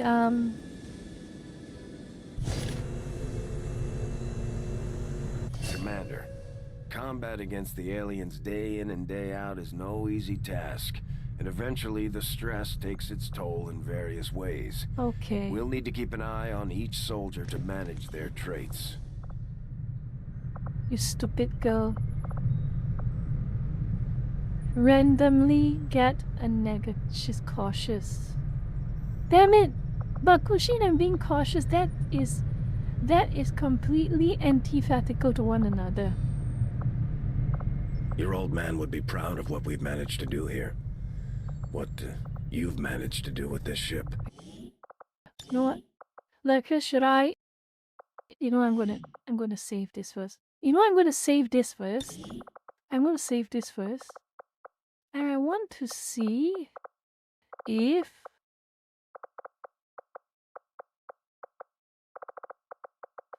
I want to see if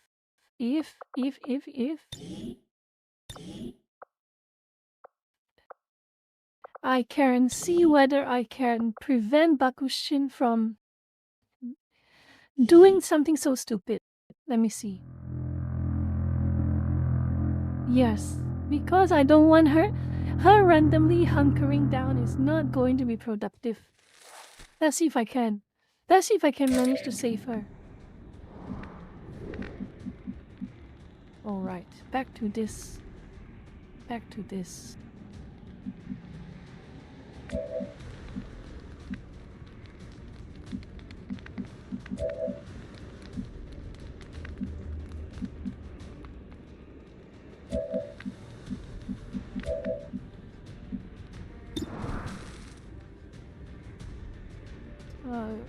I want to see if I can actually... No, miss! Damn it! Oh, that was the wrong thing. That was the wrong decision. That was the wrong decision. That was so the wrong decision. 53% there was a... I wanted to. Alright, let's try this again.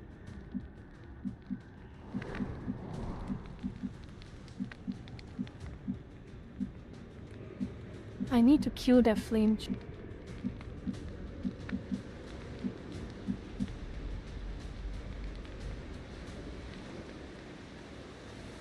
Let's move out. Let's...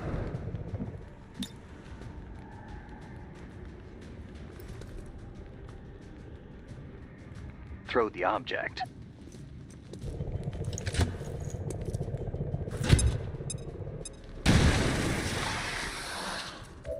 Oh my god, that was the dumbest decision ever. That was a dumb decision.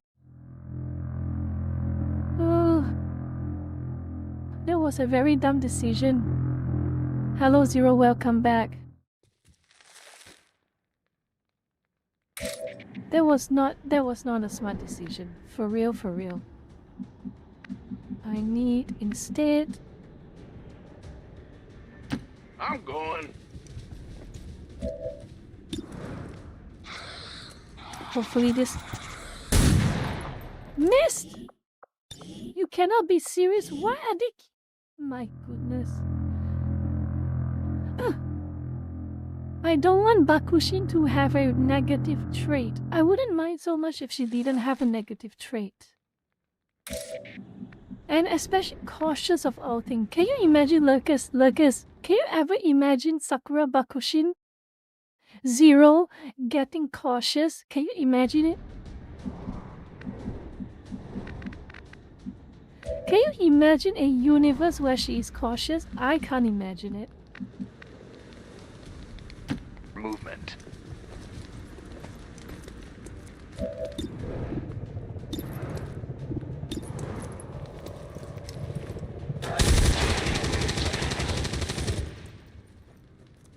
Remember that trick?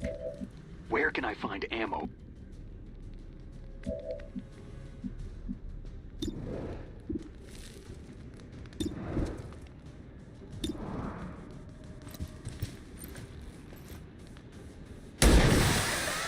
No.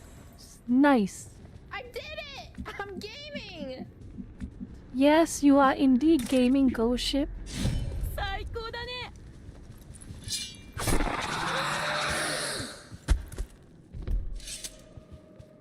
眠るがいいさ。Alright. She has a couple of turns to...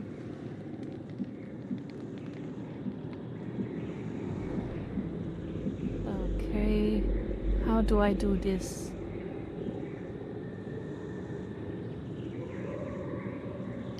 I'm coming in.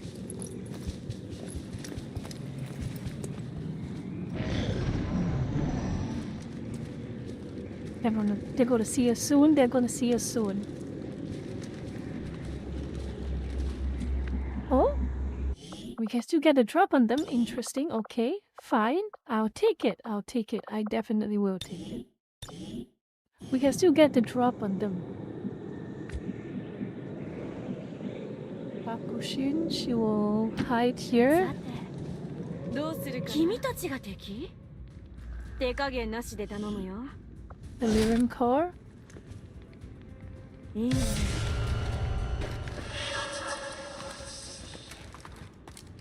Let's try this. Let's try it again this time. She will go on Overwatch. 35%. She is not. Ghost Ship is not in a good position.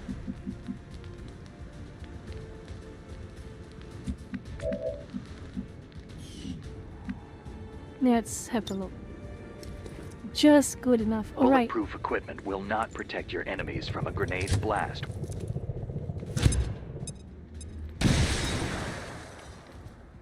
Okay.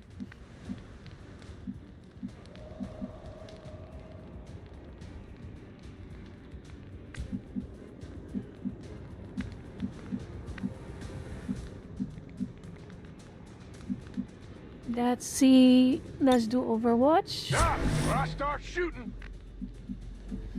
And Ghost Ship. She'll also go on. She'll go on Overwatch as well.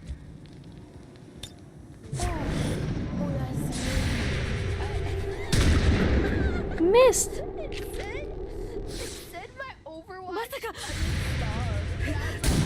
Okay. That's what happened. Please work. She missed. Oh, goddamn gravity! Goddamn gravity! Oh my god!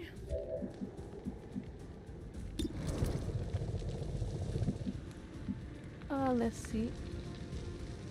I'll check it out. As long as Bakushin does not have a trauma. How did you miss? Lucas, you see that? How the hell did he miss? He was point blank. Lucas, did you see that? How did she miss? How did he miss?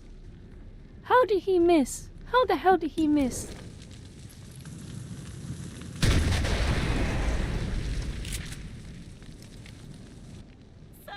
Status confirmed. Well, at least... All hostiles are down and the area is secure. Status confirmed. Mission accomplished. Well, Bakushin still got an injury, but at least she didn't.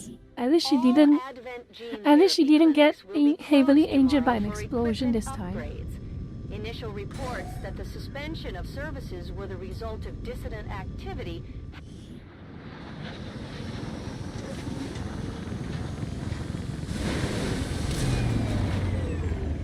The aliens are probably still wondering what hit them.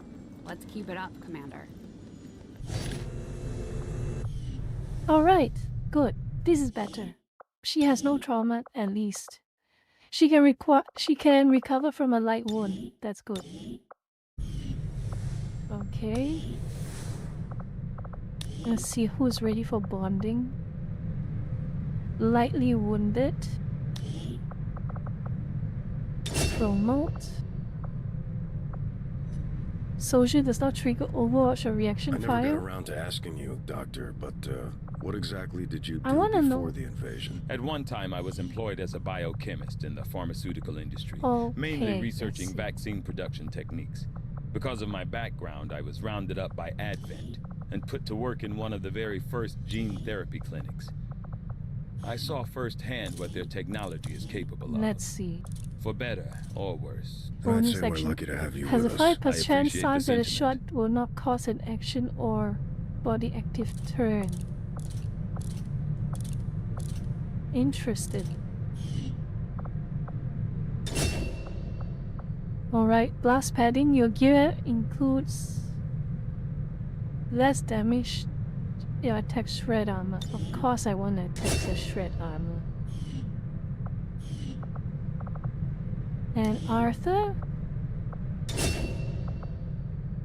Return fire long watch.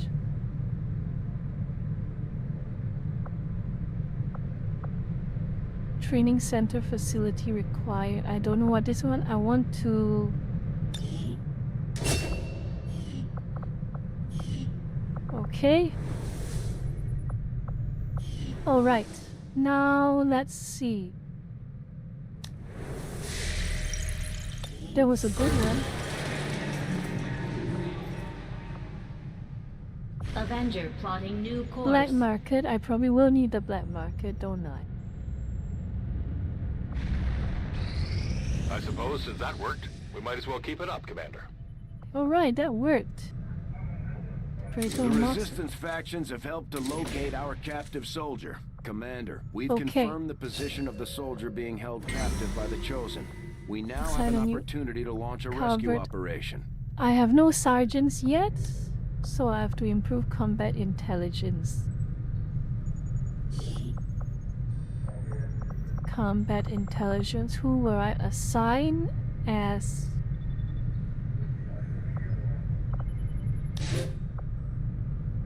And negate ability. Wait. Let's see. Who else should I learn?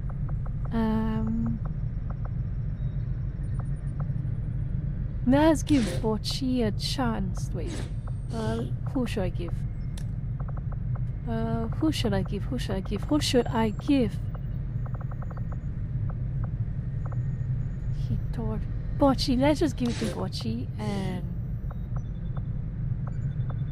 Jacques Petit. Jacques Petit. Negate optional scientist soldier getting wounded. You know what? Maybe I will level up Doctor a bit more. No. What is good for mobility? Yeah, I probably still have to give it to her. And I will give it to the Canadian. Oh my god. I'll order my people to get underway immediately. Save. Save. I need to find a new black market. Should I make contact?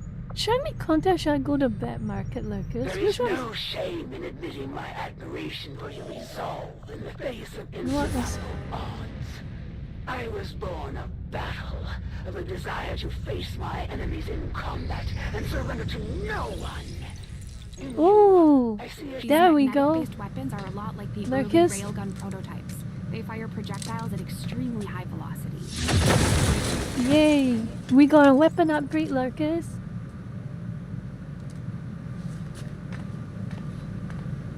Alright.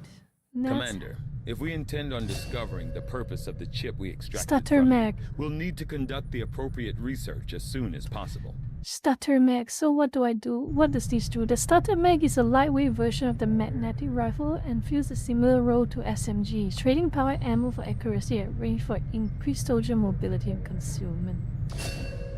Mag pistol. Based on advances, this new pistol boasts substantial improvement over conventional pistols.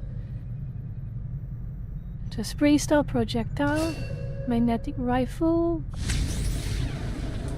Commander will make a strong breakthrough. We will begin researching modular shotguns.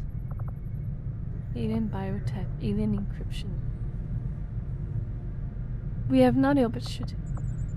Plated. What do I do now? Alien encryption or alien biotech, Lucas? Which one is better? Alien encryption or biotech? Which one? This sucks.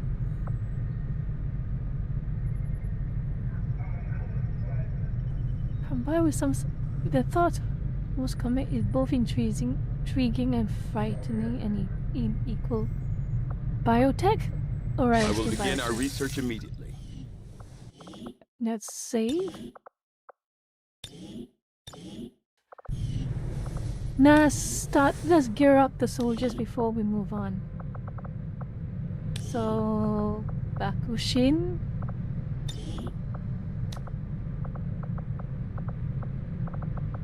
Assault rifle. Pistol, auto pistol, pistol.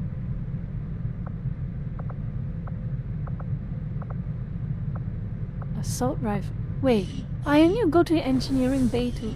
I need to go to the engineering bay Hello, to Commander. craft them, right? Build items. Weapons. Alright, we have a little bit of everything. Magnetic rifle.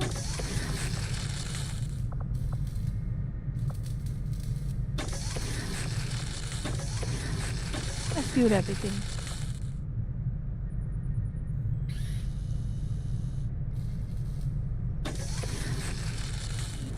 Pickings are slim, but I'm... Let's save this again. Alright, let's see whether I can... Bakushin. I will give her the weapon upgrade. Shotgun. Ooh, so many different designs for shotgun. Let's have a look. This looks pretty cool.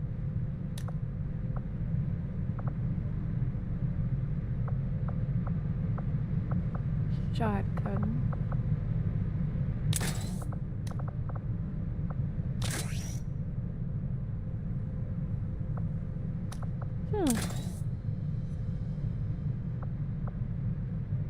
Oh, carry does good.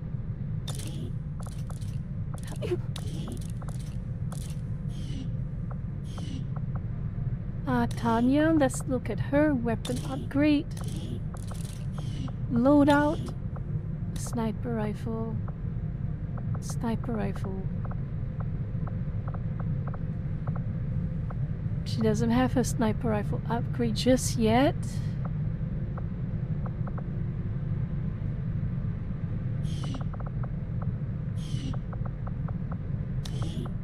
Let me see what loadout. Mac. Let's see what's a good STA pistol. Alright. Let's see. Joshua Graham. Load weapon up. Nope. Loadout. Cannon. Grenade launcher. Nothing new. Gold ship. Weapon up.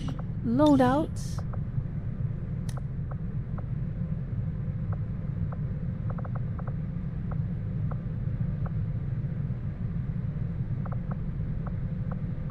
Okay. She has upgraded. Arthur. Loadout. Correct. Loadout. Magnetic rifle.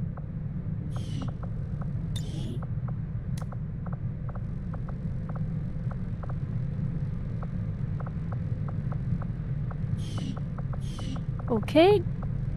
You know, I'll continue later. Let's save first.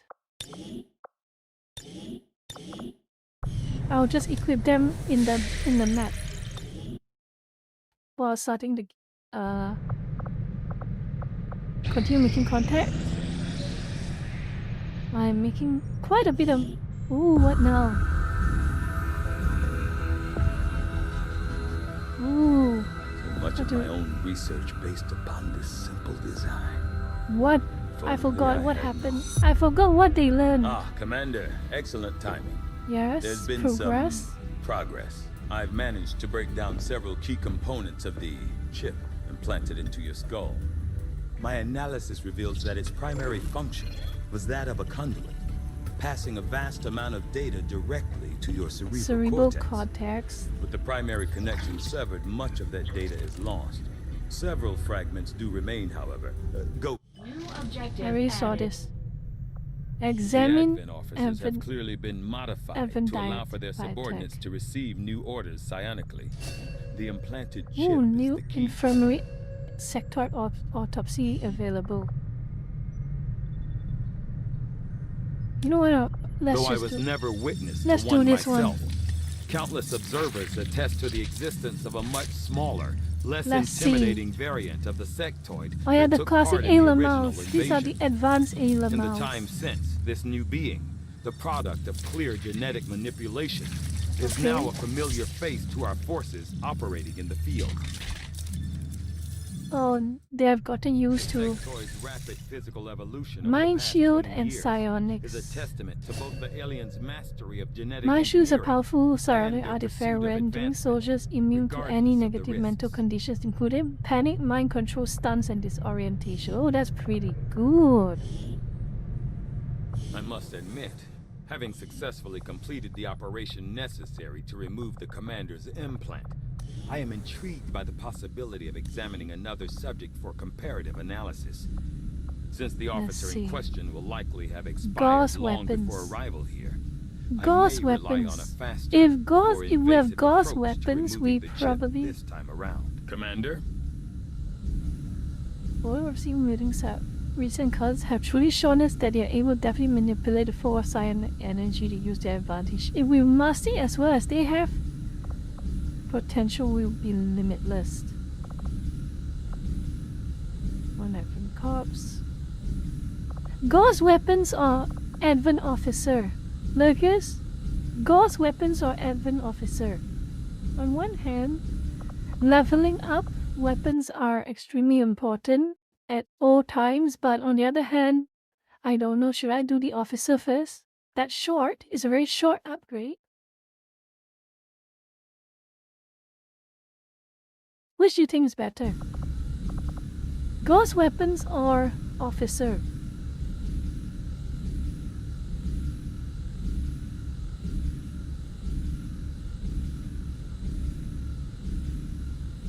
Forces you to hacking missions. So I don't know what is the upgrade. What does the officer upgrade do? That's why I don't really know.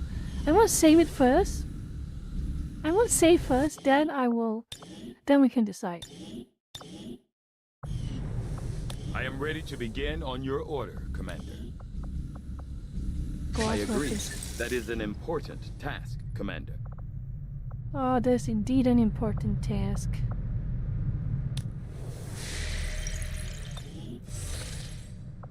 Ah. Power relay now operational. Okay. The power relay, good. What we do need is a training floor. Oh, we don't have enough.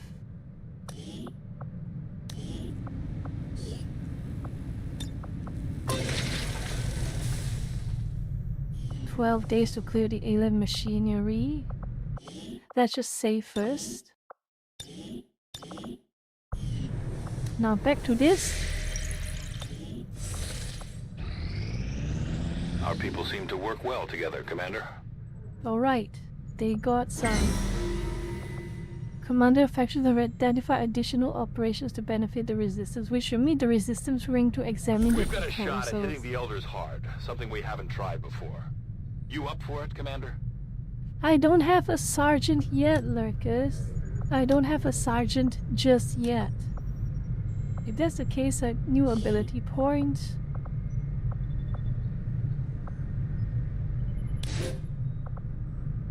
I'm gonna level up.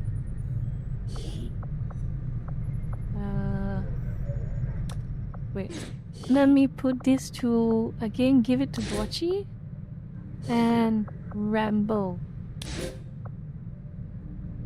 I have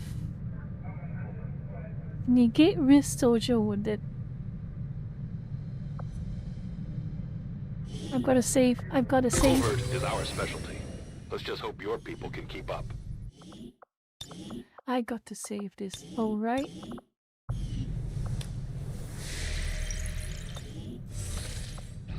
Finish this up, please. There we go.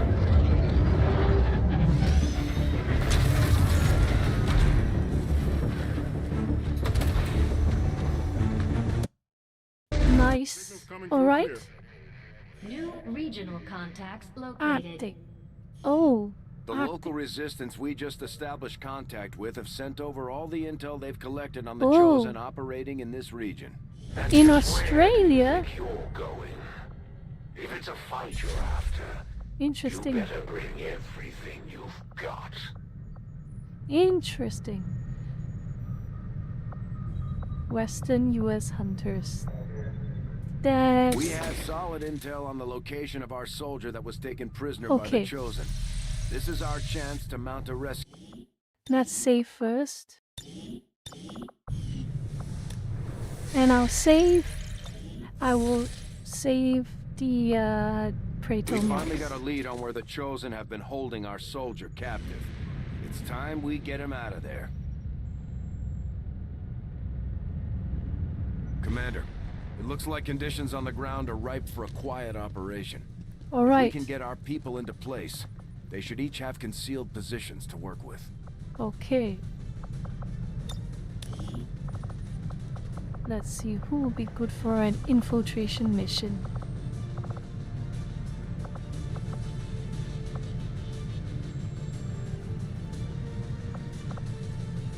Who will be good for an infiltration mission? Let me see. Let me have a look.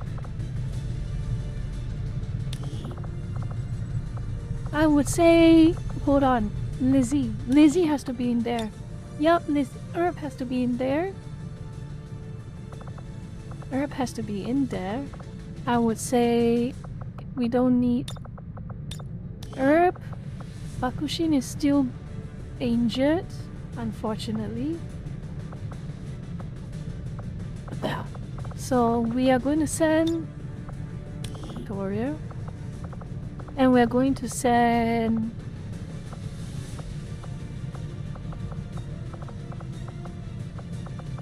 probably, yeah, I'll send Gladys in.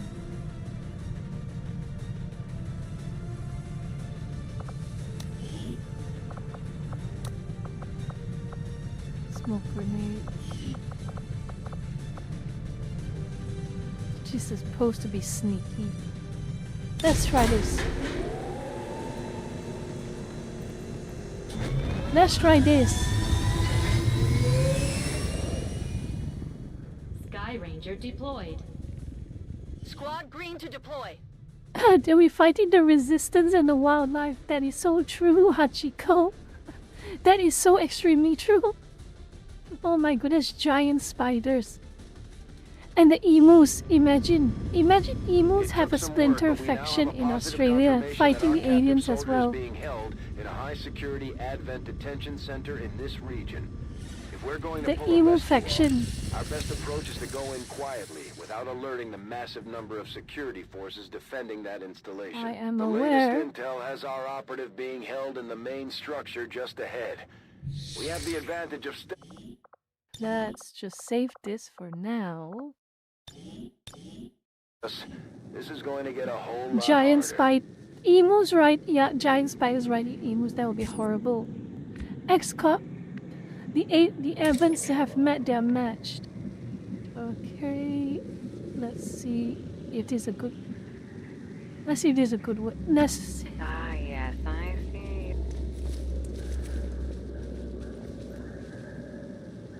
Okay, an enemy turret. Bringing in the special guests as we speak.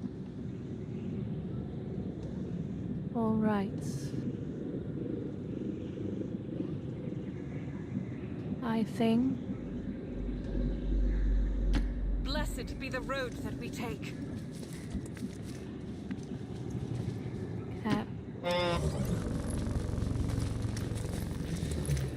Okay.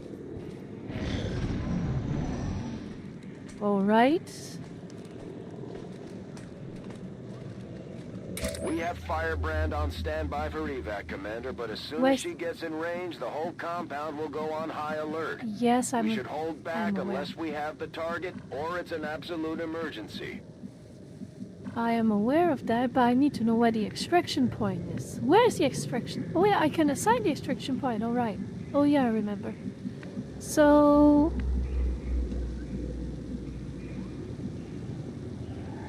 Now let's get herb. Sure.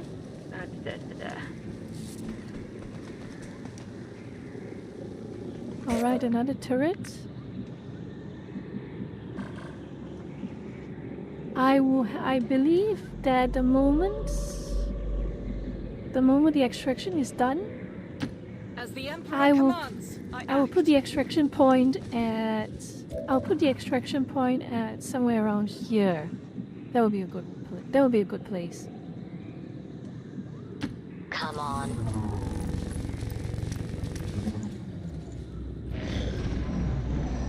Alright. Good. Let's see here.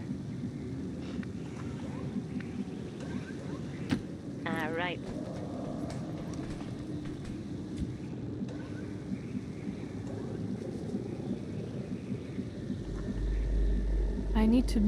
I need to scout the locations.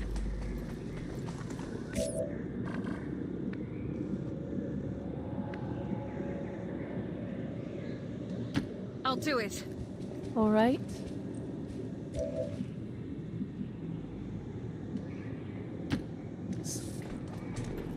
Keep it quiet. And Gladys is just here in case things get very, very wrong. Otherwise, hopefully she won't need to be. Okay. There is an exit at the back. I'm going to scout the back and have a look and see whether there's anyone. Okay, there's nothing there.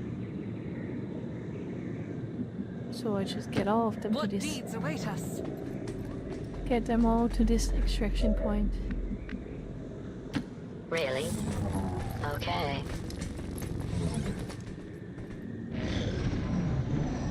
Oh, this is stressful as hell. Okay. So I know I can designate this place to be the extraction point. I can now go and open. I forgot where it is. It's this way.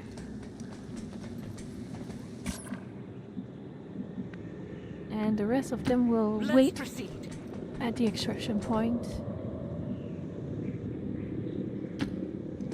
Yep. Let's wait here and I understand. move Gladys closer to the extraction point. Alright. They're still far away, which is good. They won't be here anytime soon, which is ideal. Can I fix something?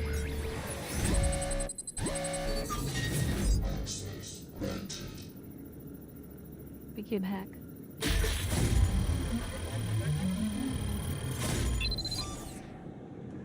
Damn it!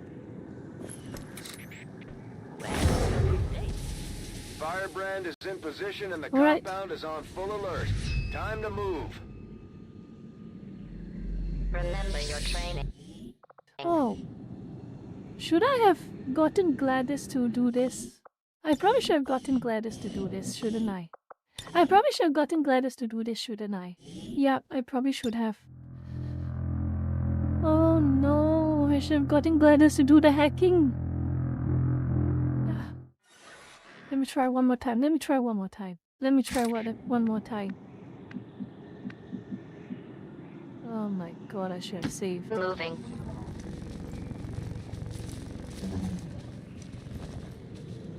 I don't know about that. For the king.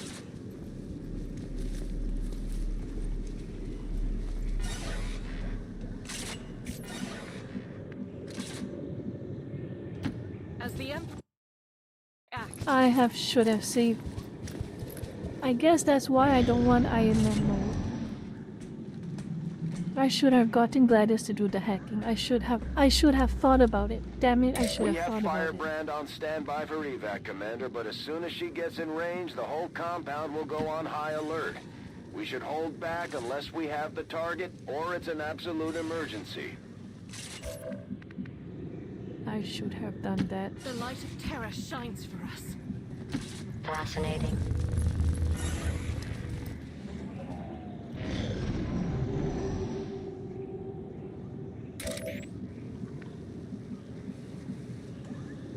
Alright. Let's just get Herb in. Come on, come on, come on. And get... God Emperor, move through me. Be the fire in my heart. You don't even care, do you? Alright.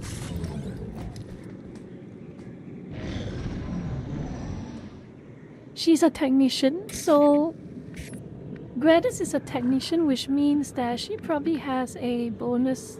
She probably has a bonus to hacking. Carry the Emperor's will as your torch. Let's bring them all in. Let's just bring them all in.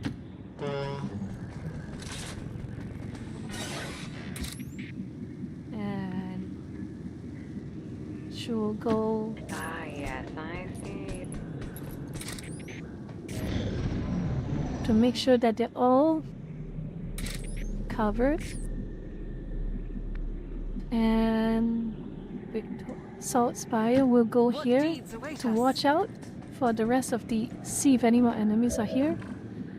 Now I'm gonna save again. And make sure.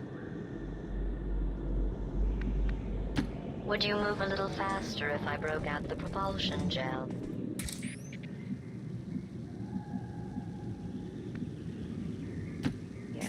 Yes, I know. Alright. Okay. Perfect. You may want a second person. Yep.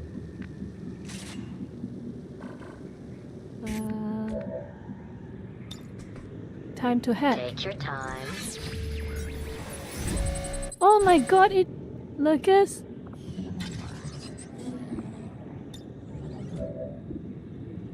Oh jeez. Try it again. Alright.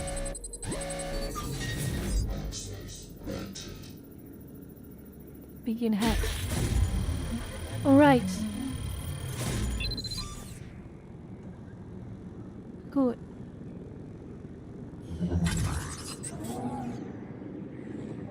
No alert. Excellent. I was confident you could finish. Okay.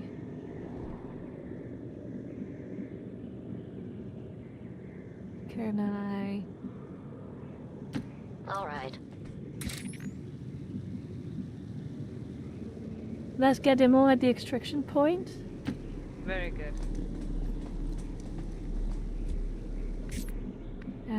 Get all of them. Doubt is for the weak. Okay. Let her hunker down. When the faithful are idle, heresy grows. Shield. Okay. They are still blind. They're still running in blind. That's good. Very, very good.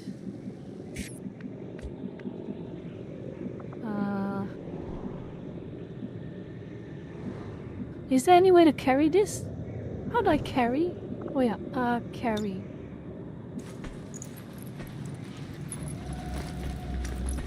I'd wish everyone luck, but I don't believe in wishes. Oh my god. Or luck. Oh my god. Or justice.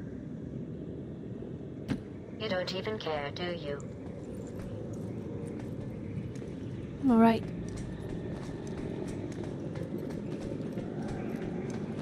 How does he know? How do... If the door security does not even work, how the hell do they know? Okay.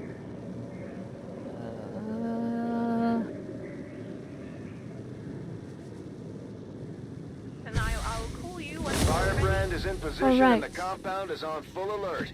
Time to move.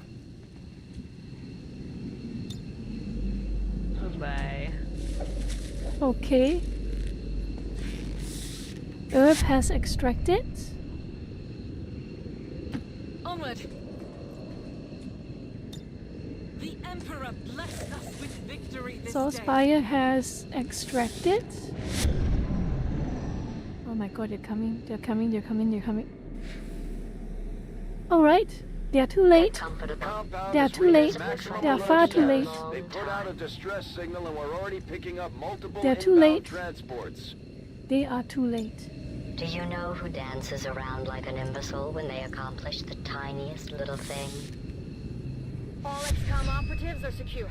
All right. Is returning to base. Right under their noses again.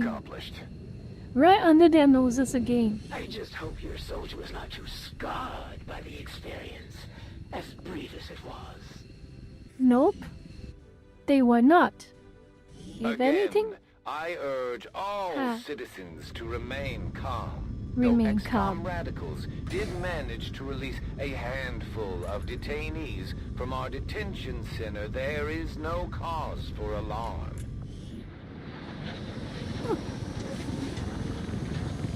pacifist road, indeed. It wasn't easy, but Mox has been safely returned, Commander. He's eager to get back into the fight. Excellent. I am glad to return to your service, Commander. I will not forget what you and your soldiers have done for me. Efficiently executed Okay. and no casualties. You can lead the Reapers any day, Commander. Well done.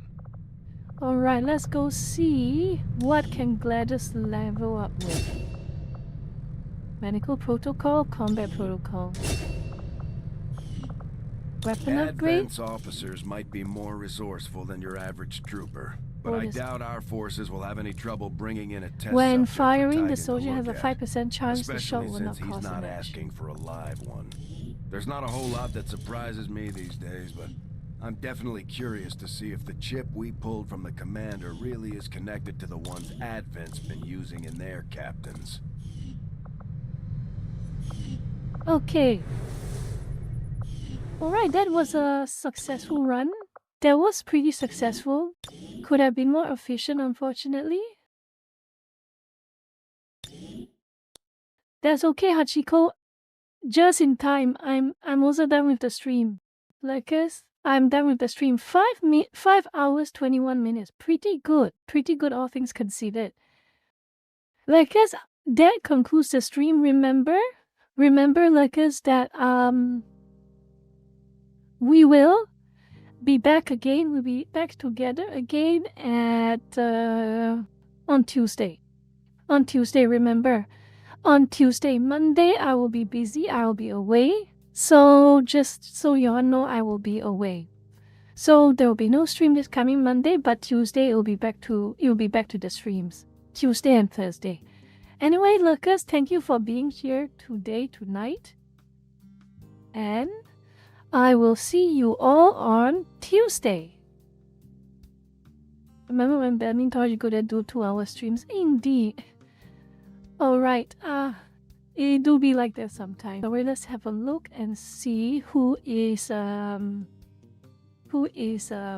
on, let me have a look. See who is streaming right now. Let's see who is streaming right now.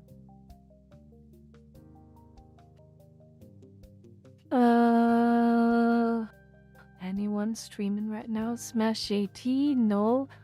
Pippa? Only Pippa. Only Pippa? Only Pippa of the Pipkin is streaming?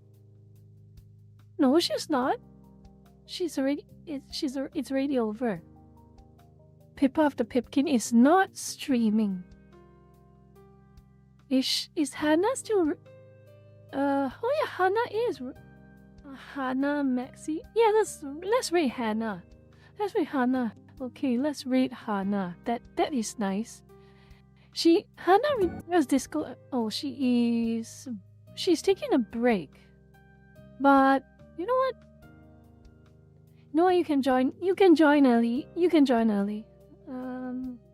Let's go to YouTube.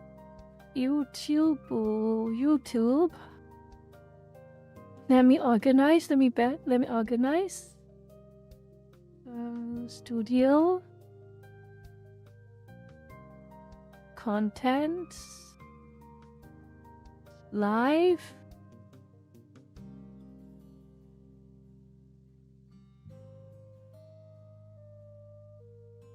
Edit. customization. Let me add Hannah. Excellent. Excellent. She has started streaming as well. Alright, Lurkers, thank you for being here. Have a good day and have a good night. Remember to be on your best behavior. Don't spam Hannah's chat, okay? Don't spam Hannah's chat. I don't want anyone to be uncomfortable. Be on your best behavior. Lurkers, thank you for today's stream and I'll see you all on Tuesday, okay? Take care of yourselves and bye-bye.